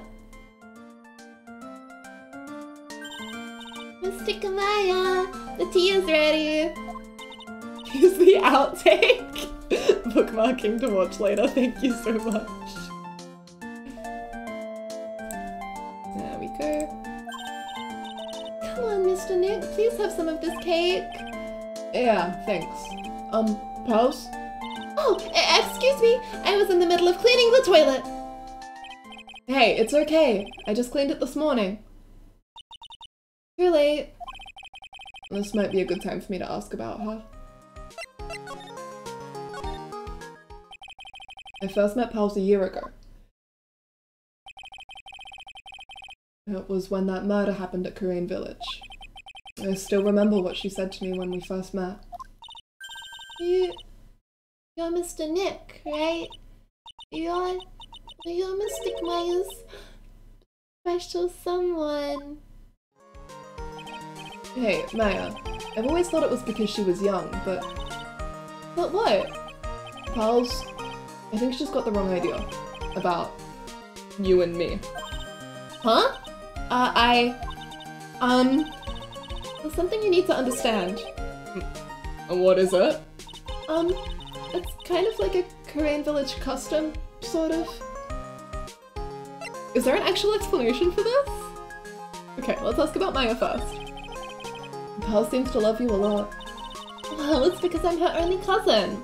And, well, because of the murder case last year, Pally's mother is...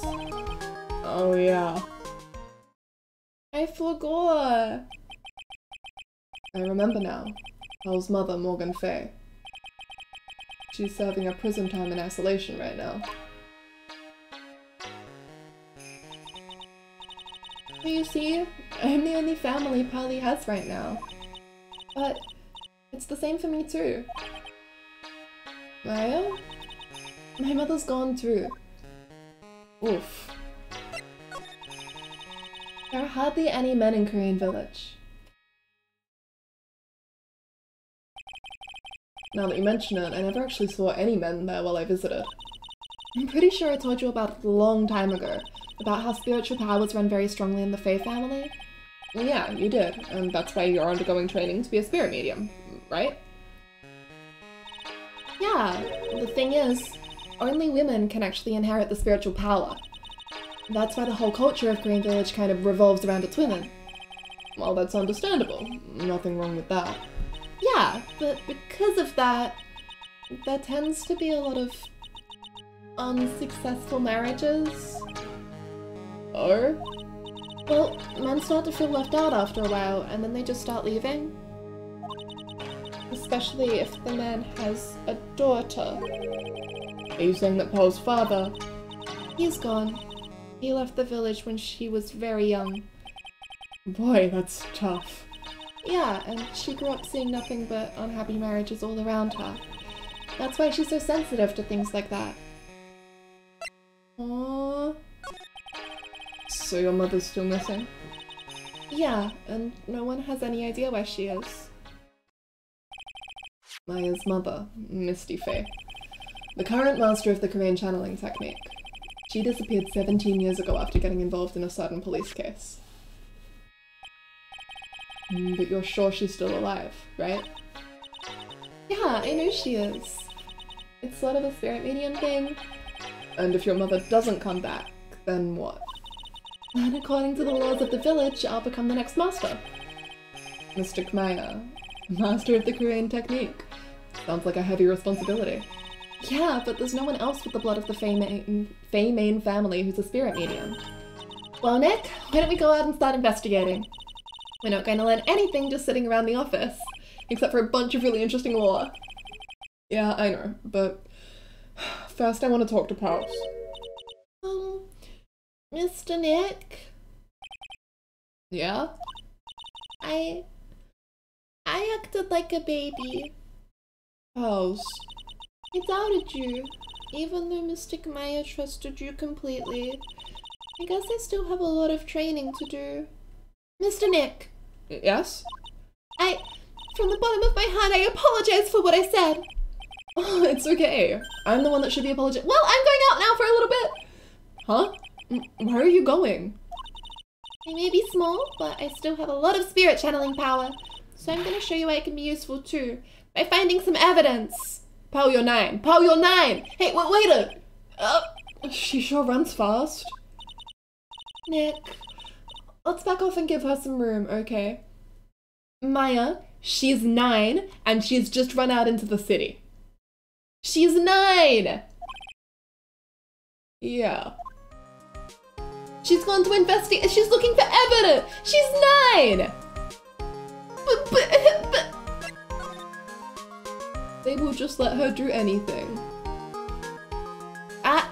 posture check. I am not shrimping at all. Will Get owned.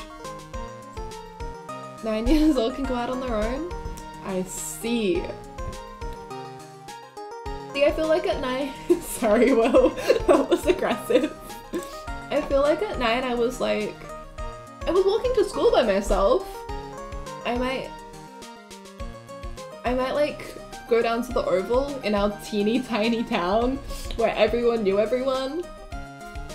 Although I guess that gives a lot of context because Pearl comes from a teeny tiny town where everyone knows everyone. Japan is a fairly safe city, so children can travel on trains by themselves. Wow. Country? Yeah, I didn't catch it either. I figure also since, yeah, Pearl comes from such a teeny tiny little place where it would always be safe for her to just run around because there's like, what, 50 people in Korean? Being in a big city is different. October 12th, Lordly Taylor, Main Exhibition Hall. Maya! Oh, Miss Andrews. I'm so sorry, it's my fault. Your precious Anne. Your precious Anne! She didn't know what a train was up until like now. Baby. Please, calm down, what's wrong? Oh, it never ends. Everything I touch ends in failure. Maya, I'm sorry. I'll do anything to make it up to you. No, it's okay. I know I don't look up, but I'm good with my hands. I can make you another urn. Hold on, just wait, okay? Breathe, calm down, and talk to us. Forgive me. Forgive me.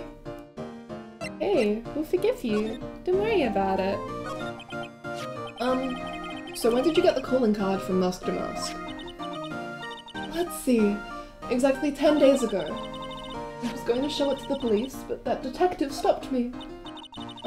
So you asked Detective Atney to help with security? Yes. In fact, it was about 20 days ago that I hired him. He seems to know much more about Mask to Mask than the police. So you hired him for security even before the calling card arrived? Well, yes. I had a premonition that something bad might happen. I've learned to trust my hunches. So that's why there are security cameras even in the basement warehouse? Yes. Lordly Taylor is very serious about their security measures. It was their way of saying, bring it on to any potential thieves. Well, he sure brought it last night, and even left with a nice souvenir. Can you tell us a bit about the security for the treasure exhibit? It was all my fault! I never should have called this paltry little collection a treasure exhibit anyway. Why do you say that?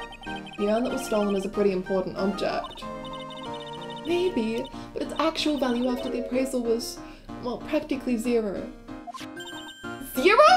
I polished it up until it was just about glowing. I thought maybe I could make it look more valuable. But that urn contains the soul of Mystic Army. $3. Before the card even arrived, she's so good at her job, honestly, love her. She's so well prepared and thoughtful. Anyway, I left all the security arrangements to Detective Atney, but 5 days ago, I began receiving all sorts of other exhibit items from Karain. Lots of people started going in and out of the warehouse down there. This case is just Antique Roadshow! Hell yeah, baby! Maybe one of them was actually Mask Damask in disguise. No, I personally checked everyone that came through here, so that's not possible. Knowing Adrian, she probably even checked out what they ate for breakfast that morning. Okay. Where else do we got? Oh, the detective agency. We haven't been here yet. His house even looks a bit like Sherlock's. October 12th. At Me Detective Agency. You want to be Sherlock Holmes so bad it makes you look stupid. The knife? There's even the knife's pinning. Oh my god. Ew, I miss him. I miss him. Do I still have him? No, I don't. Rest in peace, Sherlock. Dearly missed. Hello? Well. How lovely it is to see you again, my dear. Yes, Sherlock Holmes in his shelf. Yeah. Welcome to my abode. Relax and soak up the atmosphere.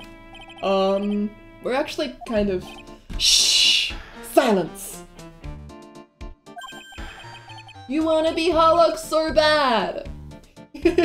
Precisely as I expected. What is? Zvari! The truth has once again been elegantly revealed to me. A lawyer and a spirit medium. Am I correct? I think we've already been through this. Ha! So my estimation was correct. Zvari! How truly elegant. Now then, what can I do for you? If you really wanted to be Shams to drink that liquid back there, do it, Luke. Okay, Mia Faye. You mentioned before that you were on guard duty all alone last night. Precisely. This is my 5th encounter with my arch-enemy. I refuse to allow anyone to interfere with the rightful pursuit of my prey. I heard you've been after Mask Damask since his very first theft? Yes, my dear. I see you've done your homework. In his very first heist, that vile thief pilfered the famous jewel, the Tear of Emanon. I first encountered him in the museum's sacred hall, the crime scene itself. So, that's why you were hired as security for the treasure exhibit? I'm pretty sure he said that Adrian Andrews hired him. Yes, I borrowed some equipment from Lordly Taylor and set up the perfect trap. You must mean the security camera. But I thought you were watching the area yourself, too? So how did Mask Damask manage to steal the urn? That's the million-dollar question. What is Damask's modus operandi? Mr. Atme, did you know about the sacred urn?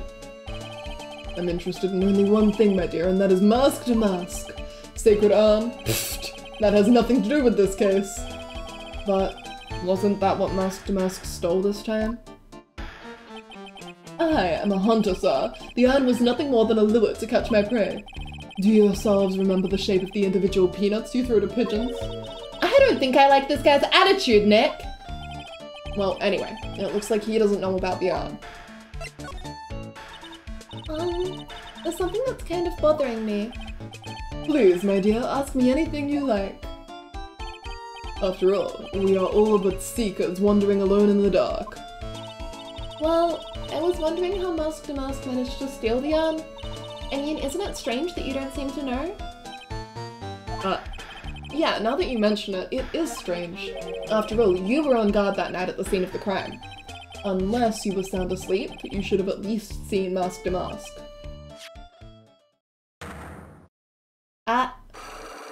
Oh my god, Psyche Lock. Singular. What the? It's a Psyche Lock? Psyche Lock?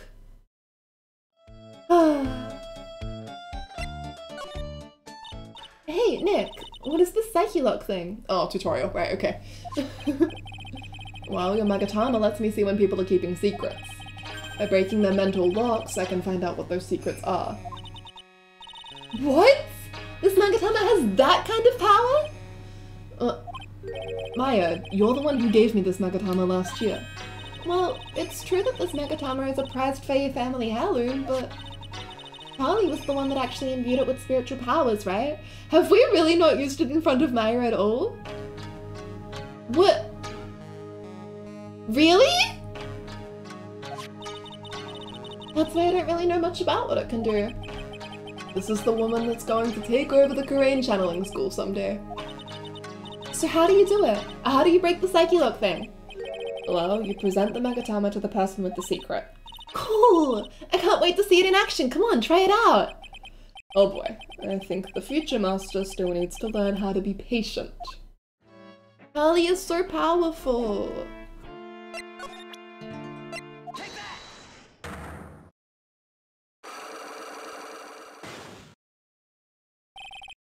Mask to Mask's MO. Detective Atney, you were standing guard at the scene of the crime. There's no way you didn't see Mask to Mask commit the crime. Well now, I can hardly see why you're so positive about that. Yes, indeed I was guarding the warehouse, this much is true. But I can tell you for certain that not a single person passed through that door. I'm not sure why, but this Atney guy's lying through his teeth. I know, I'll show him some proof. Detective Atney, I have here proof that someone went through that door last night. What have we got?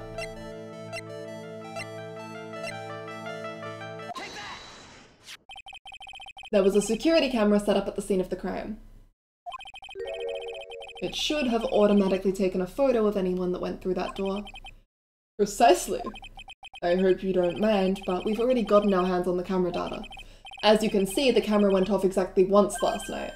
What? But my monocle didn't catch anyone in its flash. It must be some kind of computer malfunction. It must be! Maybe it was your monocle that malfunctioned. What? Are you saying I didn't do my duty properly? Detective Atney, you must have seen the thief last night. The question is, why are you trying to hide it? He's hiding it, there must be some reason. Some reason that he desperately wants to keep hidden. And I've got just the piece of evidence that should prove it. Okay, let's suppose you didn't manage to see Mask to Mask. In that case, the reason you didn't at that time was because you were...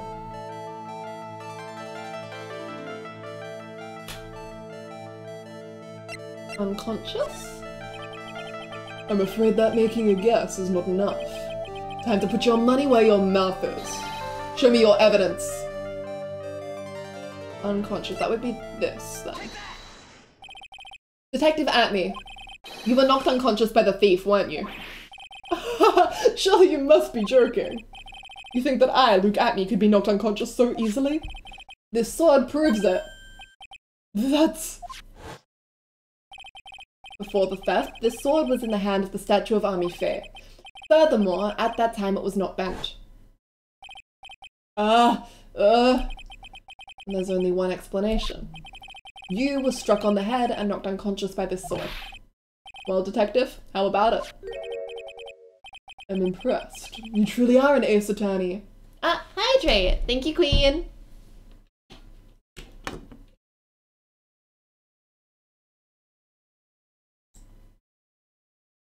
And that is the last of my water, Pogging. Roll credits. End stream. You truly are an ace attorney. Oh, we did it. Pug. Let's go. Unlock successful. I can't deny that there may be a small hint of truth in what you say. So, you were knocked out when the thief first clobbered you? Lubba, what an ugly way of saying it. But I suppose you could put it that way. The coward struck at the precise moment that I turned to look at the computer. So, you never noticed that the thief had entered the warehouse? No, the coward must have wormed his way in through somewhere besides the door. Perhaps the air ducts or the sewer pipes. Then my arch-nemesis struck me on the head from behind with this gruesome item here. Ouch! Mr. Atney should have his poor head examined. You can say that again! How could he have underestimated the Oh, sorry, I thought Phoenix was being really sassy because he also got struck on the head with the Shichishito. You can say that again. How could he have underestimated the thief that badly? Monkey! Esteo, yes sir. Shichishito updated in the court record. Damask knocked Atney out during the crime with a blow to the back of the head. Well, it looks like we got one thing cleared up anyway. Huh? What? That Atme is the greatest ace detective in the world? No, that he never actually saw the thief. Oh. That's right. So the thief may not even be Mask to Mask. Just one moment, Sir Lawyer. The thief was unquestionably Mask to Mask. But you never actually saw him. Perhaps so, but I installed a security camera for just such a contingency. Oh. Last night, the camera went off exactly once. Yamcha is the ace detective. You are so right. Behold, this is a photo of the dastardly thief taken by the security camera. That's him! Mask to Mask. Security camera photo added to the court record. Photo of storeroom entrance taken by camera on the night of the crime. Wow, I really remember nothing from this trial. I feel like once again though, we are falling into the, oh, a costume? Well, that could only possibly be worn by one person, right? The thief can be none other than the arch-criminal Mask to Mask. After all, he has a very good reason for committing such brazen crimes. What are you talking about? It's so funny, silly. I am enjoying it. So, what do you mean by he had a very good reason? Exactly that. Mr. Delight had a very good reason to dress up and commit those crimes. There should be a green envelope somewhere in his room. You'll need to go and investigate. But how would you know about that? Have you forgotten? You're speaking to the finest ace detective ever to walk on the face of the earth. The most brilliant mind since, well, ever. Look at me. Well, I guess we'd better go take a look, just in case. Okay, let's go to the hideout.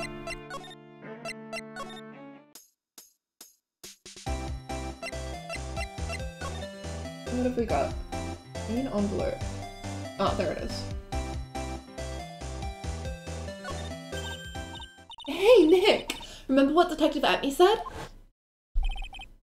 Exactly that. Mr. Delight had a very good reason to dress up and commit those crimes. There should be a green envelope somewhere in his room. You need to go and investigate. A green envelope, huh? Looks like this is it. Okay, let's have a look.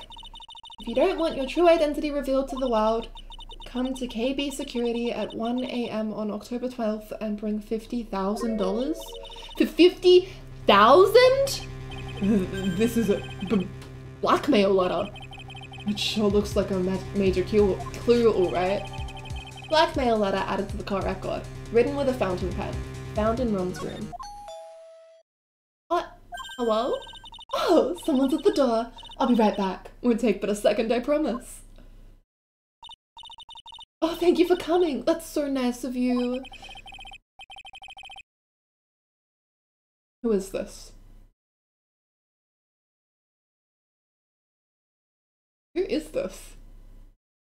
When I see a damsel in distress, I just can't help myself. Please, come on in, I'll make some coffee. Really? Okay, I guess I'll make myself at home, pretty lady.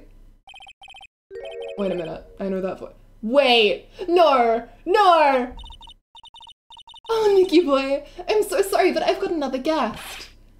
Ah! Yeah!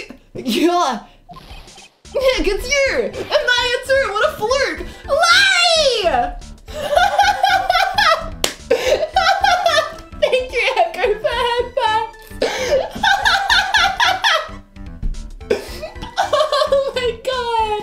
Hi! Oh my god, hi! Straight Larry! Oh my god, hi! Larry! Long time no see! Was he in number 2 at all? He wasn't, was he? Oh my god, Larry, it's been so long! I remembered his little security guard outfit, but for some reason I thought that was from the last case of the second game. And so I was like, wait, he didn't show up. When the fuck does Larry happen? And then I just forgot about it. Welcome back, Larry! Our mandatory straight representation. What? You know each other? Nicky boy? Nick, do you and this girl have, you know, something going on? Something? If you mean what I think, I underestimated you, Nick! A gorgeous lady like this? And married too? Way to go, dude! I knew it. Just when things can't get any worse, it's time to cue in the Butts. Larry Butts. Ever since grade school, he's been not exactly a close friend, but yeah, we know each other. Phoenix. Hey man, that wasn't nice. I was your very first client. We've got quite the storied history, he and I. And what we used to say still rings true. When something smells, it's usually the Butts. Oh, straight Larry, you're so funny and straight. Hey, come on now. You're embarrassing me. And in front of this pretty little thing here. So you two are all childhood friends, I see. That's so sweet. You two go ahead and catch up on old times. I'm going to go and check on my bike. Nice girl, that Desi. So, how have you been, Nick? Too busy, if you really want to know. Aww, Phoenix making money? Larry. So what have you been up to this whole time? It's been 2 years since I heard from you. And what's with those clothes? You look... well, weird. Hey man, that's uncalled for! This is my uniform for my part-time job! But I can't believe it's been 2 years. They say time flies when you're having fun.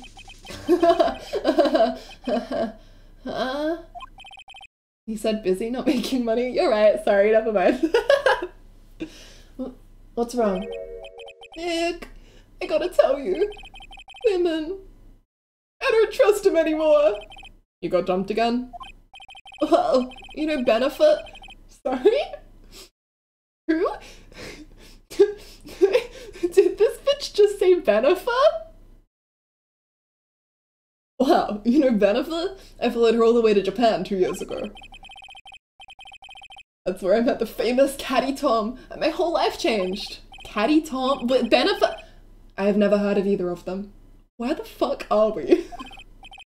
Anyway, dude, Caddy Tom chose Hollywood over me. Can you believe it? Well, actually... Anyway, sounds like you had quite the adventure. Women. But you're different, Maya. You're not like the rest. Looks like he's still the same old Larry. You're not like other girls, Maya. So what are you doing here anyway? Huh? What do you mean by that? I'm just a natural born nice guy, that's all. Well, actually, I picked this up last night while I was working. Wallet? You say you found this last night? Yeah, it had a driver's license in it, so I figured I'd just return it myself. Ron's wallet added to the court record, found by Larry at his part-time security jobs company building, night of the crime. Hang on, let me see that for a minute. I knew it. Bessie's picture is in here. I think if you present a guy's profile, it says some funny things, but I'm not sure. I think so too. I heard that it was specifically Miles' profile, but I'm not sure. That doesn't quite make sense, so probably not. Yeah, I guess he really digs his wife, huh? Hey, Nick! It's not what you're thinking at all! No, I'm pretty sure it is. You haven't changed a bit. Oh, no way, man!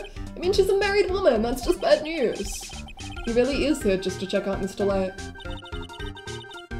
So you said you found it at your job, right? Yeah, I'm working for a private security company as a guard. Chicks just love a guy in uniform, you know? A security guard, huh? So that's what that uniform is all about. So, what time was it when you found this last night?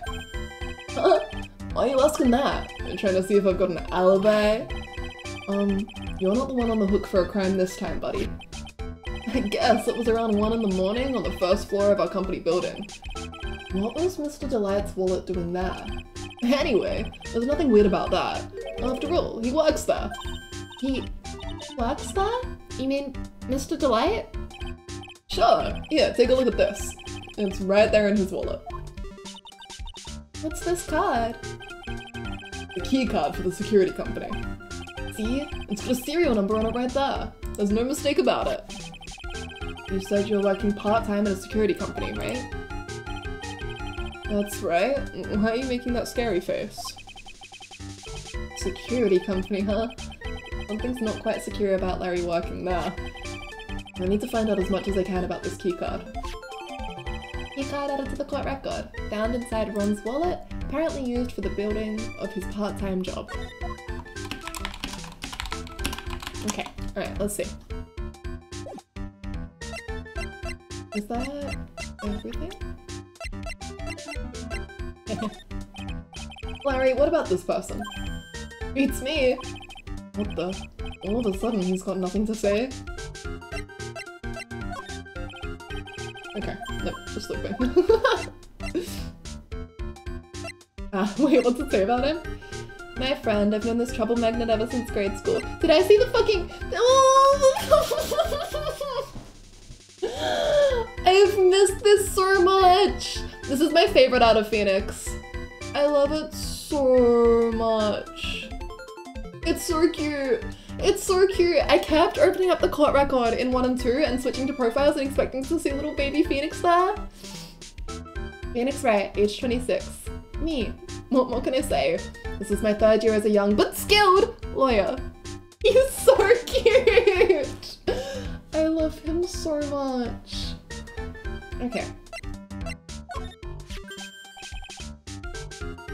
Hog. Okay. Oh, what a cutie. Hey, Nick. So what's the deal between you and this girl? Ah. Hey, that's my cousin. Her name is Pal Fei.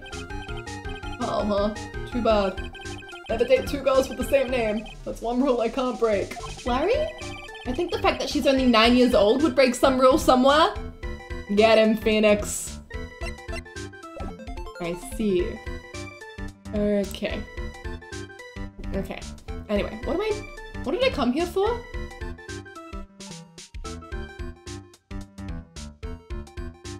The fucking blackmail letter. Hey Larry, what about this? What? If you've got something to say, then say it already. Huh? A blackmail letter? You know anything about this? What? I don't know anything about Alexis, and that's the truth. Uh-huh? What? I can't believe you'd do this to me! I thought you were my friend! $50,000. I don't have that kind of money! Oh, Larry. No, you don't understand. This blackmail letter was sent to Rhonda Light. Ooh! Man, you scared me! I almost had a heart attack, you idiot! Wait, I am the idiot?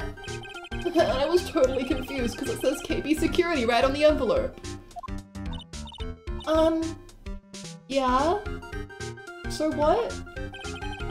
That's where I've got a part-time job at KB Security. What? Sounds like I should really find out more about this KB Security company. Okay, through the keycard then? So you're sure about this keycard? Yep, that's the keycard we use at the building I work in. According to the serial number, this one is for the CEO's office. You need it to get into that room, and every time you use that card, it leaves a record. I'm having flashbacks. I'm having Rise from the Ashes flashbacks. It leaves a record? Yeah, it tells you exactly who entered the room and when. Larry, I need that data.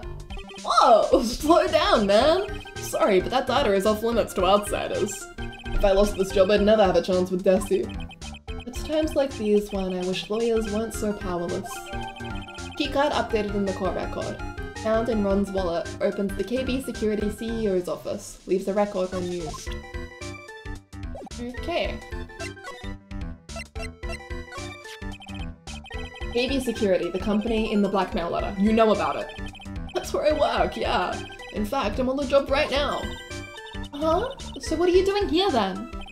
Well, the boss is away right now, and you know what mice do when the cat's away. Yes. Anyway, how far away is this company? Let me see. About 30 minutes by car, I guess. Well, if you fly down the road, anyway. Well, this apartment building is pretty close to Lordly Taylor, right? And it would take roughly an hour to go from here to KB Security and back. If Rhonda Light was at KB Security when the robbery occurred, then... Oh! Then he couldn't have stolen the sacred urn.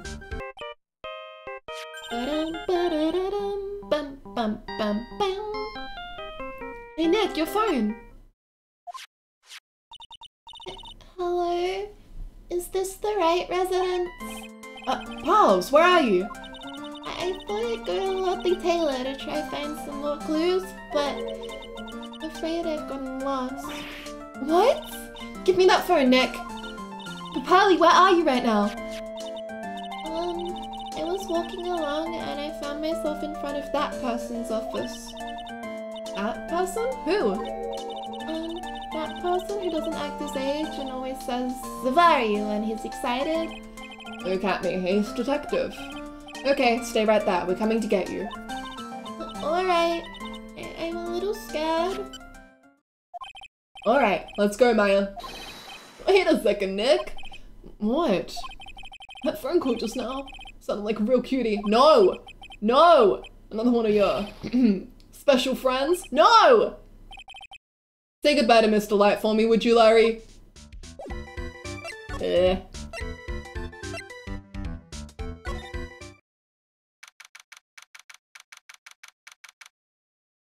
October 12, Acme Detective Agency. Ah, Mr. Nick! Mystic Maya! Polly! I never thought I'd see the two of you again!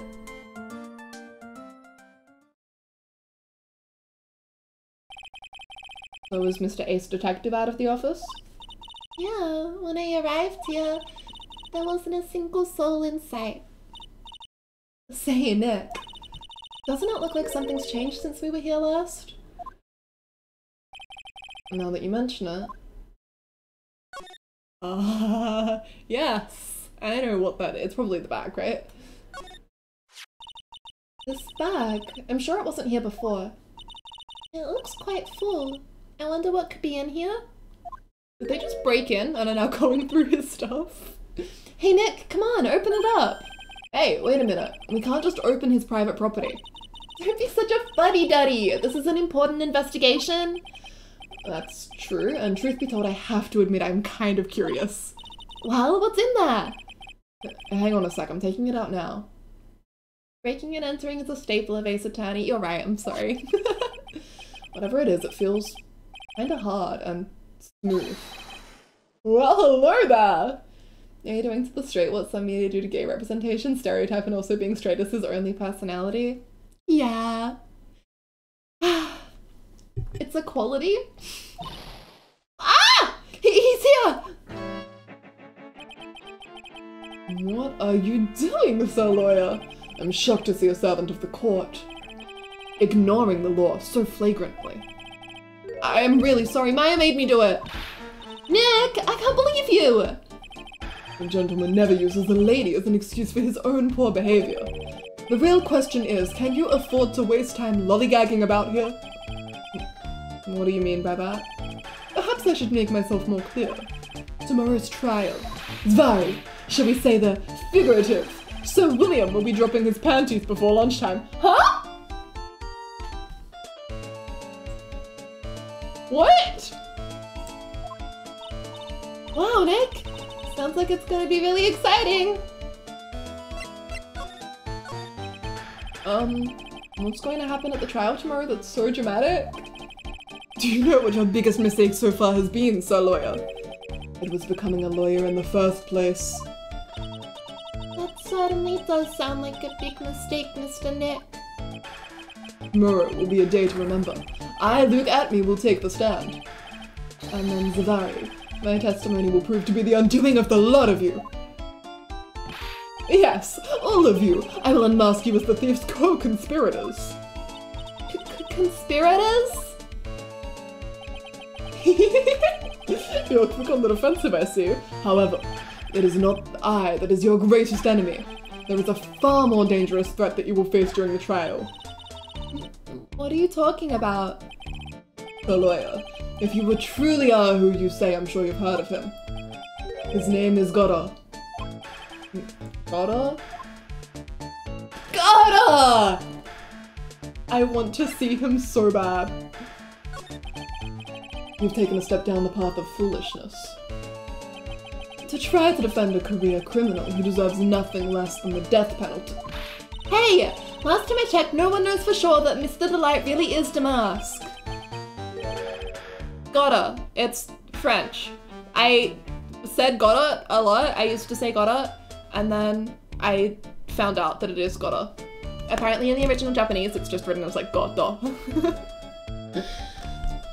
My dear lady. Times may change, but people sadly do not. Well, you will understand this when you are more mature.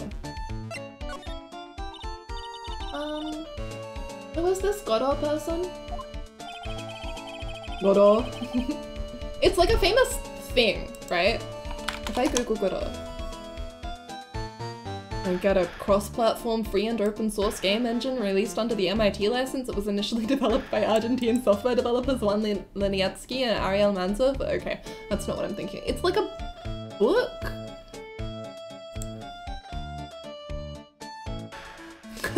If you go to his Wikipedia page, it says pronounce Godot, Godot, or Godot. Okay, thank you. Very helpful. Waiting for Godot. Thank you.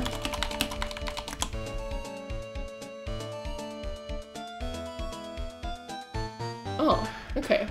Interesting. Sorry, I've gone on a complete tangent. I'm just on Wikipedia now. Let me leave Wikipedia. Go back to Ace Attorney.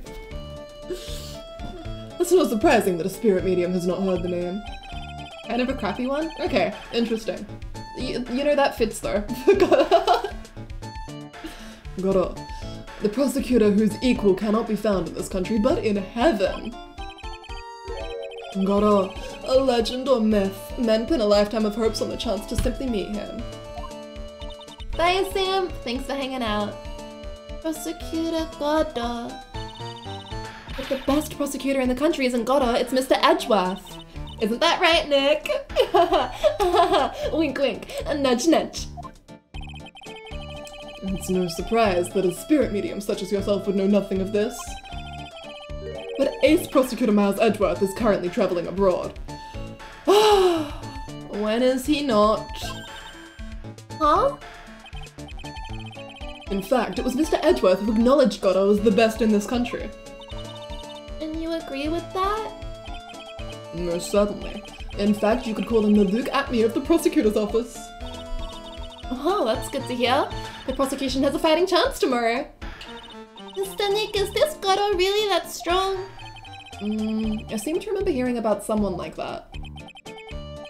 Not surprising. Some people spend their entire lives idly waiting for his appearance. Looks like we're done investigating for the day. So, lawyer, the stage has been set and all the pieces are finally in place. All that remains now is for the dance to begin. A new prosecutor, an ace detective, and a thief. This will be one tough trial. Okay, and that is the investigation portion complete! We did it! Yes, I would like to save my progress, please. Thank you. Let's see. Sorry, I didn't even say that. There we go. We did it! We're winning, let's go. Now then. Sorry, I'm thinking my little thoughts. Ah, Maisie, thank you!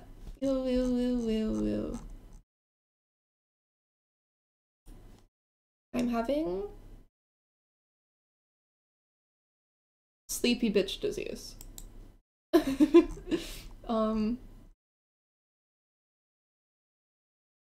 Which makes me want to go to bed, but I think the next trial portion isn't too long, and overall the timing will work out better if we do it. So let me go get a snack and refill my water bottle, and then we will do the trial portion, because I don't think it'll take us that long. Alright, BRB.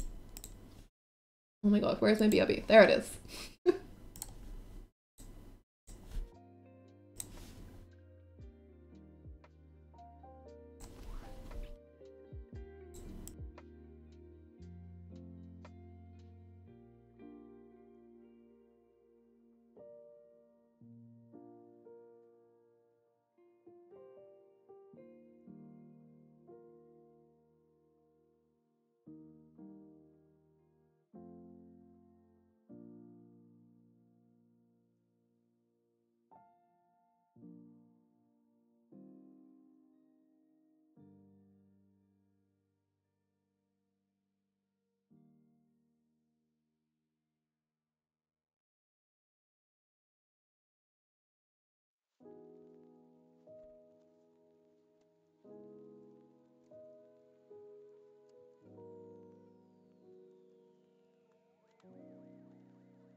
Hello, hello. I am back at my desk, but not quite ready to get back to gameplay yet. I still need to eat. I have more soup. Which is so poggers. I like soup so much. And it's so warm. Happy.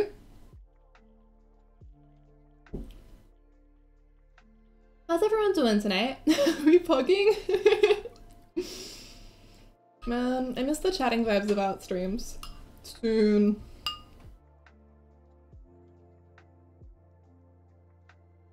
Enjoy, D. Thank you so much for hanging out. You are always a pleasure.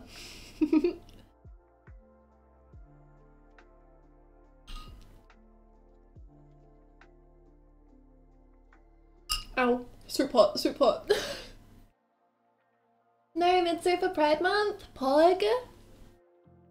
Love that.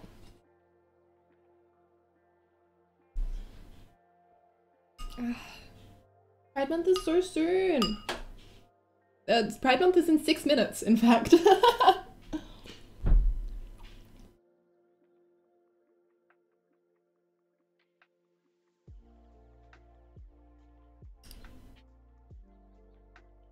Oh, my little dog wants to come in.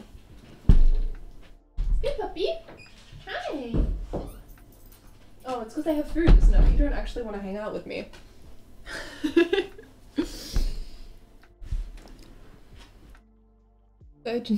I should draw the 221B family and extended family for Pride Month. Ooh. Bye, Viv. Thank you for hanging out. Hey, Ponyo. Hi. Chat says hi. Chat says hello to you. Yeah. Aw. Thank you for the lick.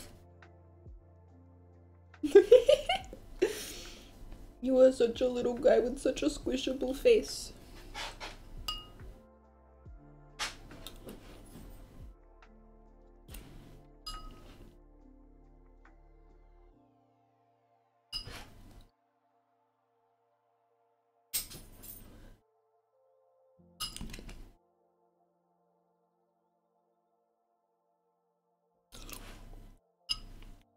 Okay, soup ingested.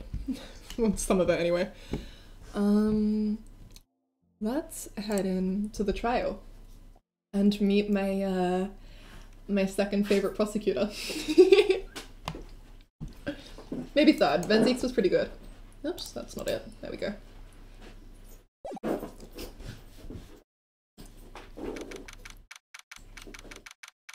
October 13, 9:36 AM. District Court, Defendant Lobby number 4. Hey, Nick! What is it? Is something wrong?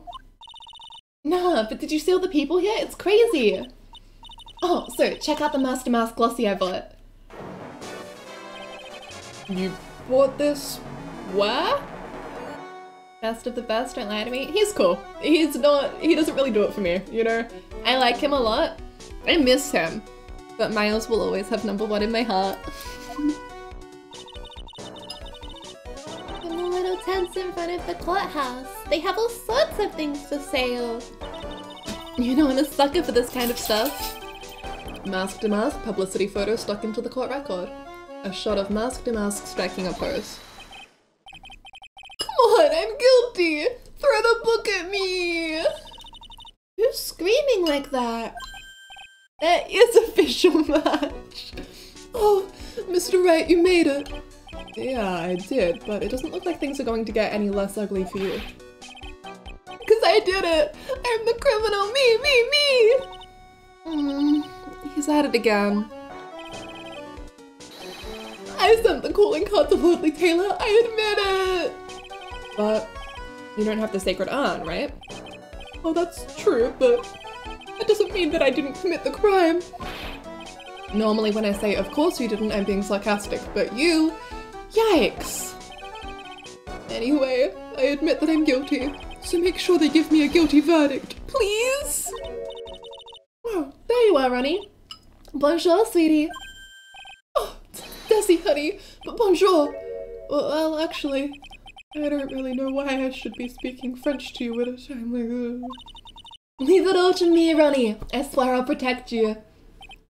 You see, actually the thief is me. Can I tell you something, Nicky boy? I can guarantee that my Ronnie is innocent. If he's declared guilty, I'll be ever so cross with you. So why are you smiling when you say it? Well, if you'll excuse me, I've got some errands I need to take care of. I'm counting on you, Nicky boy. Good luck. To be honest, I really don't know whether Ron is masked or not. But there's only one thing I am sure of. He doesn't have the sacred urn right now. Mr. Delight, it's time for you to enter the courtroom. For the time being, I guess I'll have to trust Desiree. October 13, 10 AM, District Court, Courtroom number 6. Oh, there he is!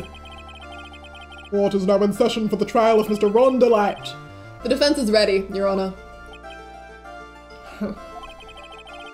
What about the prosecution? Are you prepared to? What a stupid question. What did you say? Fine. Let me ask you then, Your Honor. Are you ready? Are you ready to pass judgment? No, I'm not. I will pass judgment after I hear arguments from both sides. That is how a court works. Well, if you're not ready yourself, you shouldn't expect others to be. That's a rule to live by. Who are you? I am Godot, a legendary prosecutor. I have never lost a case. He's the one that Detective Amy was talking about. Yes, your reputation precedes you. Music! Godot's theme, my favorite. This is... I know it's like nonsense, but this is my favorite Ace Attorney track. Excluding DGS. DGS soundtrack are incredible. What kinds of cases have you dealt with so far? None. What did you say? I've never prosecuted a case before. Never, but you said you've never lost before. Exactly. I've never lost. I've never won before either. Quite arrogant for a beginner, aren't you? He's so fucking stupid. I love him. Even the mightiest of redwoods begin their lives as mere saplings. Yes, but a mask in a court of law. And don't you know anything? No matter the man, we all wear masks, either on our faces or over our hearts. This guy is the real deal, alright, Nick. Why does it seem like all prosecutors are the real deal? Till we finally meet Mr. Phoenix Trite. Happy Pride Month! It's midnight, baby! Let's go. Nick? Is he a friend of yours? No, I don't have any friends that call me Trite. Just who is this masked man? I've returned from the depths of hell to do battle with you. Well then, Prosecutor Gerber. It's not Gerber, it's Godot, Your Honor. In any case, please give your opening statement. Opening statement? Those things are not fit for even dogs to consume. I have only one thing to say before we start. To you, Mr. Trite. What is it? Are you familiar with the saying, a chain is only as strong as its weakest link? I wonder how much you can withstand before you and your case break in two. Well then, let's hear from the first witness.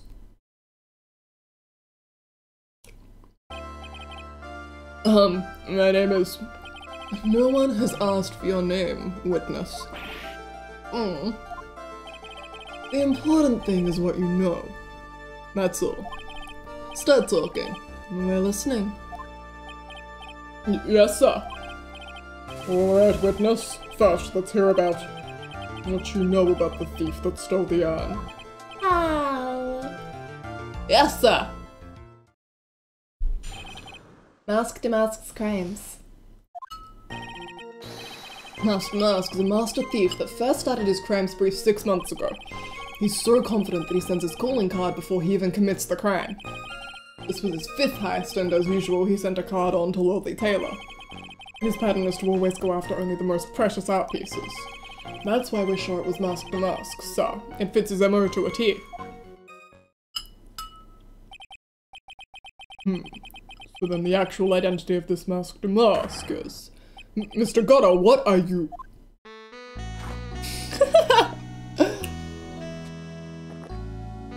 Dramatic son of a bitch. We're in the middle of a trial here, Mr. Godo. Blacker than a moonless night, hotter and more bitter than hell itself.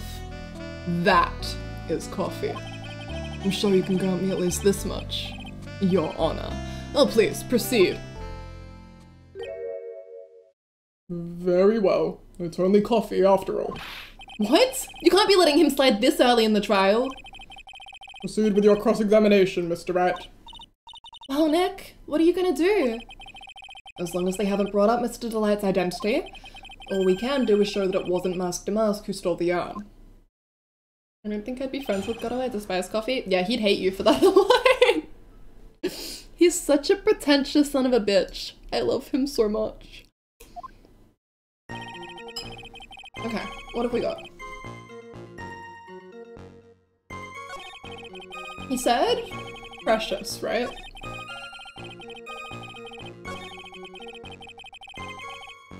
But the yarn is worth like $3. Has no monetary value. Can I ask you a little something, Detective Gumshoe? Just hearing the little in that question is making me nervous. You said that he always goes after the most precious art pieces, right? That's right, pal. But there's one problem. That's not what he did in this case. The supposedly priceless urn doesn't exactly rise to the level of precious art. What do you mean? Nick? How can you say such a terrible thing? No, I mean from a financial point of view. I mean it wouldn't fetch a good price. Well, Prosecutor Godo, what is the value of that urn? The appraisers I spoke to said they couldn't attach a price to it. And I mean that in the worst sense. So in other words, it was not the kind of item that Mask to Mask would normally go after. I understand you correctly, Mr. Wright. And you're saying that the theft of the sacred urn was not the work of Mask to Mask. Yes, that's what I'm saying. Actually, all I did was point out the contradiction, and the argument made itself, but... Well, first of all, we need to get this issue cleared up. Was this last robbery the work of Mask to Mask, or not? What do you have to say about this, Mr. Godo?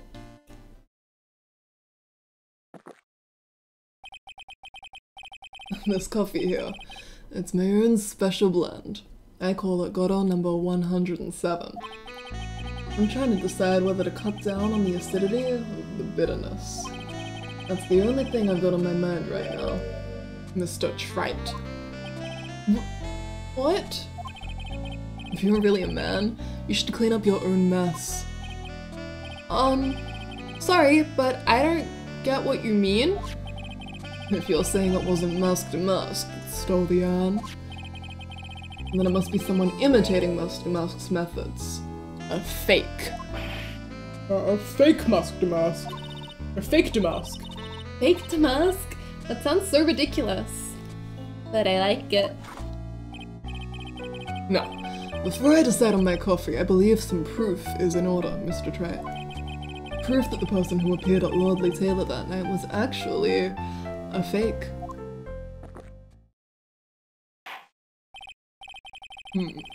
I don't approve of Mr. Godo's behavior. His point is valid. Mr. Wright, we're waiting. Looks like I'm going to have to prove it. I need proof that the person at Lordly Taylor that night was in fact fake Damask.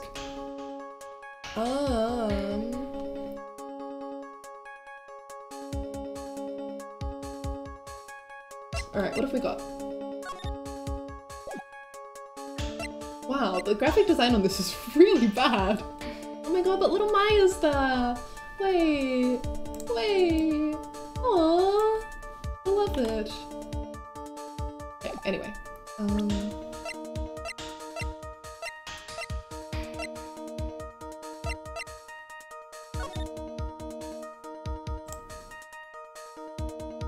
Are we actually doing the... I was joking when I said the only one person can wear a costume thing. I was joking. Are we actually doing that? What else have I got?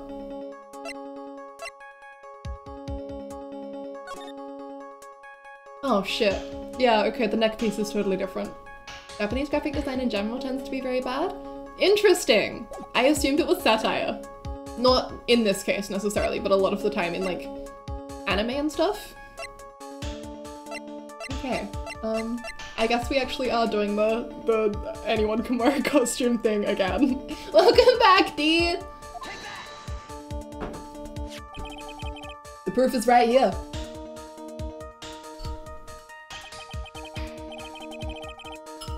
We are on the first portion of cross-examination. We are pogging. We are proving that Mask Demask didn't steal the urn. This photo looks like a photo taken by a security camera. But if you look closely, you'll notice something peculiar about it. Well then, why don't you go ahead and show us what it is? Go on, use this pointer and show us what about this picture is so peculiar. I love him so much it makes me look stupid. It's right here, of course.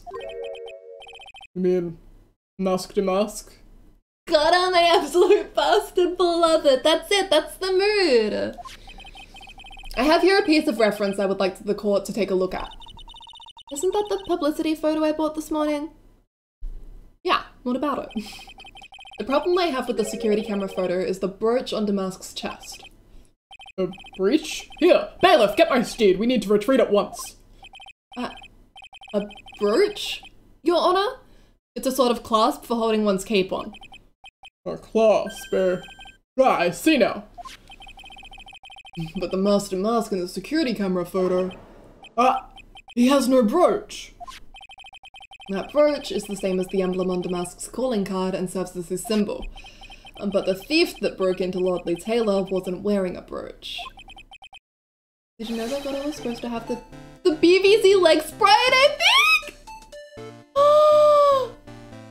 We were robbed! In other words, this Mask Demask is a fake. I've been fooled again! Order. It's true. Undeniably true. Detective Gumshoe, how could you have overlooked this? I'm sorry, sir. I don't know how I... Hey now. If you're gonna have a pity party, invite me too. Mr. Godo, you deserve some blame in this too. How could you have overlooked such a large brooch? The brooch you're talking about? Do you mean this? That's Master Mask's brooch. Where did you find it? Well, I've always had a good nose for evidence. I got it at the crime scene. It was hidden in the shadow of a big female Buddha statue. Buddha statue? He must mean the army face statue. Looks a lot better in the game than in the anime. No! Did they ruin him in the anime? He's so handsome! That's like his only redeeming character trait! Very joking. Somewhat joking. Why didn't you tell me about that, sir? I always put evidence away in my pocket. He looks really hot in the game, yeah. After all, it's the safest place for crucial evidence. This guy is one cool customer. That's a little early to be shaken up, isn't it, little lady? That friend of yours left pretty little hickeys on there, too. Hickeys? Figuratively speaking, of course. I'm referring to Rondelette's fingerprints. What? What? The defendant's fingerprints are on the brooch. Order in the court. Mr. Godo, let's see that brooch. I've grown attached to my metallic girlfriend here. Take good care of her. It appears to have been torn off some clothing. There's a little bit of cloth left on the back. Obviously, there must have been a big struggle that night at the crime scene. Uh-oh. Phoenix, we have a problem. The mask's brooch added to the court record. Found in the shadow of Army Faye's statue. Looks like it was torn off of some clothing. You mess with Gato, and you get burned. Ugh, he's been playing me like a violin. Oh well, Judge, I'm about ready to call my next witness. Oh, you're done with me, but I haven't proved anything yet. You've proven your own incompetence. That's good enough. That doesn't sound good at all. Bailiff, bring the next witness into the courtroom. Finally time for the ace detective to make his appearance, huh?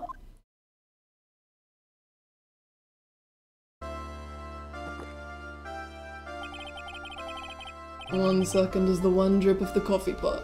Let's hurry it up. Shh! Silence! Now I see. It's all becoming clear. What's clear? Zvari! The truth has once again been elegantly revealed to me.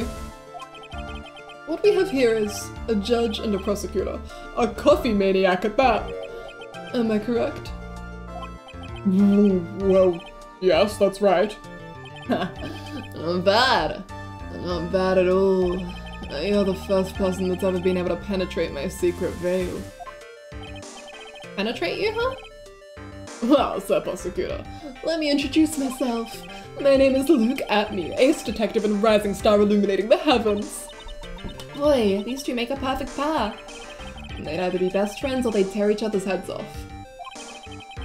He's so funny, honestly. I've heard that on the night of the crime you were all alone on security detail. You have heard correctly. My specially made monocle is worth more than 100 Detective Gumshoes. If Detective Gumshoe was worth anything, that is— Hey! Back off! Why was this guy all by himself, anyway? There must be some reason, I'm sure of it. Well then, tell us what this special monocle of yours witnessed. What I witnessed. He just says things that sound smart. When you look into it, it's just a lot of bullshit. Kinda like Nick.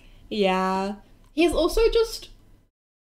I can't decide if he's self-aware or if he completely lacks self-awareness. You know, like he'll say utter nonsense.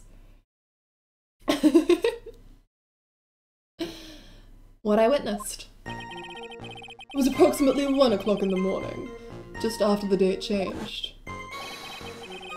That's when my nemesis, the famous or infamous Mask to Mask, dancingly descended upon me. Just as I began to turn, the coward struck a fierce blow upon my noble head. Darkness swallowed me before I could land a single strike. When I awoke, he was gone. 30 minutes later, I used an emergency phone to notify the police. You didn't get a clear look at the criminal. My specially made monocle never misses a thing. However, that is limited to things that fall within my own visual range. But of course, that's only natural. I failed to see why the witness seemed so proud of his performance that evening. Well, Sir Oldtimer, let me explain. We are not speaking of any ordinary thief, but of the king of thieves, the great Mask to Mask, my arch enemy. That is what my instincts and my years of experience tell me. Very well. Proceed with the cross-examination, Mr. Wright. Okay.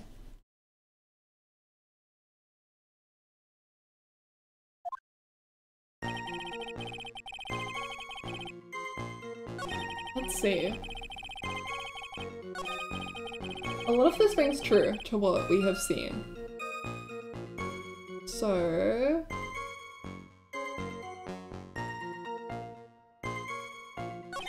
do we know how long he was out for? Attacked and knocked unconscious, and you weren't able to do a thing? That's certainly some very impressive detective work. Well, Sir Lawyer, Have you ever been suddenly struck on the head? Yeah, and I still did my job, even though I didn't remember anything. Idiot. Huh? Well, actually, yes, by a fire extinguisher. And what happened? I was knocked out. But then, I got right up and I won the case. I did my job. And you lost your memory too. You see, you have no right to look down on me then, do you? The only reason I didn't lose my memory was because I have more brains to begin with. You may have brains, but the wiring to the self-reflection part seems to be severed. In any case, that was how I was knocked senseless, and then? Okay. Her.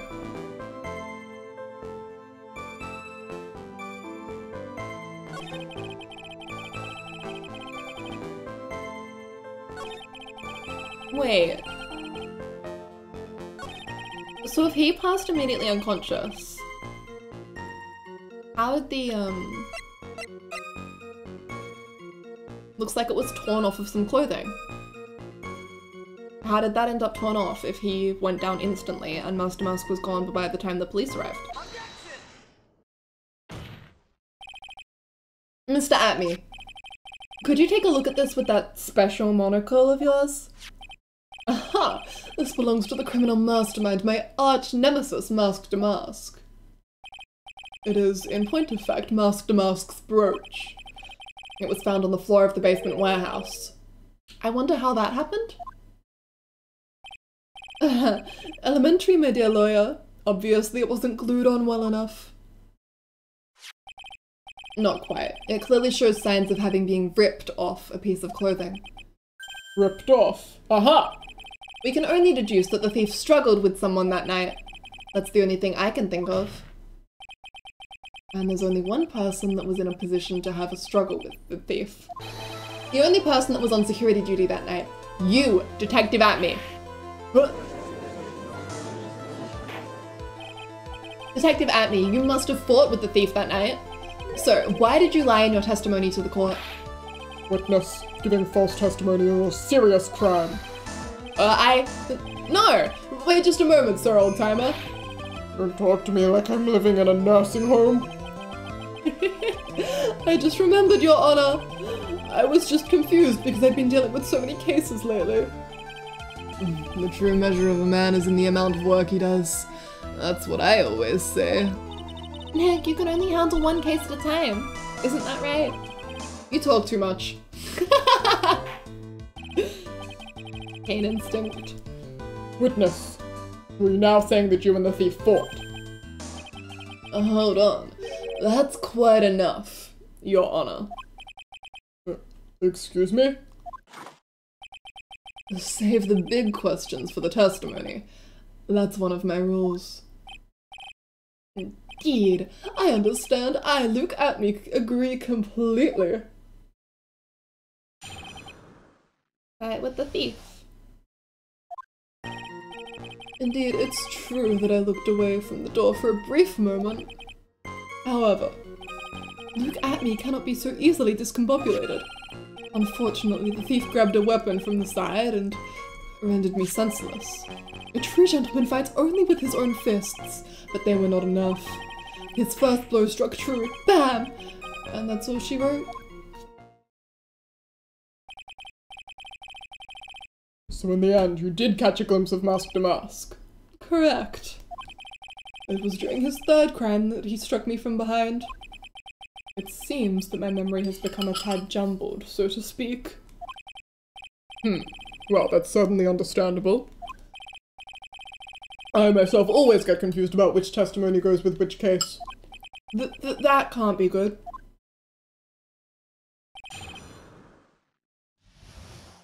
Okay, what?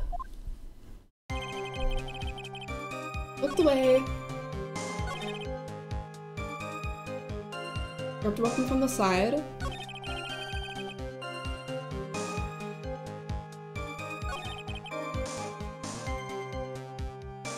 What do you mean that's all? Didn't we just establish that?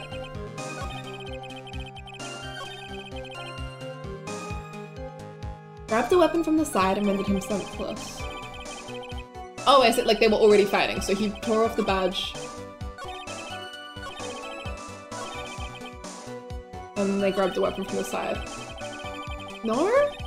Bitch, what are you saying? Can you tell us a little more about what happened? My opponent was both powerful and vicious. You might say he was powericious. Powericious? I assumed the at me fighting stance, but a sudden flash of light blinded me. That, of course, was checkmate. My opponent had bested me. What do I do now? Should I ask more about this?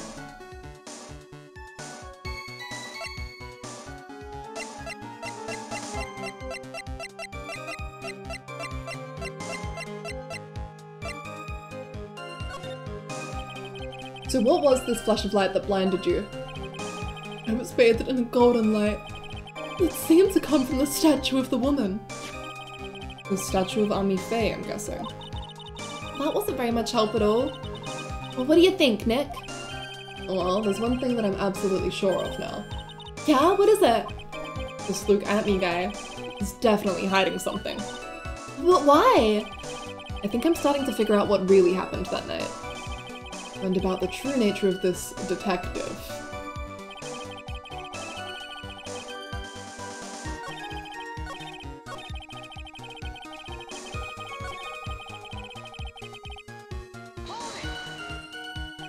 We're gonna skip through the repeat dialogue, avaricious, etc.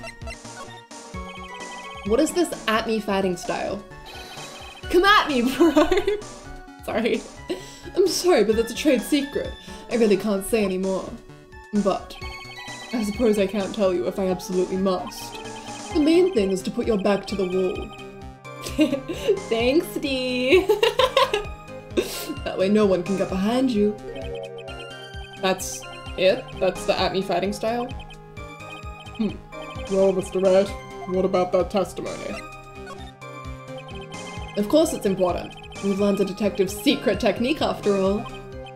Yes, indeed. I'll remember to use it if I ever take a walk alone late at night. Why the heck is he eyeballing me like that? It's creeping me out. Now then, witness. Go ahead and add that secret information to your official testimony. Put my back to the wall, but the thief's blow landed upon my third eye. What? Huh? But you said that... What does the Shichishito say on it? Oh, blow to the back of the head. Plug. Welcome back, Viv! Okay.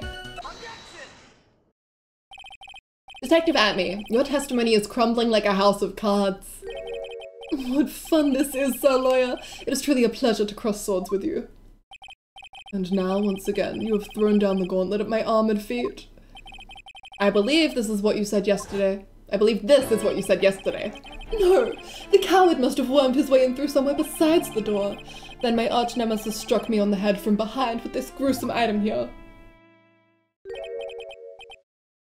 From behind, huh? But just now, you testified that he struck you on the forehead. I hardly think you could forget where you were hit on the head. It seems I've made another mistake. Detective Atme, that's not the only strange part of your testimony. What do you mean by that? For example, the very fact that you hid the calling card from the police itself is strange. It's almost as if you were afraid they were going to help with security. Geniuses such as myself have always been misunderstood. How sad. That's wrong. Oh, his voice. To is human. To forgive, divine. Humans aren't machines. They have souls, feelings. They live, they die, they love, they hate. And yes, they even make mistakes.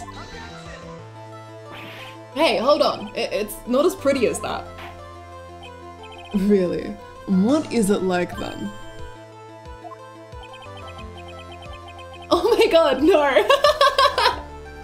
I'm very charmed that you would ask, but no, I am not at all. I don't know if you ever would have heard my voice before. I am just some guy on Twitch. I'm gonna think about that for months. Thank you. Always chase the riddle down to the end. That's one of my rules. This is it. This might just be my chance to turn things around. Mr. Wright, what exactly is it that you're asserting? Very well, Your Honor. The defense asserts that... Are we going all in? Are we thinking crazy? Am I allowed to say this? Think crazy, Phoenix! The answer is simple. It's all clear to me now. Detective Luke Atmy's true identity is actually Mask Damask. Ah! Happy. Order! Order in the court, Mr. Wright. What is the meaning of this? There are too many unnatural parts to Mr. Atmy's story. He says he was hiding at the crime scenes, which is why no one ever saw him there. And then, in his last case, he manages to outperform Detective Gumshoe and the entire police force to miraculously retrieve the stolen treasure. That's because I analyzed the crime scene data and made an exquisitely elegant deduction. I picked up clues that the police overlooked in order to arrive at a... Oh, please. The explanation is far simpler than that, Detective Atmy. The truth is that you are, in fact, Mask Damask. But Mr. Wright, this photo clearly shows Mask Damask. The security camera belongs to Lordly Taylor department store. He shouldn't have been able to manipulate it. How many times do we have to teach you this lesson, old man? He didn't need to manipulate it. He gained access to the warehouse under the pretense of providing security. Then he simply dressed up as the thief and stole the urn. Anyone can wear a goddamn mask! So, the ace detective is actually an ace thief. Is this true, witness?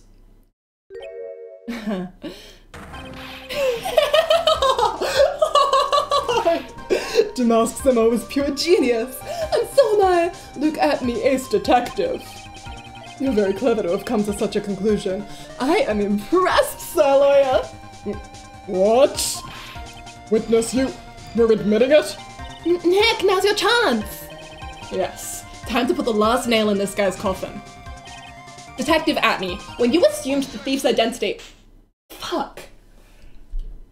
Ah!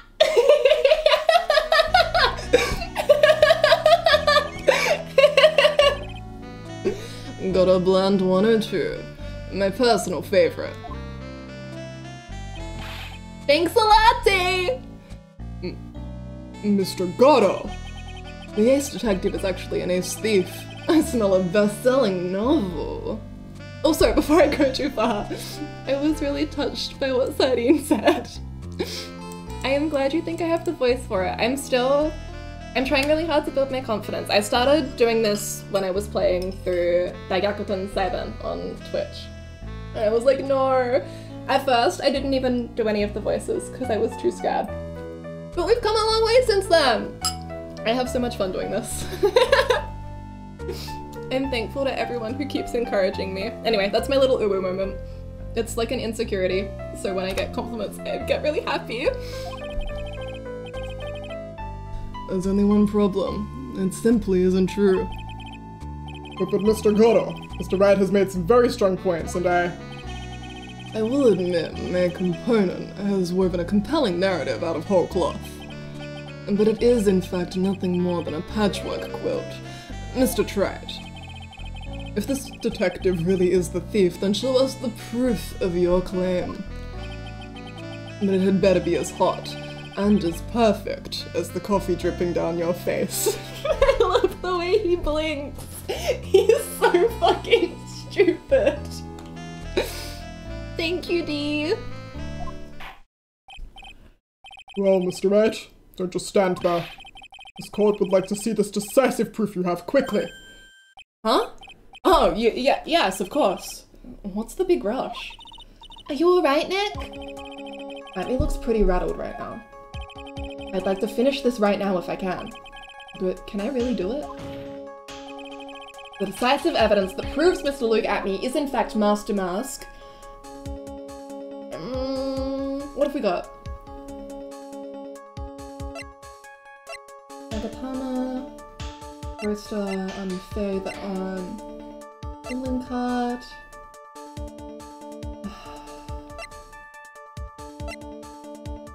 Why is this bent? Did he just stagify it?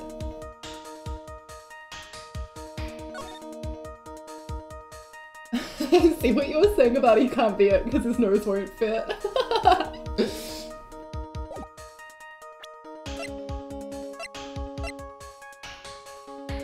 I don't know if we have it yet. Proof? Of course I've got nothing. And just what I thought. A man has to hold his head up high, no matter how bad things get after all. I see. I thought perhaps you had some evidence to back up your assertion. This is no good. I've got to stay on the attack. I'll never get another chance to prove that this guy is the thief. Don't give up, Nick. Think harder and try again. It's no good. I'm just not ready yet. But are you going to just give up and let us lose this? So, you've come to your senses, have you, Sir Lawyer? I can't think of a counterattack at all. Seems the cloud of suspicion surrounding this witness has lifted. Mr. Goro, if you have anything further to add, then... Who? Oh my god, Desi! Who are you? That doesn't really matter right now, does it? Mr. Light, what are you doing here? Nicky boy! The thing you've been looking for. I think I found it. You mean that bag? No, not the bag. What's in the bag? Well? That's... The sacred urn! Nick, it's the urn! Thank you, Desi! What? You, madame. Where did you find it? You'll never believe it. It was in the office of Mr. Fancy Pants Ace Detective, Luke Atney. Oh, Desi, you're the best! Sacred urn updated in the court record.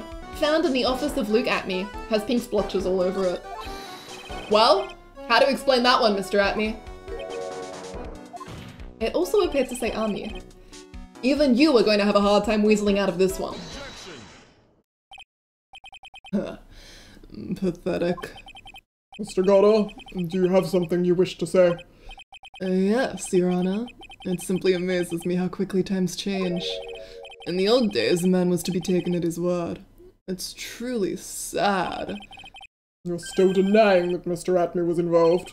Before casting aspersions at Detective Atney, consider the young lady here. Your name is Desiree. Desiree Delight. Is that correct? Yes. What about it? How charming. The lengths that a woman is willing to go to save her husband is truly inspiring. What are you insinuating? As the wife of the criminal, you could have discovered that stolen urn anywhere. Including the office of the good detective here. So you found the urn. What does that prove? It certainly doesn't prove where the urn was before you found it. What? I just brought it here from the detective's office. Please, madame. This town is already filled to the brim with lies. Any more could only compound the tragedy we have been witness to. You're wrong! I would never do such a thing! Mr. Light? Please, Nicky boy, you've got to help me talk some sense into these people. There must be some way. I've got to prove that urn was actually in the Atney Detective Agency. Can I testify about what I saw? They probably won't believe me. God, it will just be like, oh, he's trying to make excuses. Could be fingerprints. Oh, the last one is can't prove. Okay, so it must be fingerprints then. I can prove where the urn was. And by the fingerprints on it. Oh, it'll have his finger. Oh, of course, he's so smart. Fingerprints, eh? Oh, come now. Now you're really making me laugh, Sir Lawyer. Fingerprints indeed. May I go on? Good. Now, it would be perfectly understandable if my fingerprints were on the urn. After all, it was I who was guarding the urn in the first place. Fingerprints of the ballistic markings of the hand? What? Oh my god. You learn something new every day. In any case, I am always in the habit of wearing gloves, as you can see. So unfortunately, my fingerprints wouldn't be evidence of anything. What about it, Mr. Wright? This witness's fingerprints would mean nothing anyway.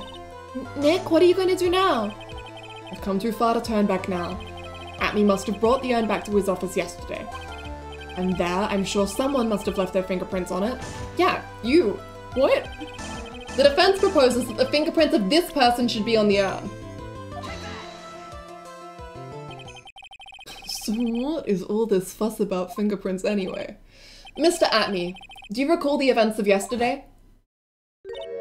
Hey, Nick, come on, open it up. Hey, wait a minute. We can't just open his private property. Don't be such a fuddy-duddy. This is an important investigation. Well, what's in there? Hang on a sec, I'm taking it out now. Whatever it is, it feels kinda hard and smooth. The defense proposes? Oh my god. Oh my god. I do. Well, hello there. It's true that I didn't get a chance to look in the bag at that time, but I did touch what was inside. What? You touched it? And I remember it very well. It was smooth and hard. Well, that was just... Oh my god, we admitted to breaking and entering in court. You think there are consequences here? No. Your Honor, I'd like the court to examine the fingerprints on that urn. If my fingerprints are on there, then it proves that the urn was in Detective Atme's office. Well, even if your fingerprints are on the urn, it still doesn't prove when they were put there, does it? Of course it does. What did you say? It's not what I say, but what Adrian Andrews, the person in charge of the exhibition, said. I polished it until it was just about glowing. I thought maybe I could make it look more valuable.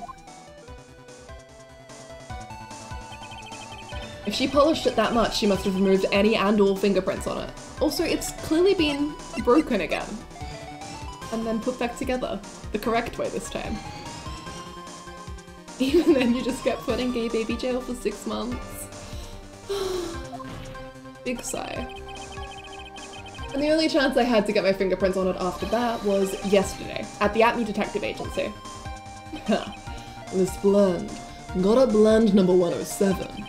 I've decided it's a little too bitter after all.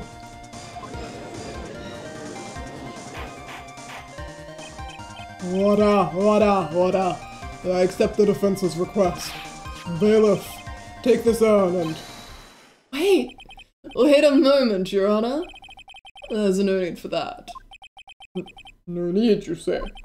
Precisely. I already know Mr. Red's fingerprints are on the urn. What are you saying? Yes, I've finally broken him down.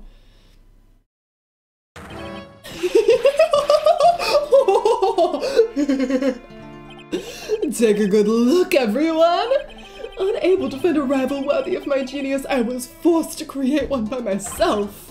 Here I am, the tragic clown. This guy is nuttier than a fruitcake. You see, it was me all along. I am the one and only Masked Mask. I hope you will enjoy my little performance.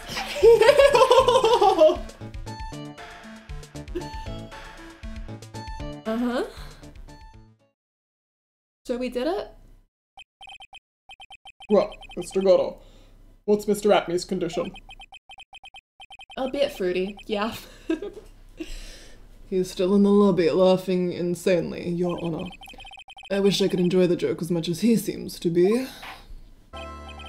Well, it looks like the matter has been settled. I came perilously close to besmirching the record of an innocent young man. Besmirching him with the title of thief. This feels too easy. I don't trust this. Nick, you were right after all! Yeah, I guess Mr. Delight really wasn't the thief. The court finds the defendant Ron Delight There it is. Oh, from you? Really? Okay. You're wrong! Wrong, I tell you! I mean... Phoenix, this is payback for the time that you did this to me. Not exactly wrong so much, but actually not right is what I was really trying to say. Oh no, he's not... This can't be happening. The thief. The sneaky, odious thief who's been stealing all the treasures. It's me, I'm him. I'm the one you want. I'm the thief, I tell you. So do it. Pronounce me guilty, please. I don't know what kind of a kangaroo court you all think this is, but...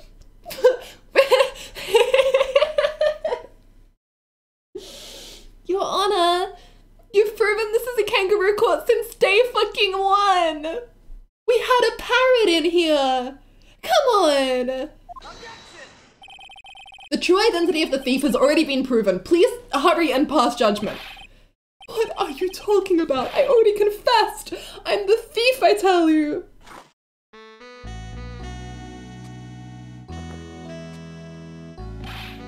Mr. Godo, don't just stand there drinking coffee. Ha. Hey there, Mr. Thief. Yes? Yes, sir? If you're really a man, then clean up your own mess. I'm sorry. I'm afraid I just don't have any idea what you mean. If you are masked to mask, then prove it. That's what it means. Yes, sir. I'll be happy to. He says he'll be happy to, Nick. That's kinda cute. He's 100% committed to his fantasy. Good boy. Just remember one thing.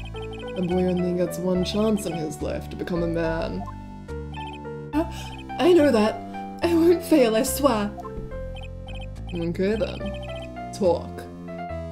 We're all listening. Oh well, let's all have a listen to this confession. Mask to Mask's identity. Truth is, I've been mask to mask all along. I mean, you can't prove that I'm not actually mask to mask, can you? I don't have an alibi for the night the urn was stolen after all. I donned my costume that night and dancingly descended upon the scene of the crime. Look, you can see right there in the photo, that's me! As for my brooch, I snagged it on the door handle and it got torn off, that's all. I don't like the direction this trial has taken. But this is how every trial goes. Well, at least with me, anyway. You're doing great. Stop it, Mr. Godo. You're embarrassing me. This is a bit... Like I said, you're only going to get one chance to testify, alright? Even his sprites kind of look like Feeny, especially the leaning forward one. Yeah! I love him. Bye for bye! For real! But if you make it through this with flying colors, I'll keep my promise true. I'll make sure you stay locked up in prison as the one and only true Mask to Mask. Thanks so much, Mr. Godo. I'll do my best. Alright, Mr. Wright, I'm afraid it's time for the cross-examination.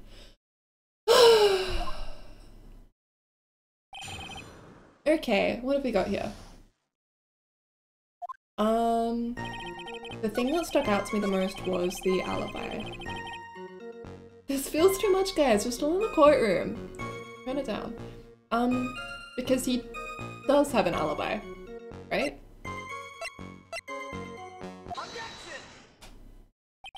Mr. Delight, this wallet belongs to you, correct? Yes, it does. I had lost it somewhere.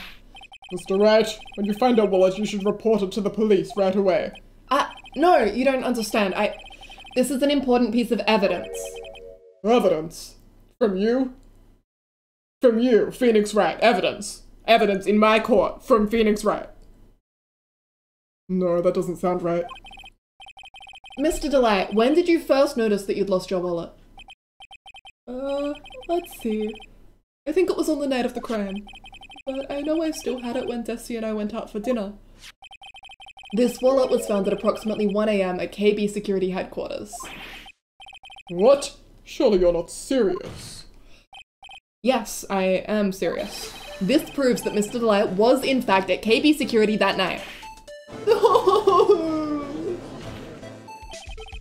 So if the defendant was at KB Security at 1 o'clock in the morning, then that proves that he has a watertight alibi. No!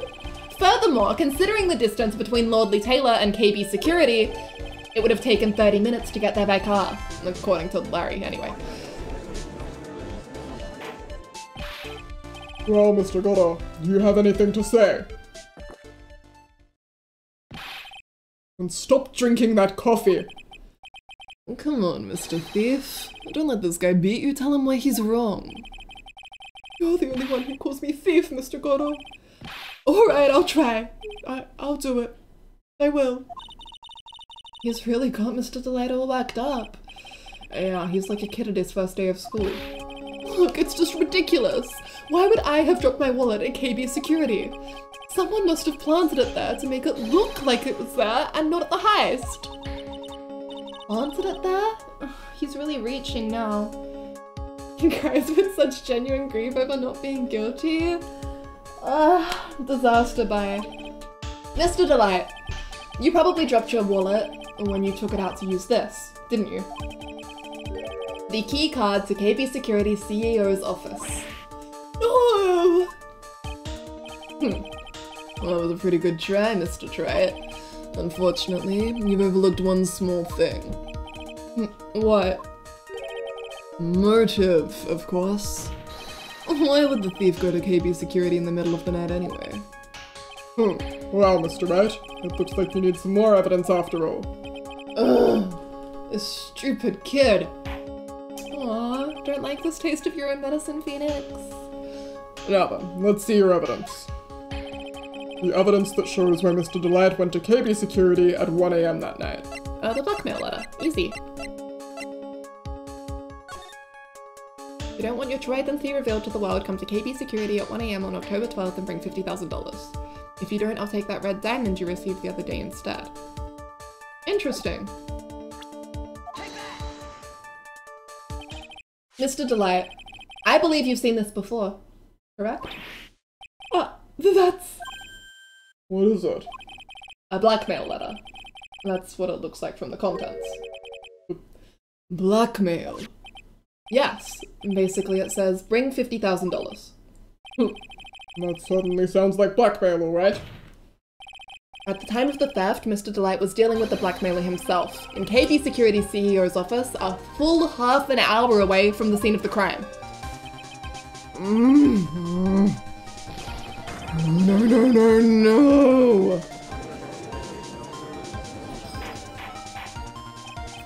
Order!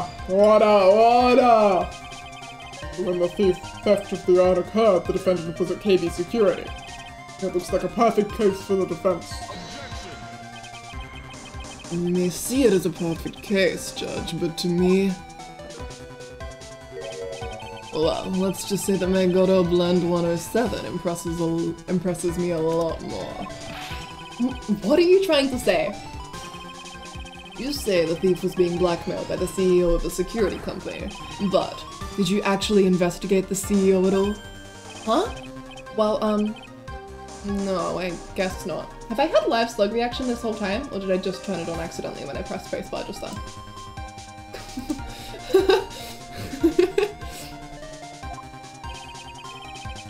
Accusing a man of blackmail with no proof? I'm not sure what I think of that. Not sure what I think of that? At least I know what I think of you. Good point. I'm not sure what I think of it myself. You claim that the defendant entered the CEO's office, but you will need at least one witness to corroborate your claim, Mr. Wright. Nick, I think we're going to have to track down the CEO guy. No, we don't have to track down the CEO at all. What do you mean by that, Mr. Trite? There is someone else who can testify.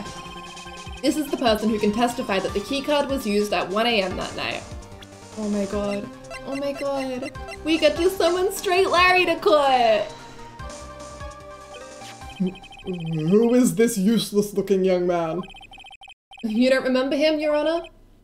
Not exactly. Just looking at his picture makes the bile start to rise in my throat. It looks like he doesn't remember the case from 2 years ago. He probably blocked out that memory on purpose. Anyway, this man was working as a guard at KB Security that night. Oh. The question at hand is this keycard. Yup, that's the keycard they used in the building I work. According to the serial number, this one is for the CEO's office. You need it to get into that room, and every time you use that card, it leaves a record. Yeah, it tells you exactly who entered the room and when.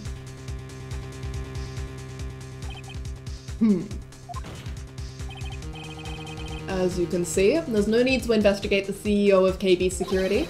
We should be able to discover the truth simply by analyzing this keycard's data.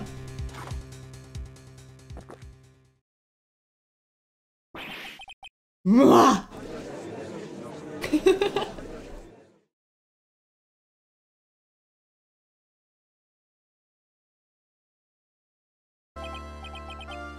Well, Mr. Goddard. The name of the CEO of KB Security is Kane Bullard. I was unable to contact him directly, but I got the keycard data. Here. So what does it show? Each keycard has its own serial number, and they leave detailed records of their use. According to this data, this card was used at 1 AM on the morning of the crime. Keycard updated in the court record. What that means, it can't be Mr. Delight dressed as Mask Damask in this photo. It looks like you're right. 2 minutes isn't even enough time to brew a good old cup of joe. So then... Ron Delight was clearly in the office of the KB Security CEO at the time of the crime. And the prosecutor's office is ready to admit that fact. Therefore, it's impossible for the defendant to be Mask Damask. Good job! You did it, Nick! That's enough.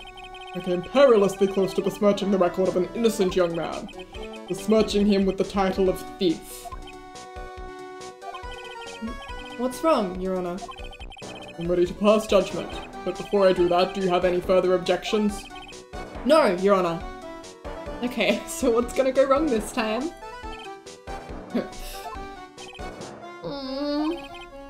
Very well. Court finds the defendant, Mr. Ron Delight, not guilty. What? For real? Huh? What? Court is now adjourned. What? Is it a really short case? What? Let's go, I guess? Congratulations. Play the... Okay. October 13, 2:24 PM, District Court, Defendant Lobby number 4. Nick, you did it! You were right after all. Actually, I'm a little bit ashamed of myself. Nicky boy! Oh, Miss Delight. I knew you could do it. I believed in you all along, Nicky boy. I don't know how I can ever repay you. Aw, shucks. Thanks, Miss Delight. I just know I'm blushing. Congratulations, Mr. Nick! Oh, pals. I've got a bad feeling about this. Who is this woman? Oh, she's nobody. She's just, You're blushing! How dare you do this in front of Mystic Maya? You should be ashamed of yourself! Ow! She slapped me. Polly. This woman is Miss Desiree Delight. She's our client's wife. Mr. Nick? Yes? You're even worse than I thought. Going behind the back of your own client? No! You've got it all wrong. I'll never forgive you. Oh, a double slap. Well, anyway, all's well that ends well, right? We got the secret handbag and the thief has been caught. You're so right. And it's all thanks to Nicky boy here. But actually, it was you, Mr. Light, that brought us our urn back. Thank you from the bottom of my heart. Oh, please. You're embarrassing me. If we won the case, then why does this guy still look so glum? But I am the thief. Actually, what's the point? What is it, honey? I did my best for you, Ronnie. I know that, and I appreciate it, Dusty. But the thing is... Come on, give the kid some time. He's just got a little touch of the blues. You know about feeling blue, right, amigo? Mr. Gotta, what are you doing here? Oh, come on. I just came here to say thanks to my newest buddy. Ew, Mr. Trite. Oh, God! This is the sprite that I... He's so... Sir? Hello? BRB, you need to drink some water. It shouldn't be allowed. You can't just... He can't... You can't... Maybe you should learn my name before you call me buddy. Well, playtime is over. Huh? Early this morning, the body of Kane Bullard was discovered. Kane Bullard? Why have I heard that name before? Isn't that the name of the CEO of KB Security? Wait, body? And the estimated time of death was 1 AM on October 12th. 1 AM on October 12th? You don't mean... Oh... I got it now. That's right, amigo. At the same time that a chip of the learn was being stolen, the CEO of KB Security was being murdered. So then, what are you doing here? Oh, come on. You figured it out already, haven't you, amigo? Or have you already forgotten about that piece of info I helped you out with today? Oh, you smug asshole! Helped me out? What? On October 12th at 1 o'clock in the morning, Rhonda Light was in the CEO's office, the scene of the murder. After getting that blackmail letter, he must have been imbrued with utter rage. What are you saying? Imbrued with rage? Come on, and don't tell me you didn't know. Rhonda Light was once an employee of KB Security. He was a professional security guard. An employee of KB Security? It looks like the alibi that saved him from being convicted as a thief is going to be the noose that gets him hanged. Kind of an anti-alibi. No way! He can't be the thief because he was at the murder scene when the murder occurred. No! That's a lie! It can't be true! But I am a thief, I tell you. Rhonda Light, you're going back to prison again. This time, the charge is much more serious. And this time, you'll be tried for murder. What? This is impossible. I'm looking forward to another exciting showdown, Mr. Trite. He was playing the fool for this! Holy shit! You and I aren't through with each other yet. Surely you won't back down from the challenge. You've never been a coward. Mr. Nick, is there something personal between you two? I have a challenge from the depths of hell to do battle with you. At least to let me have some fun while I'm here. This guy, who the heck is he? He may be quiet, but he's the most dangerous enemy I've ever faced. Well then, time to say goodbye to Mr. Delight.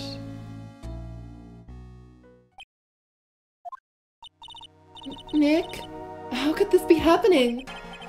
Right in front of our very eyes, our client has been arrested for murder. And the one who established his presence at the scene was me. Oh, Ronnie! Arrested for murder on the very same day he's declared innocent of larceny. What the heck's going to happen next? To be continued. Huh. Okay. Neat. Oh, Ron, you don't deserve this. Okay. Oh my god, Gotta totally played us. Oh. We did it! He seemed so genuinely innocent. Well, perhaps he did not do the murder. Oh, Phoenix, you know you can never take a simple larceny case. Misery. Alright, let's have a look at who's live, see who we can raid.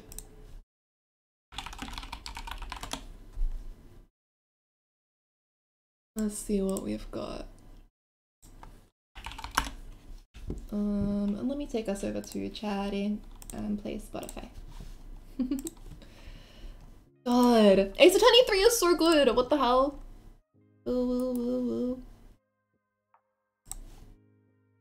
One of the games ever. God, I can't get over how good that last case was. For real, one of the best cases ever, and it's like a tutorial case. They just did such a good job with it. They're so smart in the way that they present it.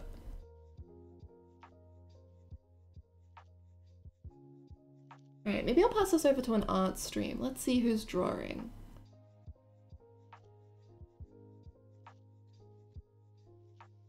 Who's got good vibes for us? Oh, there's always an advert.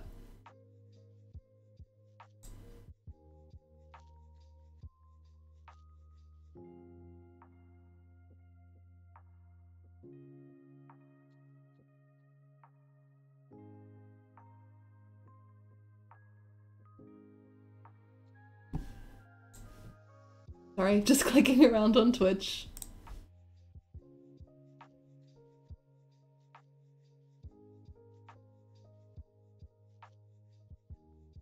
Let's see, let's see.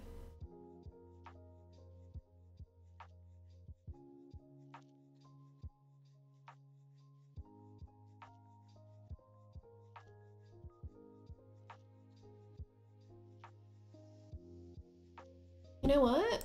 I think Bells is live.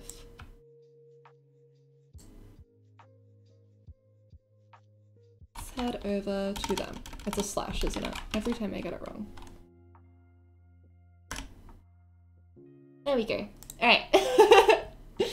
Thank you guys for hanging out. Thank you for experiencing Case with me. Thank you for coming to Dad portion of the stream. I hope that that's something we can do again. I had a lot of fun. I hope you guys had a lot of fun. This was fun. I'm glad. Alright, I am going to go pass out. Good night!